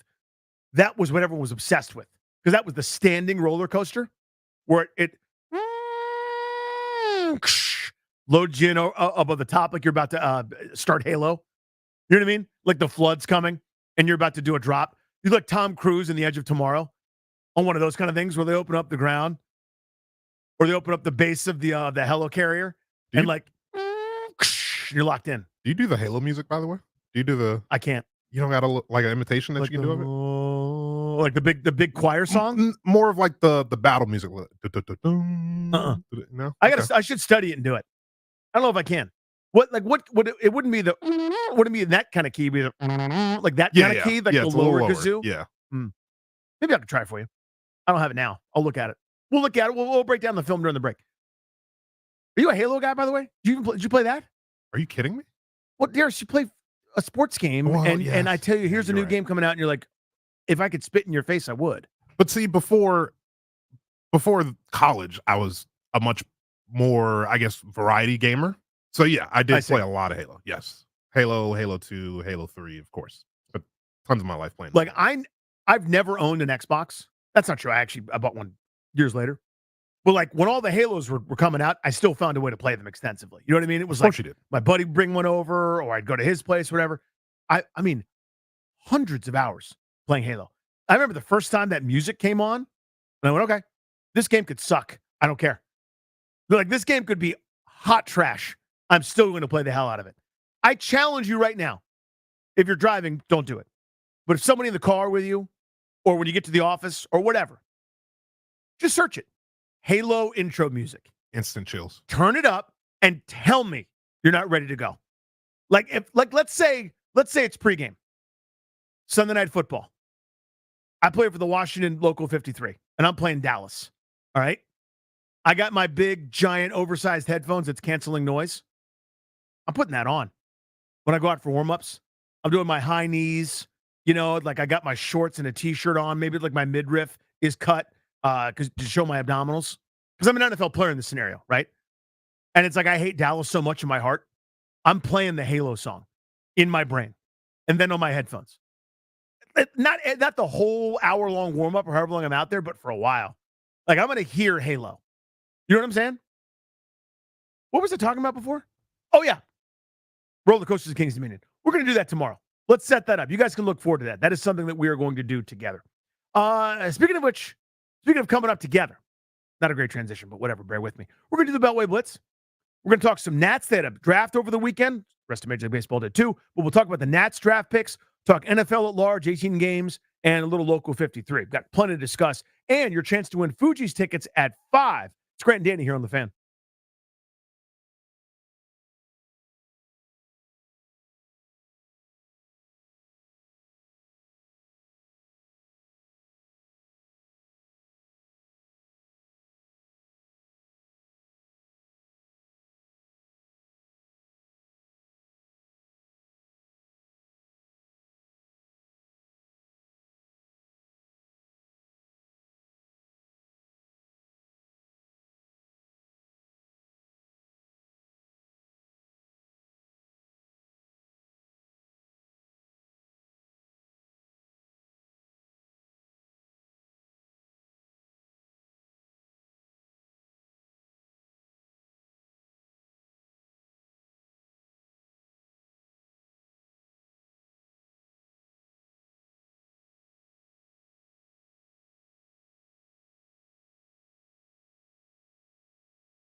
Grant and Danny here on the Fan.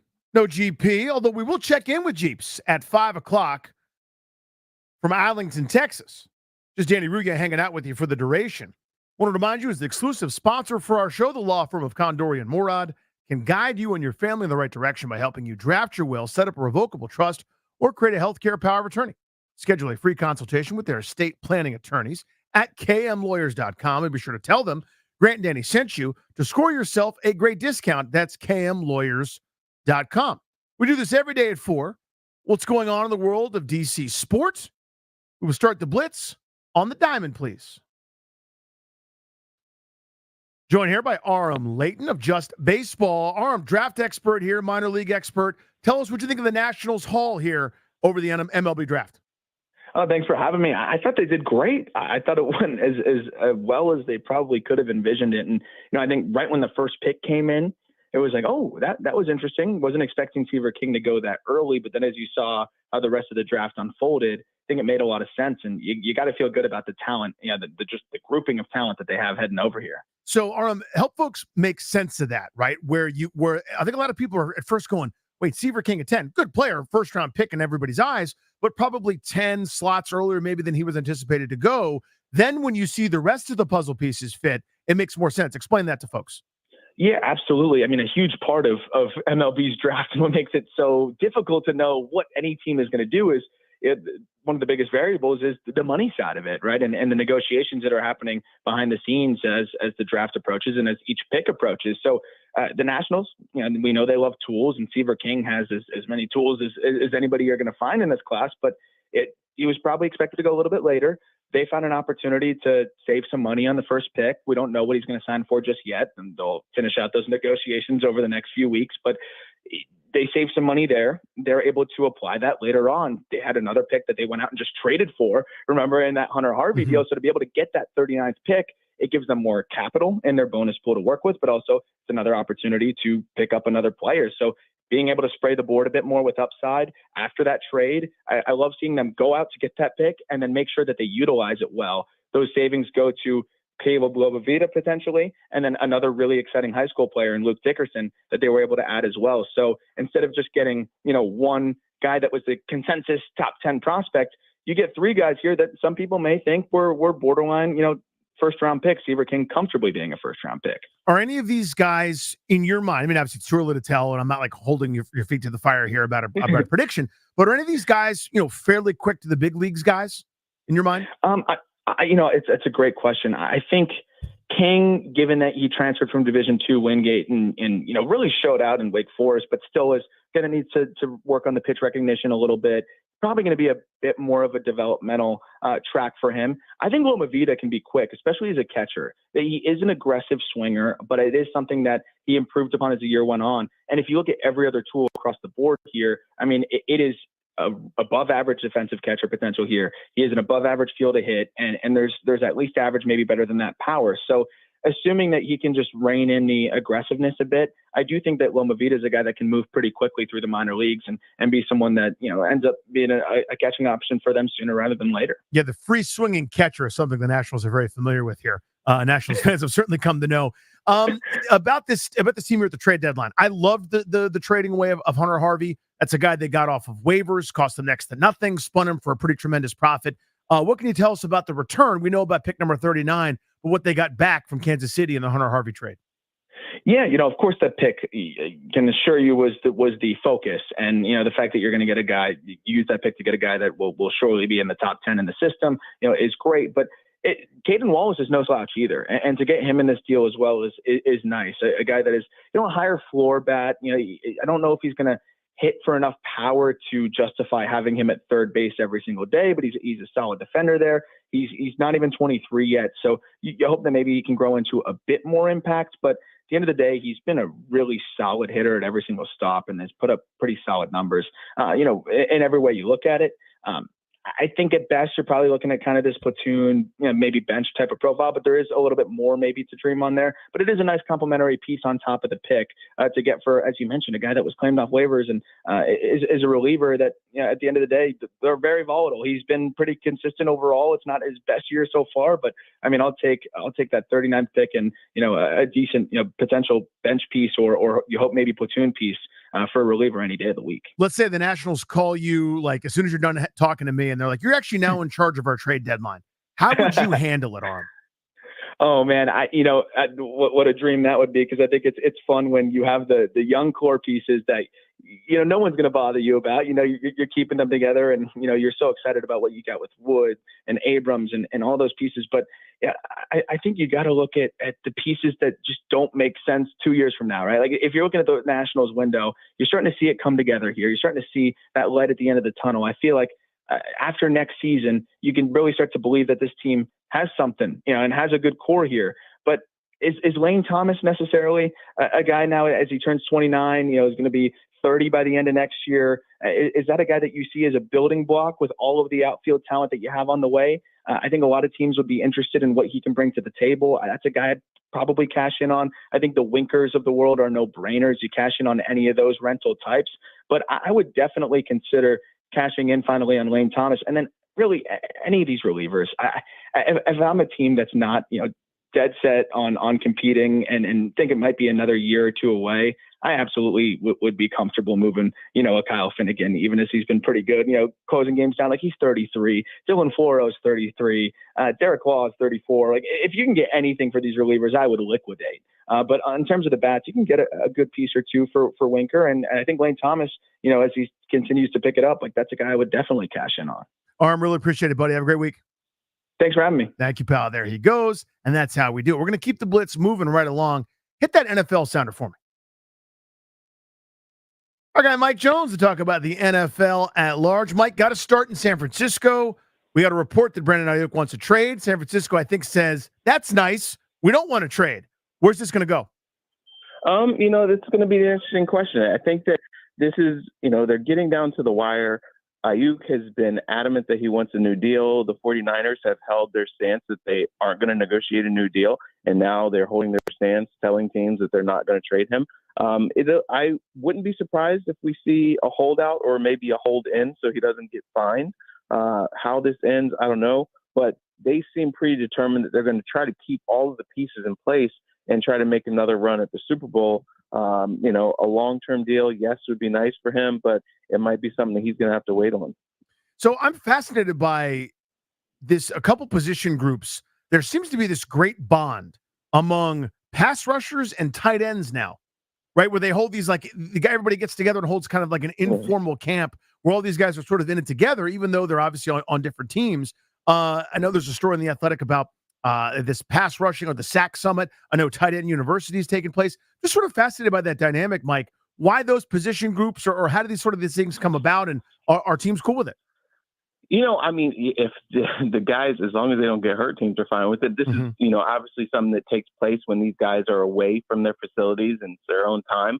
But look, they're working on their craft. They are led by veterans who are trying to find a way to give back and help younger guys who are coming up, and they're comparing notes. And I think it's pretty fascinating, like you said, because, they're competitors, but obviously there is, I guess, a brotherhood because they play the same position. So it's not like they're lining up against each other. But it's not really a whole lot of difference from, the NBA guys getting together at different summer leagues and playing together and working on their games. And so I think it's a pretty cool thing. In terms of the Dallas Cowboys, they're kind of up against it. Their offseason was whisper quiet, very un-Cowboys-like, but they're pretty much setting the stage to try to pay a whole bunch of money to not that many people. How does this all shake out? When we look ahead next year at this time, how different is this Cowboys roster? It could be a good bit different. We'll see what's going to happen here with CeeDee Lamb, who skipped all of the off-season program, the mandatory portions, because he wanted a contract. You got Dak Prescott, who's heading into the last year of his deal. You got Micah Parsons, who's playing, they picked up his fifth-year option on his contract, which would be for 2025. But obviously you want to get a long-term deal done with him. It's really moving very slowly, sounds very quiet, though. And so a lot of people are kind of confused, like, what is Jerry doing? You've got to get some of these taken care of. And the longer you wait, the more you're hurting yourself because the market just keeps going up. If they had gotten a deal done earlier this offseason before Justin Jefferson reset the bar for wide receivers, they could have saved some money. And the longer they wait, when the next quarterback deal is going to be done, that's more money they're going to have to pay Dak. So they've got to hurry up, get something done. Maybe we'll see a CeeDee Lamb deal done before the start of training camp. But I think that, that might be a little optimistic just because of the fact that it seems like they are kind of dragging their feet because they could have gotten this done well before now. How many miles have you put on your car this summer for travel baseball? Shoot. Let's see. I drove down to Georgia, drove to Maryland a couple times. I don't know, man. A couple thousand probably. Yeah. This wasn't as bad as, the Georgia and Cincinnati year. But, we put a good amount of miles on it. I believe it, man. You want to be a sports dad. Whoo, buddy. Jones, you always appreciate it, dude. Have a great week. All right, thanks. I'll see you. See you, my friend. There he goes. That is Mike Jones. Hit that sounder for the Local 53. You know what time it is. Talking to our guy, Earl Forcia, about the Local 53. Earl, did they need to make a move to upgrade either receiver or tackle? Go ahead. Trade for Aiyuk. Trade for anybody you can. Sure. Why not? I heard one of your callers earlier, Danny, and this is something I preach, and it have been for a while, that he's grown impatient. And I've been telling you guys for months now about this coming on with you. I think fans around here have to stop being patient with the Wizards, with the Nationals, with the Capitals, with 30 years of awfulness with this franchise. Have expectations. Don't just cower in a corner and just say, oh, nobody wants to play with our team and we're just going to be bad again. There's so much whining going on in this town. What happened to the sports fans in this town that used to celebrate winning, that used to root for sports teams that win? Yes, go after what you can. They have a new ownership. They've got a whole new brain trust. They've got $37 million to spend under the cap. I know it's not my money. But how many beers can Josh Harris buy everybody? Okay. Really, why not give it a shot? Yes, they were interested, apparently, according to reports earlier, if Aiyuk is really going to be traded, and who knows if that's going to happen. But sure, they should. You're right. You're absolutely right. They should be interested. If San Francisco wants to make a trade, and apparently this is what happened earlier this offseason, according to Shefty, is that San Francisco ended up being the ones that this didn't decide to push and make any deal. Well, now we may be in a different place, but a lot would have to happen. But sure, you have to be interested. And look, here's the other thing with the Commanders, and they may have to pay a we've sucked for a while tax, like the Nationals did, back when they started building their team and kind of overpaying for a guy like Jason Worth and that type of thing. Okay, fine. I don't care if they overpay. It's not my money. Do what you have to do to add pieces to this team with a quarterback that hopefully, like you said, maybe you finally have someone, hopefully you do, in place. Let's help them out, put some players around him to help make them good as soon as possible. What do you think this front office thinks? You follow that? So in other words, you could tell when they go, oh my God, this is a glaring weakness, and they went out and acted immediately, right? They brought in 20 some players at a number of different spots where they saw glaring weakness. What do you think they believe about kind of these two groups in question? Well, if they were interested, as has been reported by Schefter, then doesn't that tell you what they think? That they need probably to add something at wide receiver. They need to add to the playmakers. They went out, everybody loves Brian Robinson around here, but what did they do? One of the first moves was going out and signing Austin Eckler, right? What did they think about the running back situation? They'd have to improve. I think that tells you. So if they were interested legitimately, like the report says, there's no reason to doubt, I don't think Adam Schefter's report, then I think that tells you what they might feel. And look, if they were interested, Danny, the guy who's interested was working with Aiyuk for the last few years. Mm-hmm. Maybe was instrumental in drafting him. So I think he probably has an opinion, and probably a better opinion than anybody else outside San Francisco right now has of him. So it's going to be interesting. But here's the problem with this. He is right now playing on the 5th-year option of his contract, which is the end that picked up option in his rookie contract. So he's only counting 14.7. I mean, I say only, but with receiver salaries now 30 million a year plus, he's only counting 14.7 million this year. They could franchise him next year if they want to play that game, and that number is going to go up from what it is, but it's still going to be cheaper than what the highest guys are making. I think it's 24/7 is what the receiver tag would be estimated for next year. So they really don't have to do anything. I also agree with everybody that says, you know what, they can play the waiting game because he's got to play this year under the 5th-year tag, and you're not going to sit out. With all the belly aching and complaining and whining that's done by players who don't want to play under the franchise tag, in the end, like Kirk Cousins did, you got to play that game You do it in the NFL. You have to do it, and he's got – so really, in essence, he's locked in for 2 years in San Francisco for about $38 million. So, less than 20 a year for a premier receiver. Of course they want to play that game. And of course he wants more money, but he does not have the leverage unless they just want to cut bait and move on for a team that, has to make a run now because their quarterback, soon is going to be making tons of money that he isn't making right now. Rookies report in a couple days, Earl. Non-Jaden Daniels ready. division. I know, I can't wait. Rookies report in a couple days. Can't wait. Give me the guy that's not Jaden Daniels of the rookie class that you're most excited to get eyeballs on. Oh, boy.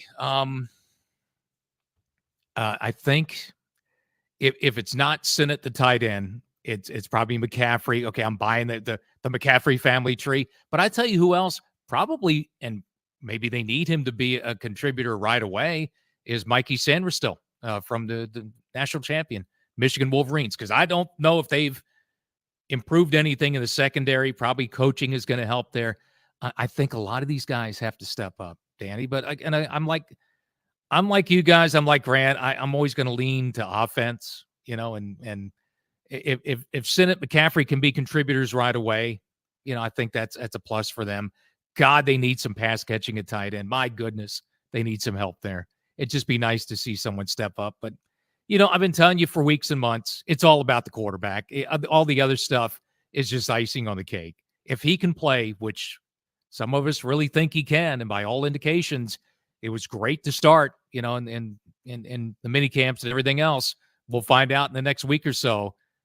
That's the guy that's, it's all about. It's all about him.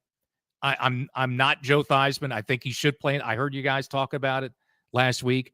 I really think he needs to play in the preseason. I don't want him to get hurt. Obviously, no one does, but you'd like to see him play a little bit at least. And who knows? Maybe we'll find out more about that plan. But it's all these other players are nice. Let's hope they hit on 1, 2, or 3 of these guys. Is the tackle they got? The guard tackle, whatever, the offensive lineman. Can he play a little bit? I don't think you're going to see. I don't think you need to see much from him, and you probably won't right away. It's all about the QB, that number, the number 2 pick. If he can play, the rest is just they'll all fall in line behind him, I think. Earl, thank you as always, bud. Have a good week. Yep, all in for Aiyuk. Here we go. See you, brother. Always appreciate it. Speaking of Aiyuk, John Keim, yes, that John Keim will join this very radio program in about 6 minutes. Also, Grant Paulson live from the field in Texas, in Arlington for the All-Star game. Will give us a recap of what he saw last night, home run derby, the atmosphere, little scene setter down there. But John Keim, ESPN, will join us next on The Fan.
G&D here on the Fan, no GP, although we will check in with him. We'll get him on the telephone, make him work a little bit on one of his days off. Live from the field in Arlington, Texas. With the topic du jour today, here on Grant and Danny, obviously it's the Brandon Aiyuk news, right? He is demanded a trade, according to Mike Garafolo. Adam Schefter has since reported that the 49ers have no interest, and we're still kind of at the same impasse. But want to talk about that and kind of the Washington angle and all this. Bring on our buddy, ESPN's John Keim. John, good afternoon, man. Thanks for the time. What up, Danny? How are you? Very good, my friend. So I don't know how likely this Aiyuk thing is, if at all. It just seems to me to be, kind of the same leveraging and posturing. San Francisco has a history of kind of waiting till the 11th hour to sign guys if they do. Go back and look at Bosa or Kittle or Deebo Samuel, or maybe there's one other name that I'm forgetting. So this is kind of how they do business. Plus, they've got a Super Bowl win now window. I've never really thought an Aiyuk trade was likely, but kind of give me your State of the Union on that. Yeah, no, I still don't think it's likely. Until a deal is signed, you never know what can happen, as we all know. I mean, there's precedent for what the 49ers are doing as far as the timing of it. And you brought up the Deebo Samuel. It was 3 years ago. He requested trade. Then it was in August that year, they signed him to a long-term deal. So I still would think that's the most likely outcome. But the other part of it too is that, and has been made clear to me a number of times, whether it's by people in the, whether you talk to whoever you talk to, whether it's my colleagues who cover the 49ers or whomever, that the Niners are trying to win a Super Bowl this year, and Brandon Aiyuk gives them a better opportunity to do so. So a 2025 draft pick, whether it's in the first round or the third, doesn't help them accomplish that goal. I think if you could, what I wonder is if a team is able to offer them a playmaker or something they need, a top talent, something they need, maybe that makes a difference. But I'm not sure who Washington would have in that way that would really entice them. So I still expect him to stick with him. So, until something is about that, you never know. John Keim, ESPN, with us here on G&D. So, again, this is all hypothetical, and I'm with you. I think we're in lockstep about the likelihood of it. But who knows? Maybe if the agitation continues, San Francisco, might say enough. We're good enough anyway. Kyle Shanahan will scheme Juwan Jennings open or whoever else we end up acquiring. What might it take? This is something I'm terrible at, by the way, figuring out markets for NFL players. Yeah. Clearly, I think it would be at least – I would assume what I had heard before was at least a first-round pick and probably multiple picks. And so, you're starting there. And so, if you're a team like Washington, let's say, because there was discussion at the time, or at least, listen, people make did they talk? Yeah, but to what extent? I don't know. Teams talk all the time. And we hear about 2%, about 2% of those talks. So just talking doesn't really mean anything was either close or that it was really serious. I mean, Adam Peters clearly knows Aiyuk and would like him because he's a very big player, and this team needs very good players. But then you look at it what are you willing to give up? And then in terms of salary, which would be, he's looking for a salary in that $28 million range. I call that Rouye Paulson money. But you're looking in that range, right? And then you're giving up draft picks. And this is a team that is still coming out of this year. It's conceivable that we don't know if the left tackle situation is going to be solved. We don't know about the corner situation. Those are expensive positions. So what do you want to surrender to get another a really, really, really good receiver? That would be the question here. And so I think, that would always complicate things. I think, because they're very intent on building it a certain way. But I also know, with this ownership, with Josh Harris, we saw it with the 49ers. When they feel it's time to be aggressive, they will be aggressive. And would now be that time? I think there's another step to go before you get to that point, I think. So, John, you're as plugged in as anybody. Here's kind of my thought process here, and I want you to poke holes in it, tell me I'm wrong, tell me I'm right, or whatever. When it seems this front office that I think, by and large, I'm a big fan of. I think they've done a really good job to this point. When they've seen, hey, we can't go another day with this. They've gone and done something about it, right? Whether it's a linebacker spot, whether it's you mentioned the secondary, they've added a couple different pieces there. This has been a roster overhaul by and large, and the two spots they didn't really commit big resources to, a third-round pick in Brandon Coleman, and they let their previous starter go, understandably, again. They think there's been deterioration at left tackle, and wide receiver. They're kind of counting on what's there, a glorified fourth-rounder. They don't seem to be feeling the need to commit big resources there, and I think it so directly affects their rookie quarterback. I feel like you need to be so certain to the point of overkill, and then you can back off. They don't seem to feel that way, though. Give me your thoughts.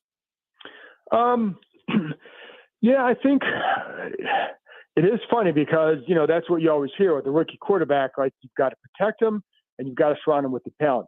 I do think that the reason why Zach Ertz and Austin Eckler are here, and again, based on conversations is, and I think it's obvious, like they are security blankets for a rookie quarterback.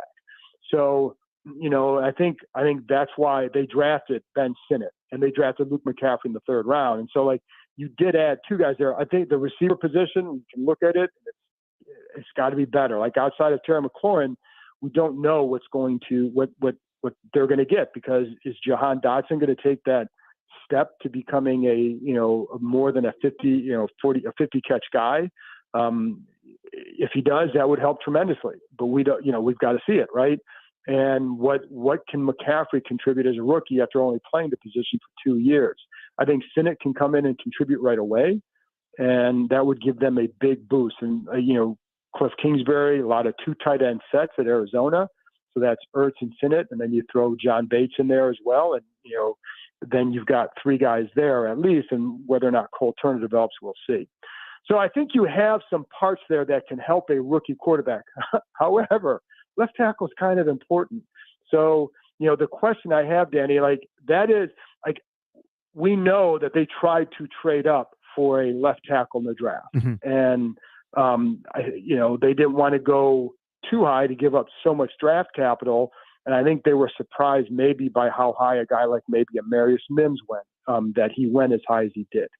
So, so I think, there was certainly a desire to do that. And I don't know how it's going to work out, man. Like, I don't even know which road to go down with it, because I have the same thoughts that you just expressed. Like, is the receiver group good enough? Can the tight end additions and Eckler offset some of that? Because they give Daniels some more options underneath, especially. So, that's going to be something to watch. And then the other part of this, Danny, is then, the run game. I mean, we saw how an ineffective or a cobwebbed running game would hurt the quarterback last year. So I think we're going to see something very different this year. How does that help a left tackle protect him better, right? Like, at some point, you're going to have to sit back one-on-one and block the guy in front of you. Like, can you do that consistently enough? And then I think the other part is Andrew Wiley going to be better on the right side? Because that's another concern as well. So I think there's definitely some questions. I like what they've done in the interior. And then the other part of that, I'm rambling, but like, this is such an involved thing. Mm-hmm. But like how much will the scheme also help? Because it can help. Can it take away the one-on-one? Well, no. You're going to have to do that at some point. But can it help in other ways? Yeah. And the action of the play, et cetera. So, the threat of the quarterback running, how will that help the line? Will that regulate the defense a little bit more? And we saw that when Robert was here, that defenses played them differently. So there are ways that it can help. However, still have questions, because you got to see it. And Brandon Coleman, I talked to some highly respected line coaches who like him as a tackle, but a lot of teams did see him as a guard. And so we'll see. But I think his development is a big, big key to this season, because if he can go out there and play and show he can play, then it takes a major need off the table in the offseason, and then it allows them to go get some other spots. And I think receiver would be one where you'd want to add another guy, with Terry going into the last year of his deal in 25. quick one I want to sneak in here, John. You mentioned Ben Sinnott. I liked that pick, maybe a little bit earlier than some people had him coming off the board, but they certainly identified something there. What does it look like for him if he's impactful? I don't know that he's a 60 reception guy. I also don't know if he's Kozlowski out of the backfield with a neck roll being a glorified blocking back. But what is it exactly? What does it look like if he has a nice year? Well, first of all, just mentioning Kozlowski's name puts a smile on my face. Right. Like that, I just enjoyed that guy. Yes, I think if it's right for him, I think because it's really hard because you look at okay, McLaurin's going to get his, and you want to get Dotson involved, and you want to get Zach Ertz is going to get his, Eckler will get his, and you're going to scatter some of these other guys around, right? Whether it's McCaffrey or Brian Robinson out of the backfield, sometimes whatever. But I would think in that if he gets in that 30 range into the 30s, but I think it's going to be also how he's used. I think that's going to be where he's effective and where he can run routes from. And when he was drafted, Adam Peters brought up like Kyle Juszczyk and George Kittle, just not saying he's that kind of guy, but he plays with that kind of mindset and he can be used in multiple spots. So you saw him in college blocking as a fullback, in an offset position. You saw him on the line doing that. You saw him in the slot. So I think that versatility is what really attracted them to him. And it fits with what Kingsbury and how he wants to use the tight ends. So if he can be that, because if Ertz, here's the other thing with that, Ertz has to stay healthy. And, the last 2 years he's played, that hasn't been the case. So can he do that? Because if not, then you're going to need someone else to develop as a pass catcher, whether Cole Turner or Marnie Rogers, someone like that, right? And I'm not sold that Cole Turner can become that guy. So I think it's imperative that Ertz is able to stay healthy, so you don't put all the pressure on Sinnott. But if all things go well, if he's in that 30 range, 30 to 40 range, that would be, I think, pretty good for them. But I think it's his versatility in the blocking and where he can run the routes from that helps. That can help if he plays well. It can help diversify what they want to do in the pass game too. John, always good to catch up with you, buddy. Appreciate the time today. Thanks, Danny. Always enjoy it. Thank you, pal. There he goes. That's ESPN's John Keim. Covered this team for many moons and a super quick hang up right there. By the way, put him on hold so Ryan can say thank you. We're a double thank you show. That's how we do it around here. On air, we say thank you. Then behind the scenes, we say thank you. Ryan I don't know if that wasn't your quickest on the draw. Like you would have lost probably OK Corral kind of gunslinger right there, but you weren't slow. I wasn't slow there. Like I gave him like a second to say hey, let's see if he drops. And as soon as I answer to go pick it up, gone. That's when he dropped. Yeah, that's enough. I'm not hanging around. I'm not even going to see what Ryan says. I got things to do, places to see. Appreciate John Keim as always. You heard one of his answers in there. I want to do this briefly before we bring on Grant Paulson at 5 and give you a chance to win Fuji's tickets. He said first rounder potentially for Aiyuk. That's awfully rich. Would I do it? I'll tell you next.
See, Darius, I think he wants me to take the bait, but I'm not taking it. He wants me to be that little fish that's up there making the, if you look on the YouTube video, making the fish face, he's throwing the chum in the water. He wants me to bite it. I won't do it. I won't do it. I won't do it. Welcome back to the show. G&D here on The Fan. Speaking of G, we'll bring him on in 11 minutes from all the way down in Texas for the MLB All-Star game. Good little scene setter, how last night was, home run derby, maybe let him weigh in on this Aiyuk situation. We can do that with the magic of the cellular phone. Also, that same segment, we're going to give you a chance to win some Fuji's tickets. Pretty sweet prize, giving away a pair of those all week long. We got 5 pair, giveaway 1, so that leaves, hold on, I'm going to carry the 2. That's 4 pairs left over the course of this week. You heard from John Keim previous segment. Appreciate him joining us. You missed any part of the show, by the way. What are you doing, man? Odyssey app. Pretty simple. Rewind function. You had to go into a meeting or something. Like, oh, what did Danny say? It was so important. I have to know, right? Use the Odyssey app. Rewind. Super easy.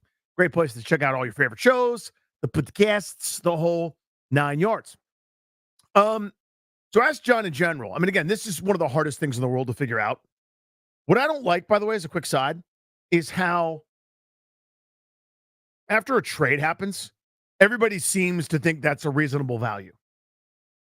You know what I mean, Darius? Remember when Rob Gronkowski was retired and then he was either not going to play or play for Tampa and New England let him go for a 5th rounder or something? I'm like, I would go, no. Give me so much more than that or don't play. I'm always, but everyone is like, no, you're an idiot. Of course that's what it takes. That's the part of NFL trade values that drive me nuts. Meanwhile, somebody in the NBA by the name, such as Bridges, Mikal Bridges, goes to New York for multiple first-round picks. 11 first-rounders. Yeah, 17 second-round picks. Trade value in NFL makes no sense to me. And again, sometimes I know whenever Washington does it, it's worth the least it could be. It's always a 6th rounder. Or it's Kirk Cousins, when his value's totally diminished, then it's nothing. Then it's a compensatory pick. I know when other teams do it, it's a 2nd rounder. I will always be stunned at the trade values in the league. Okay. So I admit I'm terrible at it. Everyone else pretends that they're good at it. And then after it happens, they go, that's what I expected. I would submit that no one has any idea. That's my allegation, but that's a digression. So where was I? Oh, yeah. So I asked John Keim, what do we think it would take? And he said he'd heard it might take a 1st rounder to get Aiyuk. Now, John is more plugged in than me. That is obvious. He knows more than I do. That is obvious. I don't know that that's the case. Maybe that's what the 49ers need to move off of their stance. Maybe it's kind of doing them a favor where they drafted somebody. They're like, you know what? This rookie was going to have a role eventually anyway.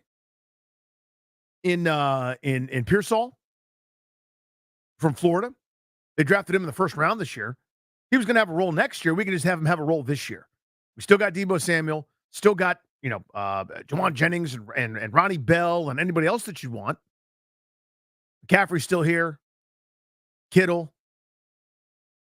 All the rest that we're used to seeing for what, it's always a really good offense. So maybe they go, it's not worth the headache. We can't pay him anyhow. We'll take a little short-term pain, but by the time the season ends, Pearsall will be just as good. You kind of bet on yourself there. Maybe they'd be talked into it for a 1st rounder. I don't know. Again, I don't know their thinking because they've got a history of waiting to the 11th hour to make a salary concession or sign a contract with somebody, etc. They play the leverage game. So it can be hard for people. I mean, you've all done this in your lives, haven't you? Gone through a contract thing, it's hard not to take it personally. When you're sitting there going, hey, I'm advocating for myself. I think I'm worth a decent amount. I've done a pretty good job. And the company's saying, maybe they're saying yes, maybe they're saying no, but they're not going to offer you much more. You've been there, haven't you? It's pretty relatable. And some guys take it differently. Some guys go, it's just a business. I get it. It is what it is. It's hard, though, for some not to take it some way personal.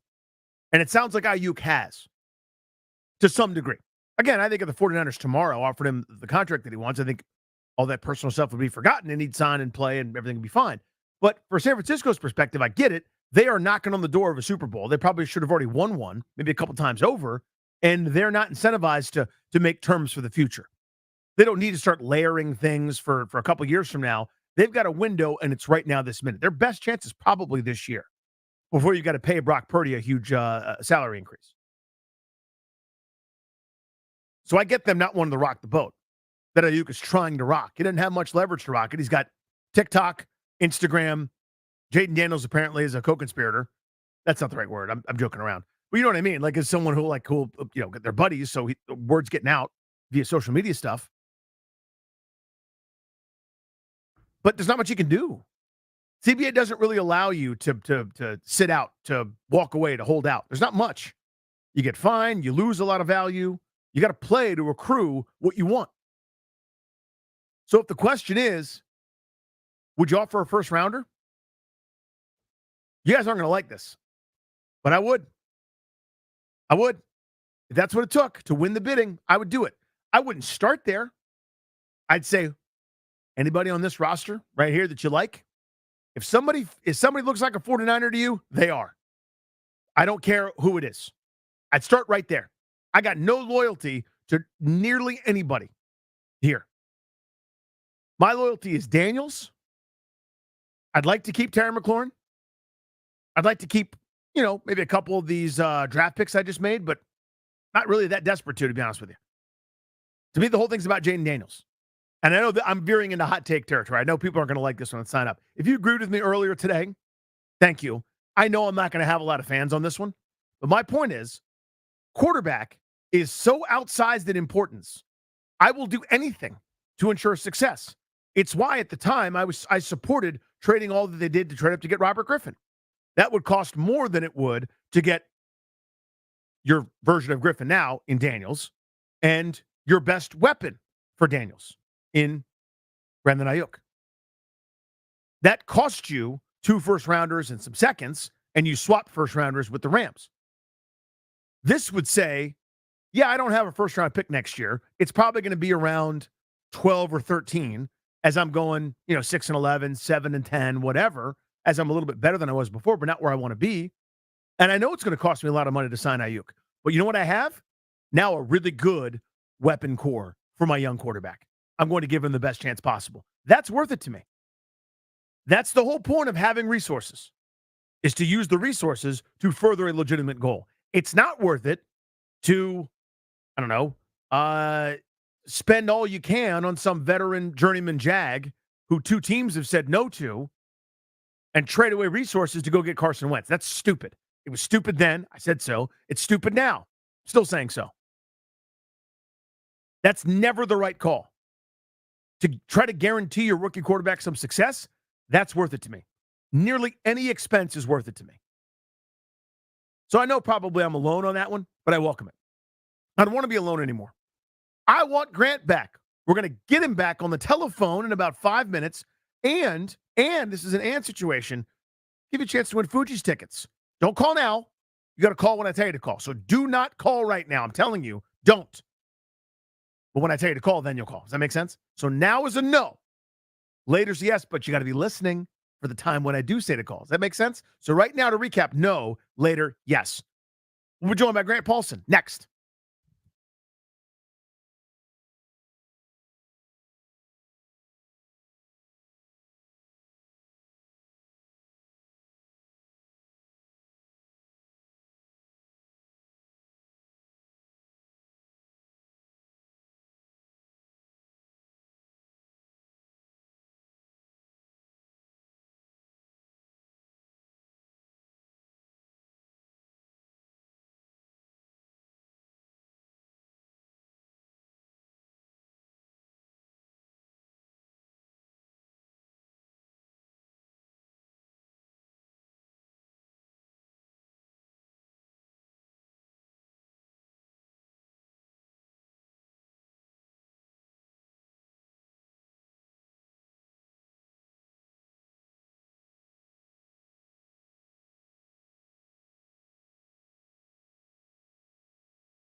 Wait for it.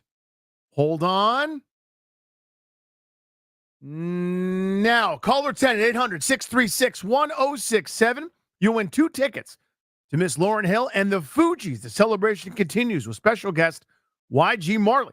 Friday, August 23rd at Jiffy Lube Live. Tickets are on sale now. For tickets and more event information, visit thefandc.com/events, courtesy of Live Nation. That's caller 10, all right, meow, at 800-636-1067. Good luck to you. I'm giving away a pair of those tickets the rest of this week.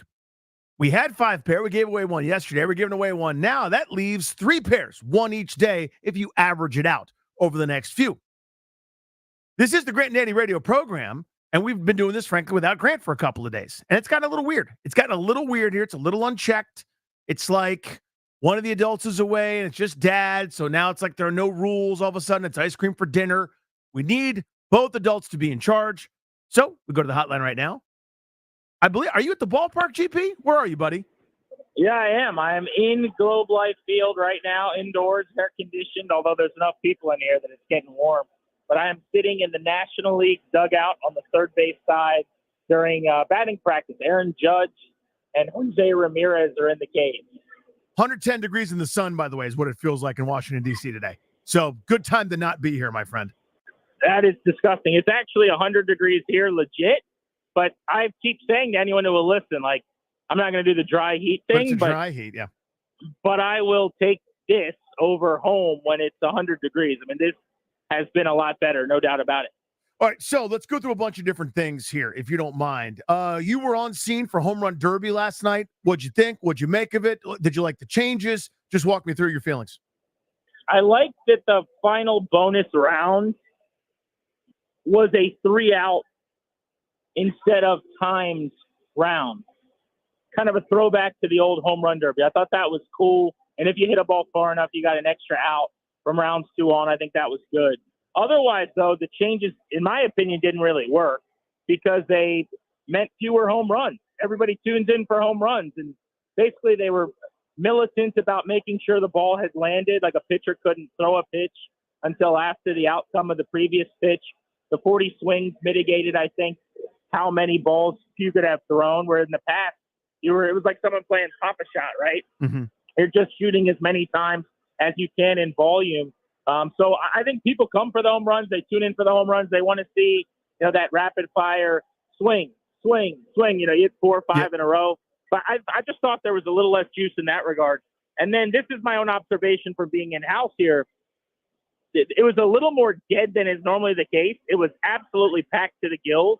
But I think the reason is it's so loud in here with the speakers and the music. It's a new ballpark, and they were blaring music like a concert the entire time. So it's like, why am I going to scream or cheer? It's like trying to talk over, the music at a bar or something. It just seemed like there were a lot more people watching than cheering until some of the big seminal moments, like the final round. So the changes on paper look to me like a kind of a compromise where I'm going, okay, this might go a little faster, right? Because in previous years, as you kind of pointed out, like remember that controversy? I put that in quotation marks. It's an exhibition, so who cares? When Bryce Harper beat Kyle Schwarber and the Cubs fans were complaining because they were pitching it before technically landed on one of the longer home runs and that sort of stuff. I just feel like it dragged a little bit. On paper, timing it and having 40 pitches maximum seemed like the way to go, but it still felt like it dragged a little bit, didn't it? I think so. Yeah. I mean, I think there's every year that I can remember people have kind of complained about how long it is. Mm-hmm. You get that with games, you get that with contests, be it this or the dunk contest. I can't relate to that well. I enjoy it. I'm in it, like I'm going to watch it. So I don't care if it takes an hour 56 or 2:23. Like if you want to talk about pace, there's stoppages. There's probably some things they could do maybe to expedite it or at least, I don't know, add some flair between rounds. They have the home runs from the high schoolers at one point in time. I think that's a cool little thing. Maybe they could do a couple of those, or maybe senior class or something. I'm not sure. But I think pace, I notice occasionally, like, why has it been 6 minutes and nobody's hit? Is it really that long of a commercial break? Do they have to move L screens around that much, that kind of thing? But, like, how long it takes, if they want it shorter, they can make it shorter. But people are paying a lot of money to come to this thing. I don't get the sense they're trying to rush it. It takes a little while when you go to concessions, when you got 45,000 in a ballpark. It takes a little while to get in, to go to the bathroom. So I don't know how much shorter I'd want to make it, but maybe you could expedite the pace for sure, Danny. Real quick, are you in the third base or first base dugout? I'm in the third base dugout right now. Do me a favor. Can you come up close to kind of the top step and wave? Because I'm watching MLB Network right now, and there's a shot facing the third base dugout kind of across the way. Like they're down the first baseline interviewing somebody, Millar and company. So if you waved, I'd be able to see you. Yeah, I don't think you're going to see me probably. I see them across the way on network. It looks like Aaron Judge. It's somebody tall. I don't think it's Aaron Judge. But if you give a wave, I'll see you. I know this is really riveting for everybody, but I'd like to see you in the third base dugout. Anyway. I'm right behind you there. So maybe. All right. So just keep waving like a horse's ass to draw attention to yourself. Yeah. Grant Paulson with us live from Globe Life Field down in Florida. I'm sure, in Texas. A couple things I want to get to with you. Obviously, you do a lot of draft work for MLB Network Radio, and kind of you live and breathe prospects. What did you make what the Nationals did in the draft? So I really like the player. Seaver King's a guy who was at Division II 1 year ago at Wingate, and then made Team USA, which is pretty abnormal, and shined on Team USA. And as he was considering where to transfer, all the best in the country in terms of programs wanted him, and he chose Wake Forest. His first day swinging it in inter squads at Wake Forest, he took Chase Burnstein, who was the second overall pick, who throws 100 and has the best arm in the country this year. So I think that kind of was a, wait, who is this kid moment? And then he handled himself really well. He played center field for them early, ended up at third. But his head coach, you may have heard of this guy, Tom Walter. Yes, indeed. Yeah. He told me a couple weeks ago on my baseball show on Sirius XM, he thinks Seaver King will play short as a pro. Pretty confident he can handle the position. They have an excellent shortstop who's going to go in the first half of the first round next year, who's like a terrific defensive player. And that's why Seaver King didn't play short at Wake. So the Nats announced him as a shortstop. They're going to try to keep him up the middle, whether that be short or eventually maybe center. I think third could eventually be the home. He's definitely got power. My concern is, the reason I'm stopping short of saying I love the pick is that his swing decisions are pretty quirky and curious. Like, he swings a lot, well over college average, and he also chases a good bit. He's also got a propensity this year to hit the ball on the ground. I think his average launch angle was like -7 degrees. So you take some of that swing stuff into occasion, and it's really going to take the team working with him and developing him as a hitter, something that the recent track record has not been, I wouldn't say great with, in terms of developing back. You get guys in here like Elijah Green who need a swing adjustment or make more contact, and it hasn't worked out. Not to say Seaver King is a big swing and miss guy in the zone, but it's just a chase. It's a decision thing. It's about really, swing decisions for him. So it's a big time ceiling, and I understand the pick. I was a little surprised just because they weren't linked to him, but I prefer right now, especially with this system, the way they're developing arms. I wanted a college arm like Trey Savage from ECU, or maybe a bopper type college bat. But really, really interesting profile and an awesome story. I mean, you know this, Danny. Like, how many guys go D2, transfer to a top 5 or 10 program in America the following year, let alone do that, and then get picked in the top 10? It's just unheard of. Yeah, you can count it on one finger that I've ever heard of. So, Jeeps, the trade that the Nationals pulled off over the weekend, moving Hunter Harvey for Caden Wallace and the 39th overall pick. What'd you make of that? And what do you think is next, if anything? That's a good question. So, I mean, first off, I can't believe they got what they did for Hunter Harvey. Same. Which is not to say that I don't like Hunter Harvey. I mean, he's fine, and he's a nasty stuff late inning arm. In fact, the recency notwithstanding, I think he kind of got overworked and had run out of some gas maybe. But he still throws 98, touches 100, and has a wipeout slider. I thought he was throwing his splitter a little too often recently, and it was getting beat on that. But, I get it. The Royals need pitching. They need a bullpen. They have no closer, really. And he's immediately the hardest thrower in their bullpen and has maybe the best stuff in the back end. But to give up your number 2 prospect, who's ranked 6th by MLB Pipeline now in the Nats system, in a potential big league third baseman, and a guy who was hitting 280 at AA, 1-for-1 surprises me a little bit. if they would have just given up the 39th overall pick to the Nationals, straight up, again, I would have been a little bit surprised. To get both of those things for Hunter Harvey seemed like an unbelievable haul. Pick 39 turned into Caleb Lomavito, who's a college catcher from Cal, who's a pretty high floor, lower ceiling, a pretty complete, polished college-type prospect who's decently athletic behind the dish, has a really strong arm, can run a little bit. So you got basically 2 top 10-ish kind of prospects in your organization maybe for Hunter Harvey, which I just have a hard time wrapping my head around, because even if he would have been here next year, he wouldn't have been your closer. And he's good. He's just not special, right? So I thought it was a really nice job by Rizzo to sell high, so to speak, as weird as it sounds for a guy who's struggled the last few weeks. Yeah, a guy that got off of waivers. You want to talk about, like, you find something in the trash and sell it for $1 million. I mean, that's basically what they did right. there. It's up there with the John Lester for Lane Thomas situation. Give me a scene set down there. Just generally talk about the environment, All-Star game, the different festivities, the Rock and Jock softball, whatever that was called. What have you experienced? What's it been like? Texas is a crazy place, man. I haven't spent a lot of time here. First of all, I think I really like it. It's pretty cool. I've seen some wild stuff. I'll save some of those stories for off air when I get back to regale the boys with. Nice. There's been a lot of things. I'll say that, a lot of things happening here in Texas that I didn't see coming.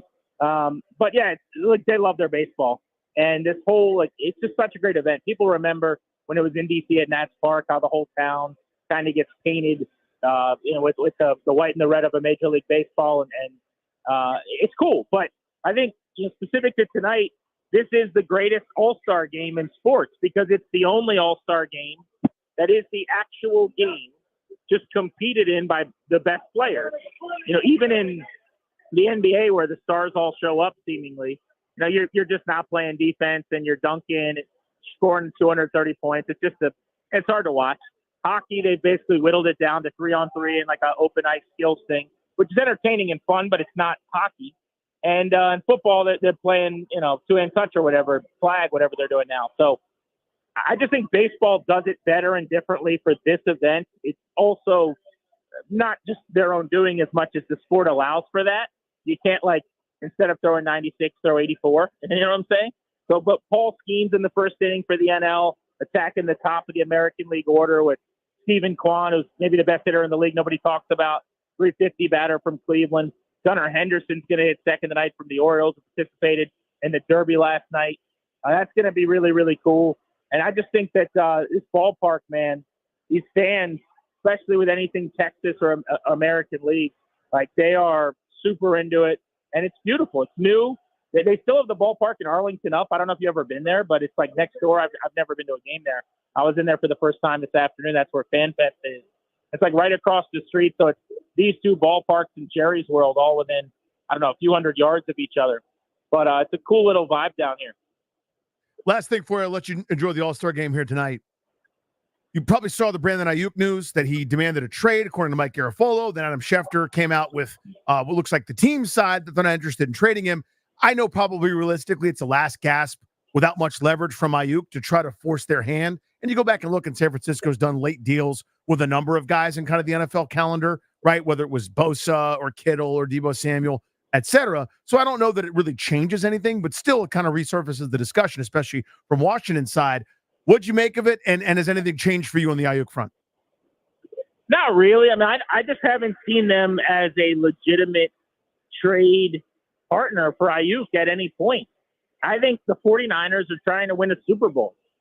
Kyle Shanahan is basically considered right now, unfairly in my opinion and incorrectly, but a coaching version of the Buffalo Bills or something.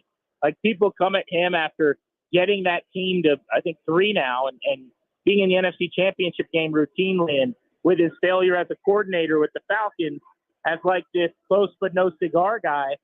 And they're at a point where being an 11 or 12 win team in the regular season, getting to the postseason, heck, even winning the NFC Championship game, that's not really considered a great year anymore. Nice. That's a fun ride. But if you're watching the Receivers doc on Netflix like I am, where they're interviewing Deebo and Kittle constantly, this was last year when they eventually lost in the Super Bowl. They talked about how getting to the Super Bowl doesn't move the needle. We need to win the thing. So now you add another just bone-rattling, soul-crushing loss to that, they're in all-in mode. So to trade Aiyuk for draft picks, I don't really get why they would do that. They would maybe trade him for a star player to help him at another position. That's not what Washington's trying to do. So I just haven't really seen it as viable throughout the whole time. I know what he's doing. He's just trying to annoy them enough that they just throw their hands up and go, he's too much of a distraction. We got to move on. But I don't think they're going to be dumb enough to do that. Tend to agree. My friend, enjoy tonight, buddy. We'll see you when you get back. All right, bro. See ya. There he goes. That is the better half of the Grant and Danny radio program. That's GP. Now, GP is not a quick hang-up guy. He's going to stay on and take – what? Ryan, what? What just happened? Wait a minute. Wait a hot minute. Ryan, go. Grant just hung up on me. Grant just hung up on me. I'm actually so mad. I'm so mad. Wait one hot minute. Yeah. Is that the upset of the millennium right there? Yeah. Is Grant a quick hang-up guy? Like, do we have any other precedent for that? We've had him check in from places before, right? Was he a quick hang-up guy ever? I don't recall it, to be honest, at this point. Like, usually I do. I know who's a quick hanger-upper and who isn't. Grant was never in that category, in my opinion. So Grant just texted. Did everything sound okay? I think we have to tell him you hung up quicker than almost anybody except for Michael Lombardi. Yeah. Yeah. I think we do have to call him out. And we'll get an update there after the break. Wow. I did not see that coming. I was getting ready to do the dance where I go, listen, on this show where we double thank, we thank on air, put you on hold. Ryan will do it. I have sat on hold from AWOD show in Richmond for 4.5 minutes, waiting for someone to pick up and say thanks. And nobody ever does. And I just do it for a bit just to see how long sometimes, right? I'm stunned by that. I know you guys don't give a hoot. Like, there is nothing about what we're talking about that interests you guys. I'm telling you behind the scenes, that was a stunning moment here on the show. That was a massive, crazy development. We'll get to the bottom of it. And I got an either or for you guys I want to give you next. Plus, I got a little item. Linnell Willingham's going to join the show before his show. He's doing overtime. He and I are going to chop it up about Brandon Aiyuk probably at 6. But I got an either or for you guys that we'll do next on The Fan.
What is this, Darius?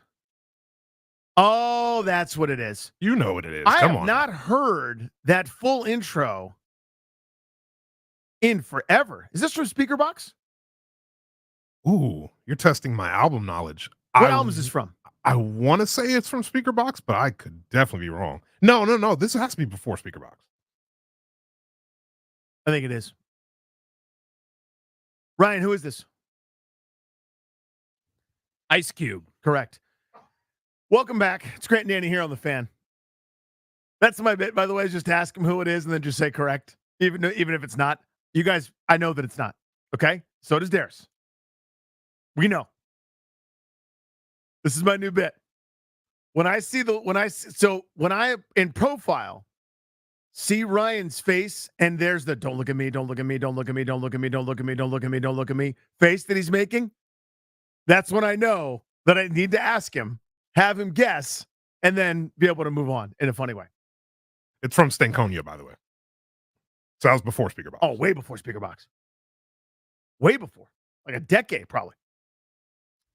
By which band, Ryan?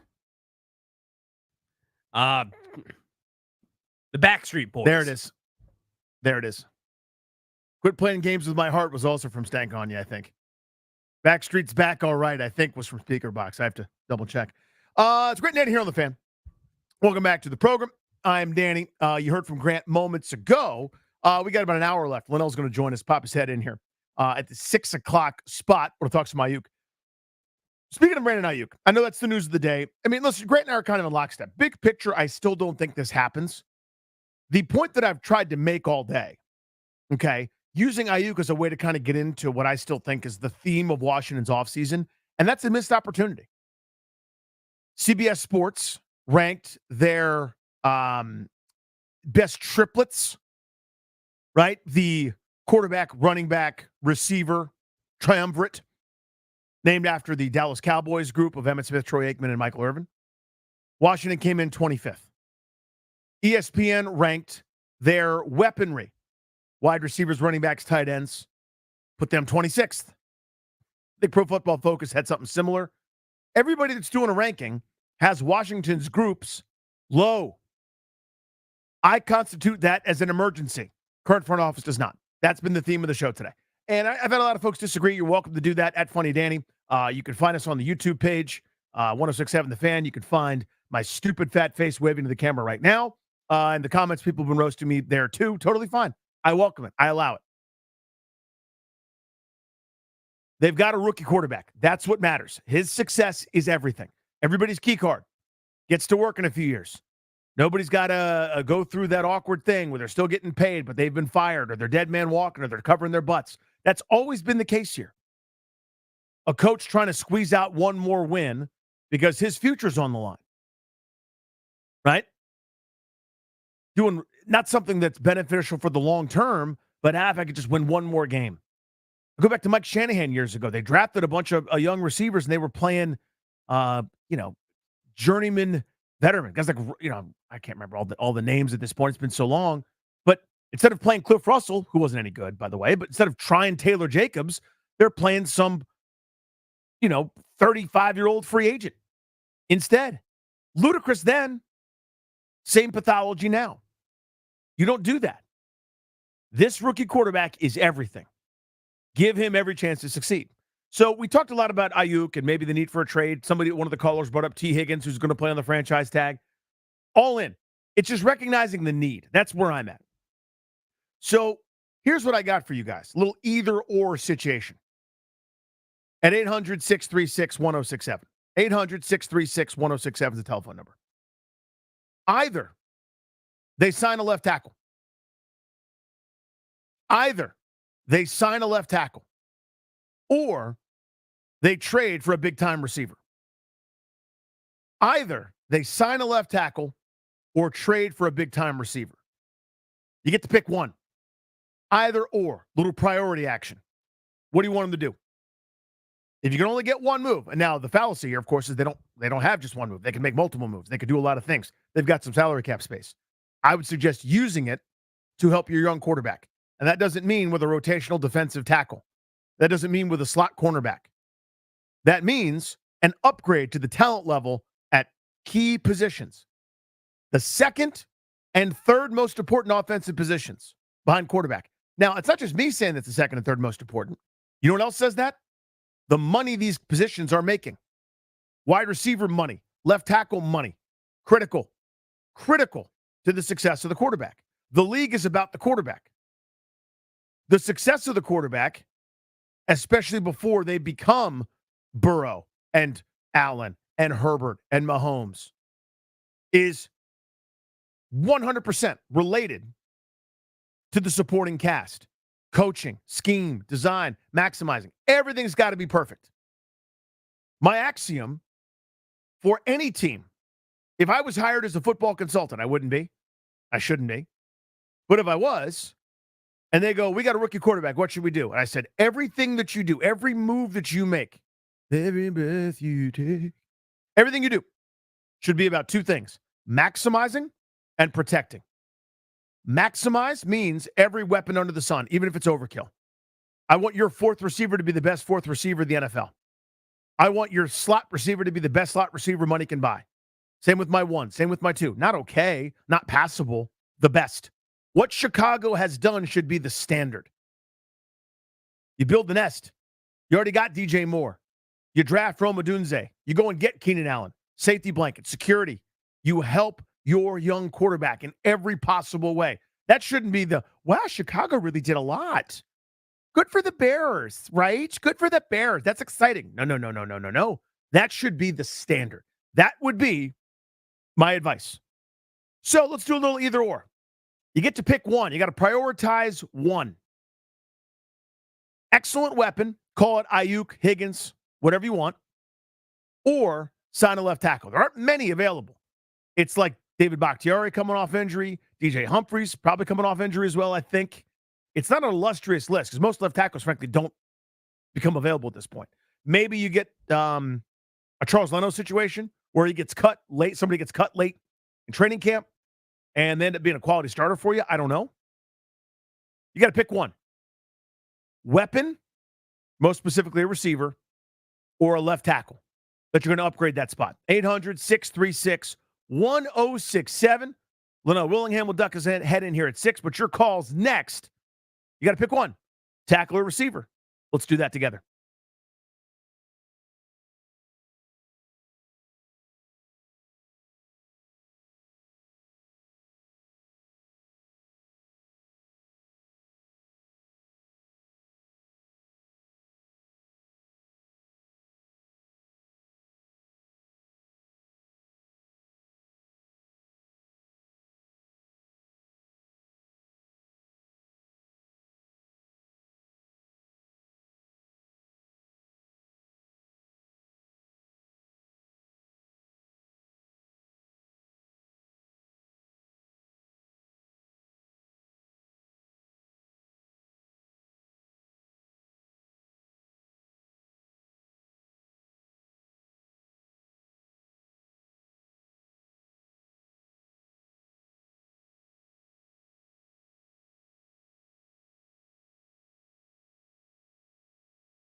G&D here on the Fan. 45 more minutes with me, Danny Rouillet. Hanging out with you guys until 6:30. GP will be back later this week. He's hanging out at the All-Star game. He called in, waiting on pretty much all things going on with baseball. You missed that. Odyssey app. It's bloody great. Easy to do. Want to remind you guys, the exclusive sponsor for our show, the law firm of Condor and Morad, can guide you and your family in the right direction by helping you draft your will, set up a revocable trust, or create a healthcare power of attorney. Schedule a free consultation with their estate planning attorneys at kmlawyers.com and be sure to tell them that Grant and Danny sent you. Just score yourself a great discount. That is kmlawyers.com. I set up a little nonsensical, bogus either or. I guess that's not a real thing, this either or, but let's just say that it is. You got to pick one. You want to upgrade for Jayden Daniels with this Washington football group. You want him to sign a left tackle. Again, it's not a deep market right now, but hoping maybe somebody shakes free, or maybe they work out David Bakhtiari after a couple days of training camp. By the way, rookies report in 2 days. That's Thursday. We're getting going. And if they say, you know what, we don't think Brandon Coleman's going to be ready for week 1. Maybe he'll still be a good player. They're probably not going to quit on him altogether, but we got a rookie quarterback here. We need a veteran. We need someone that's done it. Let's go sign this guy. Again, Bakhtiari or otherwise. Or find a last-minute cut like they did for Charles Leno. Would you want him to upgrade there or one more weapon? Either or. Weapon or tackle. 800-636-1067. Let's go in the order received. Vince Akakik, what's up, buddy? What's up, Danny? How you doing, pal? I'm doing good. So I called in a few weeks ago, talked to you and Grant about this. I called in the Leo show, talked to him about it. If it's up to me, I want an order of blindside, please. Mm-hmm. Not to say that I don't already agree with your premise of that I feel like we could have did a little more in the offseason period as far as weapons or whatever else that you want to add offensively. But if we are going to add something, let's give him a chance to stand up right and then have all his capabilities on full display, because he's not worried about getting crushed. If he does take off and run, it's not because he's running for his life, but it's literally because everything was covered, and now I'm going to show my dynamic ability. So I would definitely love to get a left tackle, and I've even went as far to say, as you said, I know left tackles are not just out here hanging around because they are very expensive and very valuable, just like quarterbacks. But if we have all this crack staff that we have now in the front office, all these former GMs and scouts and all this super new front office people, let's put them on assignment to do some heavy digging. Let's go look at some rosters and find some left tackles that are sitting on some benches that might be ready to take the next step. And then let's make a trade for them. Vince, that's smart, buddy. Appreciate the phone call. I got a lot of guys on hold. I want to get to them, but I like that a lot. I mean, listen, if you prioritize one over the other, that's fine by me. If your point here is let's help Jayden Daniels, you got me on board. Shane in Bulgaria, what's up, buddy? What's up, Commander Danny? How you doing? I'm good, my friend. How are you? Look, Commander Danny, I use the word weapon. How come you can't use weapon with a left tackle? How come a left tackle can't be a weapon? You got to be a left tackle. It's you have to protect this young quarterback. You don't want him guns out. You don't want to have Sam Howell last year and get sacked almost 100 times, and that's the reason why they pulled him, because they didn't want to break their record. That's the only reason why they pulled him. No, you got to go left tackle. Left tackles are weapons. Look at Trent Williams. Look at all the great Hall of Fame. Jonathan Ogden. Keep going. Even right now, they're like these young left tackles. They're weapons. Why is that? They're protecting the most important part of your franchise, the money man, the quarterback. That's it. It's obvious. Left tackle. Shane, thank you as always.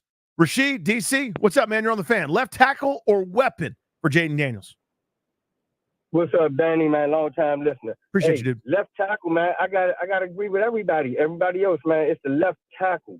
I mean, we got more than enough receivers on the team. I mean, then we already have Terry McLaurin. That's a superstar within itself. Jahan Dotson and, McCaffrey. I mean, these guys are actually on the come up. I know Jahan had a bad year last year. His rookie year was pretty good.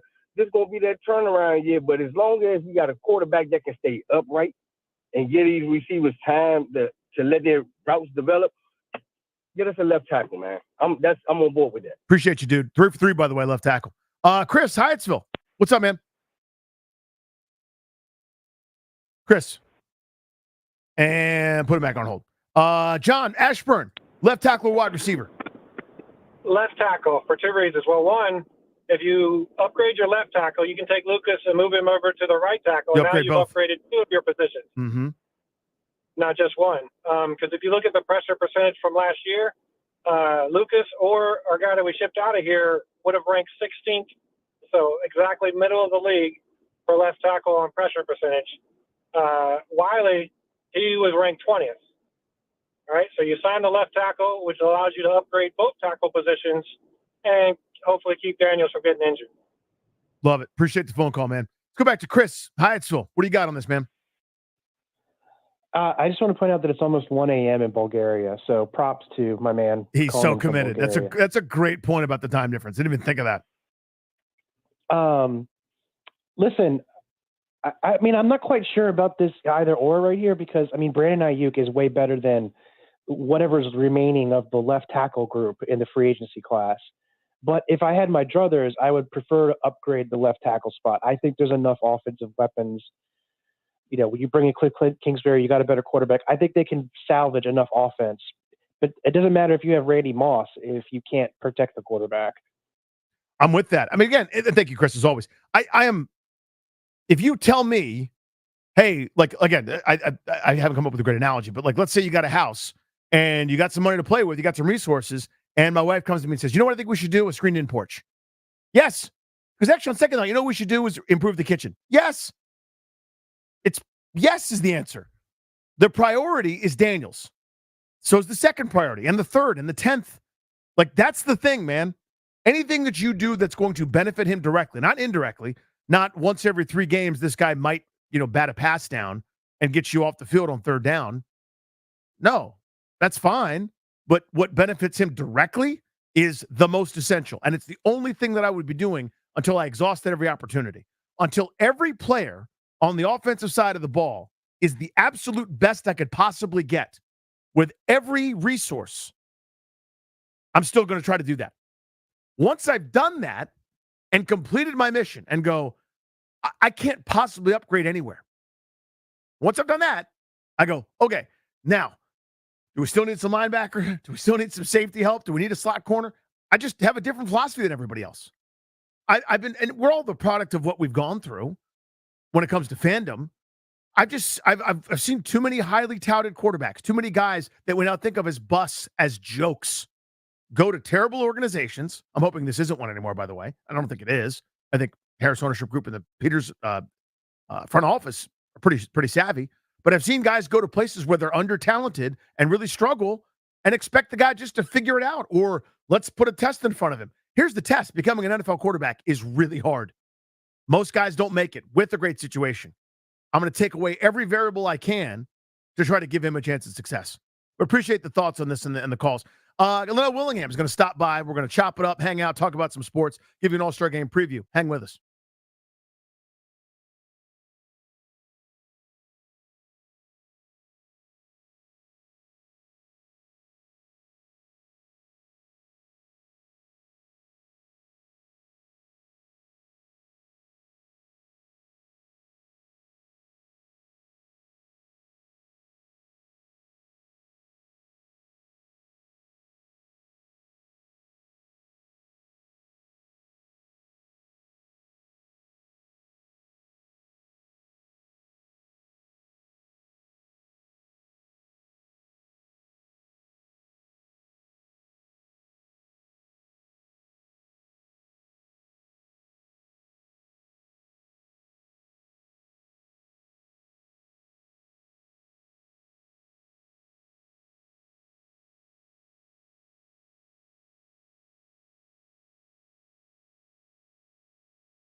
What band is this? Just for fun. This one probably is Kiss, if I had to guess. Now, dude, how do you know so much about music? I'm a silly music Yeah, guy. they're a one-hit wonder. This band, Kiss, Oh, I right? know. Made this Kiss? song, yeah. This one. They had a unique hairstyle. Welcome back. It's Grant and Danny here on The Fan. Last segment for me today, before I turn it over to our guy, Linnell Willingham, who was hanging out all week long, doing overtime. GP is on, what do you call it? This isn't vacation exactly. He was working. He's having a good time doing somewhere. a second job. Yeah, but then he's hanging at the All-Star game. Living the child star's dream. And you hear the voice of Linnell Willingham, who's joining me here in studio. A few things I want to chop up with you. Let's do it. Before we get to Brandon Aiyuk, over the weekend, Nats trade away Hunter Harvey. Mm-hmm. Okay. Are you a trade away everybody that's not bolted down in general guy? I'm not going to ask you about specifics of the various Nats if you want to keep Lane Thomas or otherwise. But are you if I'm not competing, trade everybody away, trade some away, try to build a culture of winning? Where are you in terms of that tank for the future type spectrum? I say this all the time when we talk about the Nats this year. Remember about 2.5, 3 weeks ago, what the story was with this team, the major storyline that we were all talking about? Well, they're 4.5 games out of that final wild card spot in the National League. We were waiting for the anticipated call-up of James Wood. You were getting really good, consistent starting pitching. But I think the way things have fizzled out here over the past week and a half, 2 weeks, you're starting to understand what this year is really about. It's not about the 2024 Washington Nationals. It's about 2025 and beyond, where you're going to have more bats being called up. James Wood is going to be a year older. We should see, I don't know if Stallion's giving us an update on Kate Cavalli and whether or not we'll see him before the season ends. But yeah, the long story short, I am in team, trade everybody away and get as much assets as possible, especially with the guys about to get called up. You need to replenish that farm system that has been so good for you here in the last year or so. So I think that's definitely probably the biggest thing for them. You mentioned Lane Thomas, only a year and a half left with control. You probably get a couple good assets in return for the Lane train. So if you're not good, really lean into that. Yeah. And to try to get good. A lot of people don't like that. And I know the Nationals have I don't want to say they've walked the middle of the road in that regard. They've tried to keep an eye on not being an embarrassment, not being a joke, and they want to have some winning and reinforce that for some of the young kids. I understand that, but I'm basically an all or nothing kind of a guy in general. If I'm not going to be good, I can't do what the Wizards did for pretty much my entire adult life and be the 9 seed. That's not good enough for me. That's a waste of time, waste of everybody's time, quite frankly. If you're not going to be good, you need to be bad on your own terms. That's kind of where I'm at. So do you anticipate a big trade deadline, medium, or not as much? I mean, personally, being a selfish fan that doesn't really care about the results of the second half of the season, we care about individual growth. Yeah, trade everybody. I mean, who cares? I mean, realistically speaking, I know Lane Thomas is the one that, would you agree, if he does get moved, that would be the one that kind of triggers fans emotionally because they feel like he's a part of this thing. He's blossomed here. Yeah, I mean, I think if there was somebody that people have grown attached to, and he's a great dude. Yeah, so I get that. He really blossomed here. Moving on from Finnegan, who's been reliable. Yes. I mean, there's nothing that's more frustrating. I think maybe players get over stuff pretty quick, but to fans than blowing that 9th inning lead. It just sticks in their craw more. Nobody remembers that you had a 5-run lead that the guy in the 7th inning turned into a 2-run lead. Blue. They don't remember that, but it's the 9th inning, those last 3 outs, and have a reliable closer is just this comfortable security blanket. To lose that, I think people would be ticked to some degree. But again, you already pointed out, results really don't matter this year. Wizards Summer League. Yes. Give me your thoughts on the 3 first-round picks. So remember the day after the draft, I joined you and Grant, and yes, you did. I said the kid that I'm honestly most intrigued about in terms of their impact right away was actually Bub Carrington, just in terms of put the shooting numbers to the side at Pitt. You saw his ability to create offense, especially off the bounce, and that's a skill that usually is going to translate to the NBA right away. I know scouts were talking about him wanting to get stronger and have a better ability to get downhill, but through the first 2 summer league games, he has been their most impressive rookie in terms of overall consistency. I think he's got a chance to legitimately be the lead guard of the future. I don't know if it happens immediately in year 1, but I do think he's going to be a part of the rotation. Alex Sarr, mixed bag for him. I saw your string of tweets, and I kind of agree with you in terms of the good was really good with him, and then the bad made me scratch my head. The one thing that Will Dawkins, the general manager of the Wizards, said on draft night in terms of what Sarr needs to improve with is the rebounding, and you've seen that be the case through the first 2 summer league games. I don't think he's cracked double-digit Got rebounds pushed around combined. a little bit, moved off his spot a couple times. Especially on Sunday against the Houston Rockets. But the things that I do like, you see him getting it off the defensive glass and pushing in transition. You see him shooting off the bounce, sometimes too much in terms of the jump shot. But I think defensively, his number one skill, I know we all love the shot blocking and we love the ability to alter shots, but I think in today's day and age with pick and roll being used in such a high volume, he's got that skill set as a 7'2" big to switch out on the guards and wings and be able to guard.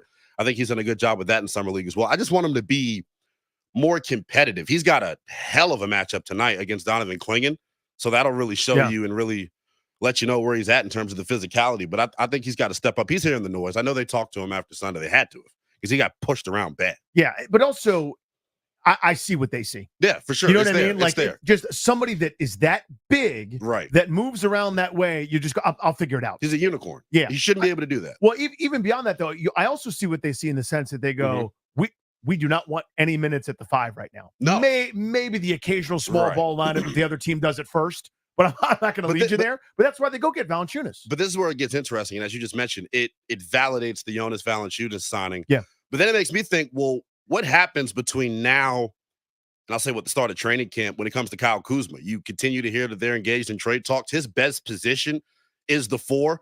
I didn't draft Alex Sarr 2nd overall, Danny, for him not to start from night 1. So I don't know what's going to happen with that. I don't know if they slide Kuzma to the 3. I don't know if Bilal plays the 3 and they start Jordan and Kispert in the backcourt, but that'd be no defense. They couldn't guard us. That's defenseless, yeah. You know, so I mean, they could guard me, but I see your point, yeah. But I don't know which way it would go.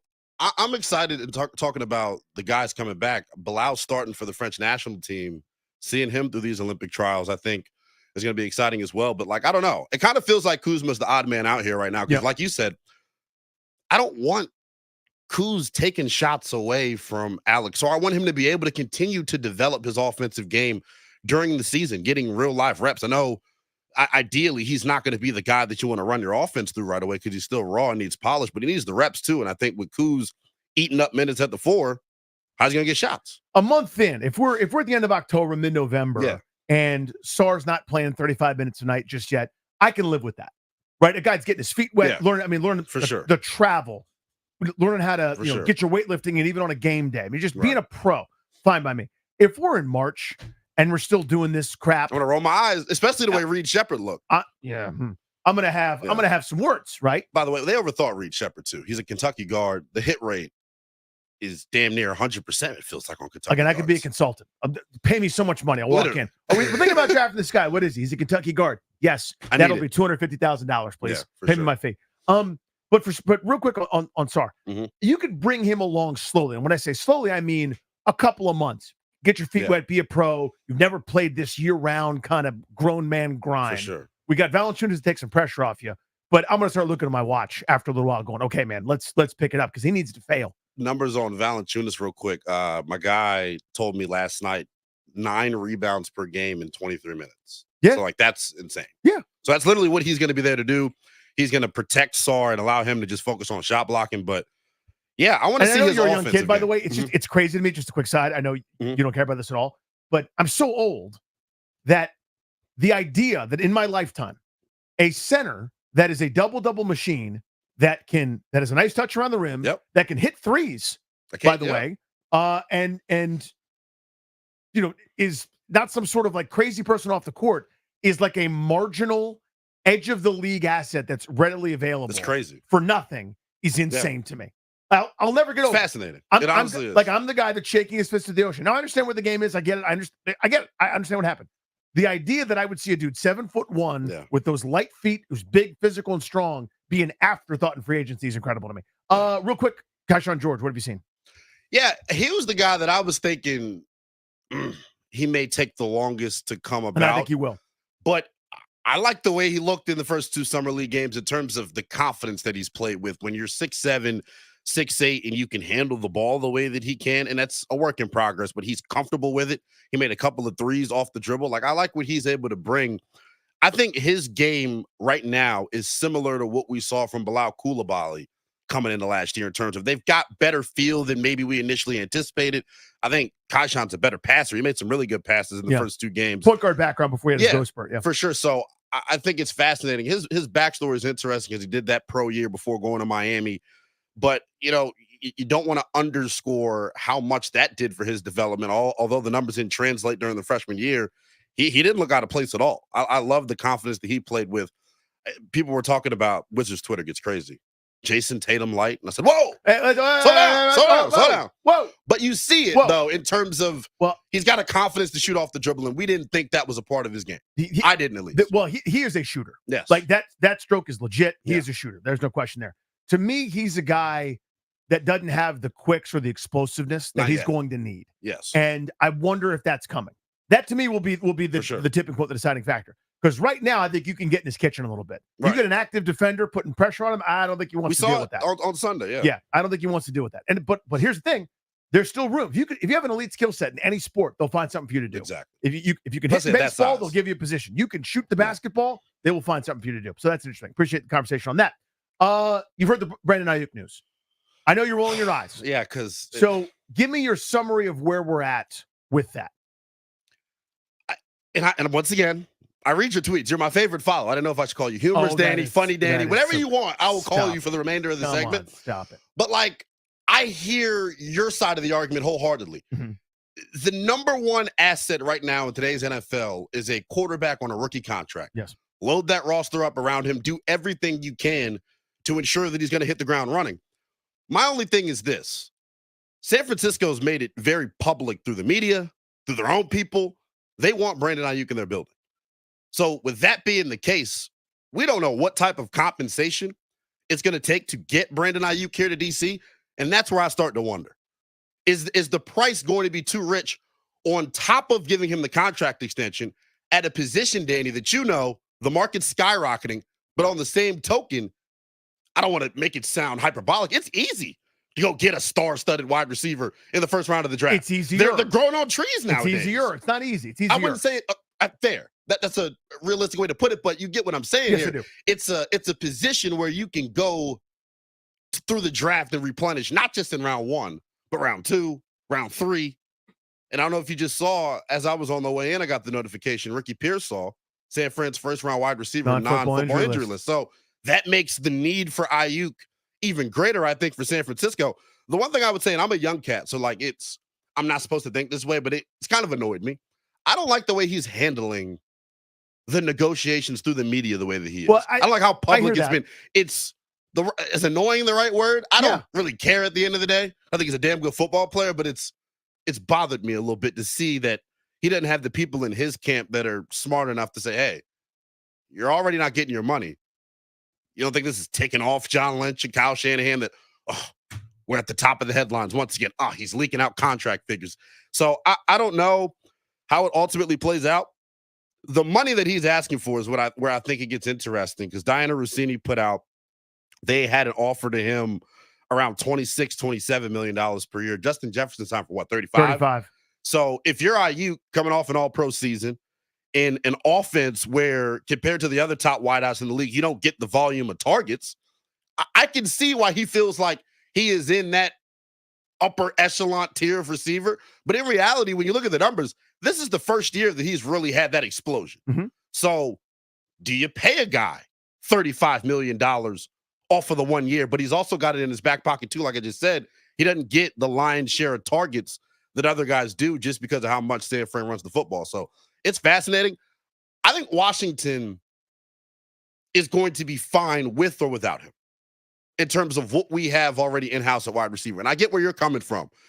You feel as if they've sat on their hands in terms of trying to improve the skill group around Jayden Daniels. I hear what you're saying with that. I can make the argument that that's the case, but I also say this, and this is going to go completely against what I think, because I want them to win right away. Is this the time to do it? Is this the time to do it? You haven't even seen the kid in full pads yet. He could, and I think he's going to be great. He can get in full pads next week or get in camp next week and completely crap his pants. And now you've traded for a wideout with a quarterback that we all think he's going to be the guy, but you get what I'm saying here. Yeah, sure. It's early to do it. I want to see our guys in camp going up against our own DBs before we start to panic about this receiver room. So the idea, though, that's somehow bad that you traded for a really good wide receiver, I just can't get on board with that. So whoever the quarterback is, That room needs improvement. But I smell what you're cooking. So let me come back with this. Everybody now, what do these lists mean? Every year we have predictions and prognostications, and everyone's half the people are proven wrong. We're stunned that half the teams that make the playoffs one year don't the next year. Teams go from worst to first all the time in a league of parity. So take it for what it's worth. But when there's a consensus, when ESPN does their rankings, the skill group is 26. When PFF does their rankings, they're in the upper 20s. When CBS does their rankings, they're 25th. Somebody's wrong. Big time, right? Someone's big time wrong. And if it's every publication, it's quote disrespecting the used to be the Redskins, now WFT, now the Commanders. For sure. Okay, fine, but there's a reason you get disrespect. You don't win on national TV ever, and you haven't won 11 games since before you were born. I hear it. So I'm kind of going. When they see a need, they fix it. They must not see a need here, and I can't understand. That may be the thing too. Yeah, I know one of the guys that I'm going to have circled when we go out to camp is Luke McCaffrey. He's getting in with Jaden Daniels at 5:45. He's working out with him. Is he going to be the guy? Because it's crazy. Because when I was out there that one day, Luke wasn't even getting first team reps. He was mostly running with the second team. But it's mini camp. You don't really pay too much attention to that stuff. But if they like what they have already in house, I don't blame them for going out and overpaying for Brandon Aiyuk. Because I continue to say it, San Fran has all the leverage in the world with this situation. Yeah, and if he decides not to show up, his pocket's going to get dinged. Right. And then he's got till week 8 before the season doesn't count for him. So it's not as if he could just take his ball and go home without any consequences. The history and how they've done things is what people are starting to talk about more and more with the way they handle Bosa's deal, the way they handle Debo's deal. I don't like that way of doing business, going down to the 23rd and a half hour to try to get a big-time deal done with someone that I know is key to my operation in a year that, quite frankly, Danny, they got to get over the hump. How many times are we going to see this group fail in the biggest game and fail in the postseason? They're going to pay Purdy next year as well. So the bill is going to be due in terms of their Super Bowl window. They got to cash in on this right now. If I had to put money on it, I still think Debo plays the year out in San Francisco. If they don't get a deal done, they can franchise tag him next year as well. Aiyuk, you said Debo. I know what you meant. Yeah, I know what you meant. But Aiyuk. Yeah, I'm with you. I don't think he's going anywhere. San Francisco's done this. This is their MO. Right. The position they're in is different than maybe some of the other teams. So my point was less about Aiyuk and more about the Washington angle on it, where I'm going, I wouldn't be able to sleep at night if I didn't do everything I possibly could for my kid quarterback. Yeah. That's maximize and protect. That's line play. That's every weapon under the sun. And they've improved some. I think their best offseason acquisition, for example, is Austin Eckler. I think we're underrating that. For sure. Because he didn't run the ball great last year. In fact, nobody did in L.A. Just as a quick side, it's not like his backup ran for 4.7 a carry. Yeah. And it's like, oh my God, he's over the hill. He's still got the elusiveness rating. He's still got good out of the backfield, good in pass pro. That's a quarterback's best friend. That's smart. Zach Ertz, veteran tight end, makes sense to me. Ben Sinnott as the kind of that, Kyle Juszczyk-ian sort of extra weapon. Maybe a bit of an overdraft in the second round, but it makes sense to me. The part that I'm sort of not thrilled with, and I'm catching a little bit Eric flack for, is luxury pick rotational defensive tackle, luxury pick slot corner. Danny, but when an offense was dreadful in a league of offense, and I hear all with of a kid quarterback, you can do one. We're very clever pick. The value's too good. You can't do two, in my opinion. The Johnny Newton thing, you had to take him. I mean, it feels like everybody that you talk to about this kid is like, if it wasn't for the foot, he's a mid-first round pick.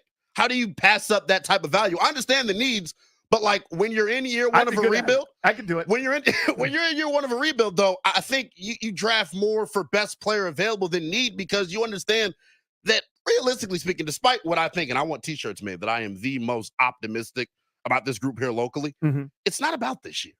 And it's hard for me to say that, because I am the number one guy beating on my chest saying, hey, if this quarterback plays well, it completely knocks the ceiling off of what they can be. It could have 2023 Texans stench to it. But wouldn't you do everything you possibly could to make him play well?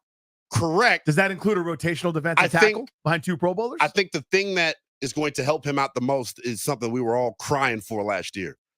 They're going to run the living daylights out of the football in a bunch of different ways. The other t-shirt I want to make, Danny, exotic smash mouth football. I don't think it's going to be, despite them picking a quarterback second overall, I don't think it's going to be some offense where you're throwing it 35, 40 times a game. I think you're going to see a lot of Austin Eckler. I think you're going to see a lot of Brian Robinson. I think you see some Chris Rodriguez. And I think they are much higher internally on their tight end room than maybe we are thinking about what they are going into the season on paper. I think that position group is going to have a lot more value than we think as well. Can I give? I don't want it to be labeled as a hot take, but what are the odds, I guess, that the tight end room, in terms of, put Terry McLaurin to the side, the tight end room is the second leading receiver ahead of a Jahan Dotson, ahead of a Luke McCaffrey, and they get more love than we think they're going to get. It's a stretch because of the names where it's like waiting on, me to become a millionaire. It's going to take a while. It's going to take a minute. Yeah, take a minute. But Cole Turner, do or die for him. I know they love Armani Rogers internally in terms of what he could be, but he doesn't have much experience. So I get, I'm reaching a little bit, but my big overall premise is they're going to run the ball a lot more than I think we're giving them credit for. And I think that's going to be the biggest aid to him this year. I hear that. I smell what you're cooking. And I'm going to let you do your show here in a second. But my thought is it's still going to be 3rd and 7. It's going to happen. Everyone finally looks back on 2012. And I know you were like 6 years old at that point. Hold on. First of all, that was probably the year I realized that it's not normal around here. Yeah. While we were all geeked up about 2012 and the excitement of making the playoffs, I realized that we're not a normal team. Yeah, this is not normal. It's not So normal. in 2012, everyone, like people that are, Shanahan disciples, whatever, like, oh, it's the second best offense in the NFL. It was genius. To a degree. And there was a lot of great stuff. But you remember that they were 3-6 at one point because they would trail in games, which happens sometimes, and everyone knew they were throwing. They couldn't throw it. You can only run that drift play, that 50 series thing, when people respect the run. Right? So that passing game wasn't good enough. So it really wasn't the second best offense in the NFL. I know where they finished rankings-wise in yards per play and everything else, but to me, a great offense, who's most likely to pick up that fourth quarter 2-minute drill, 3rd and 7, that 3rd and 9 that you have to have or you lose? Washington wasn't on that list back then. Yeah. You run however you get effective offense, do the effective offense. Good for you. At some point, the kid's got to throw the ball. We all know that. For sure. Why wouldn't we do everything we could to protect him and give him overkill on weapons? How sure are you that somebody from the Olamide Zaccheaus, Dax Milne, De'Ami Brown tier I don't even care about that group, though. Well? But, Danny, I don't even care about that group. You know who I've got circled going into camp is like, hey, we've made excuses for you for why you're not constantly talked about as a top 10 guy. Terry finally has a quarterback. This quite literally may be the most talented kid that he's played with since he's entered the National Football League.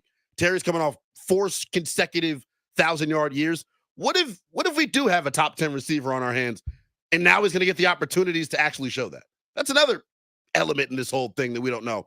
What if we get Terry McLaurin on steroids? Not literally, obviously, but like I just love him to get his maximize flowers finally. You know what I'm saying? And him actually get the respect and put up the numbers to match what type of dude he is and how good he could be. Linnell Willingham, who's coming up next, is not suggesting that anybody give Terry McLaurin steroids. That's not what I'm doing. That is not the opinion of the Grant and Danny Show. That's not Linnell's opinion. 106.7 The Fan does not want anyone on steroids. That's not what we're saying. It's not the product we push. He was simply saying, what if he has a great year? It's a chestnut. A phrase. It's a chestnut? A chestnut. Like is it though? Don't let the door hit you on the way out is a chestnut. Give me another chestnut. That's an expression. What do chestnuts have to do with it? I actually don't even like chestnuts. So I don't think you know what a chestnut is.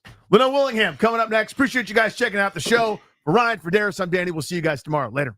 Thank you for coming.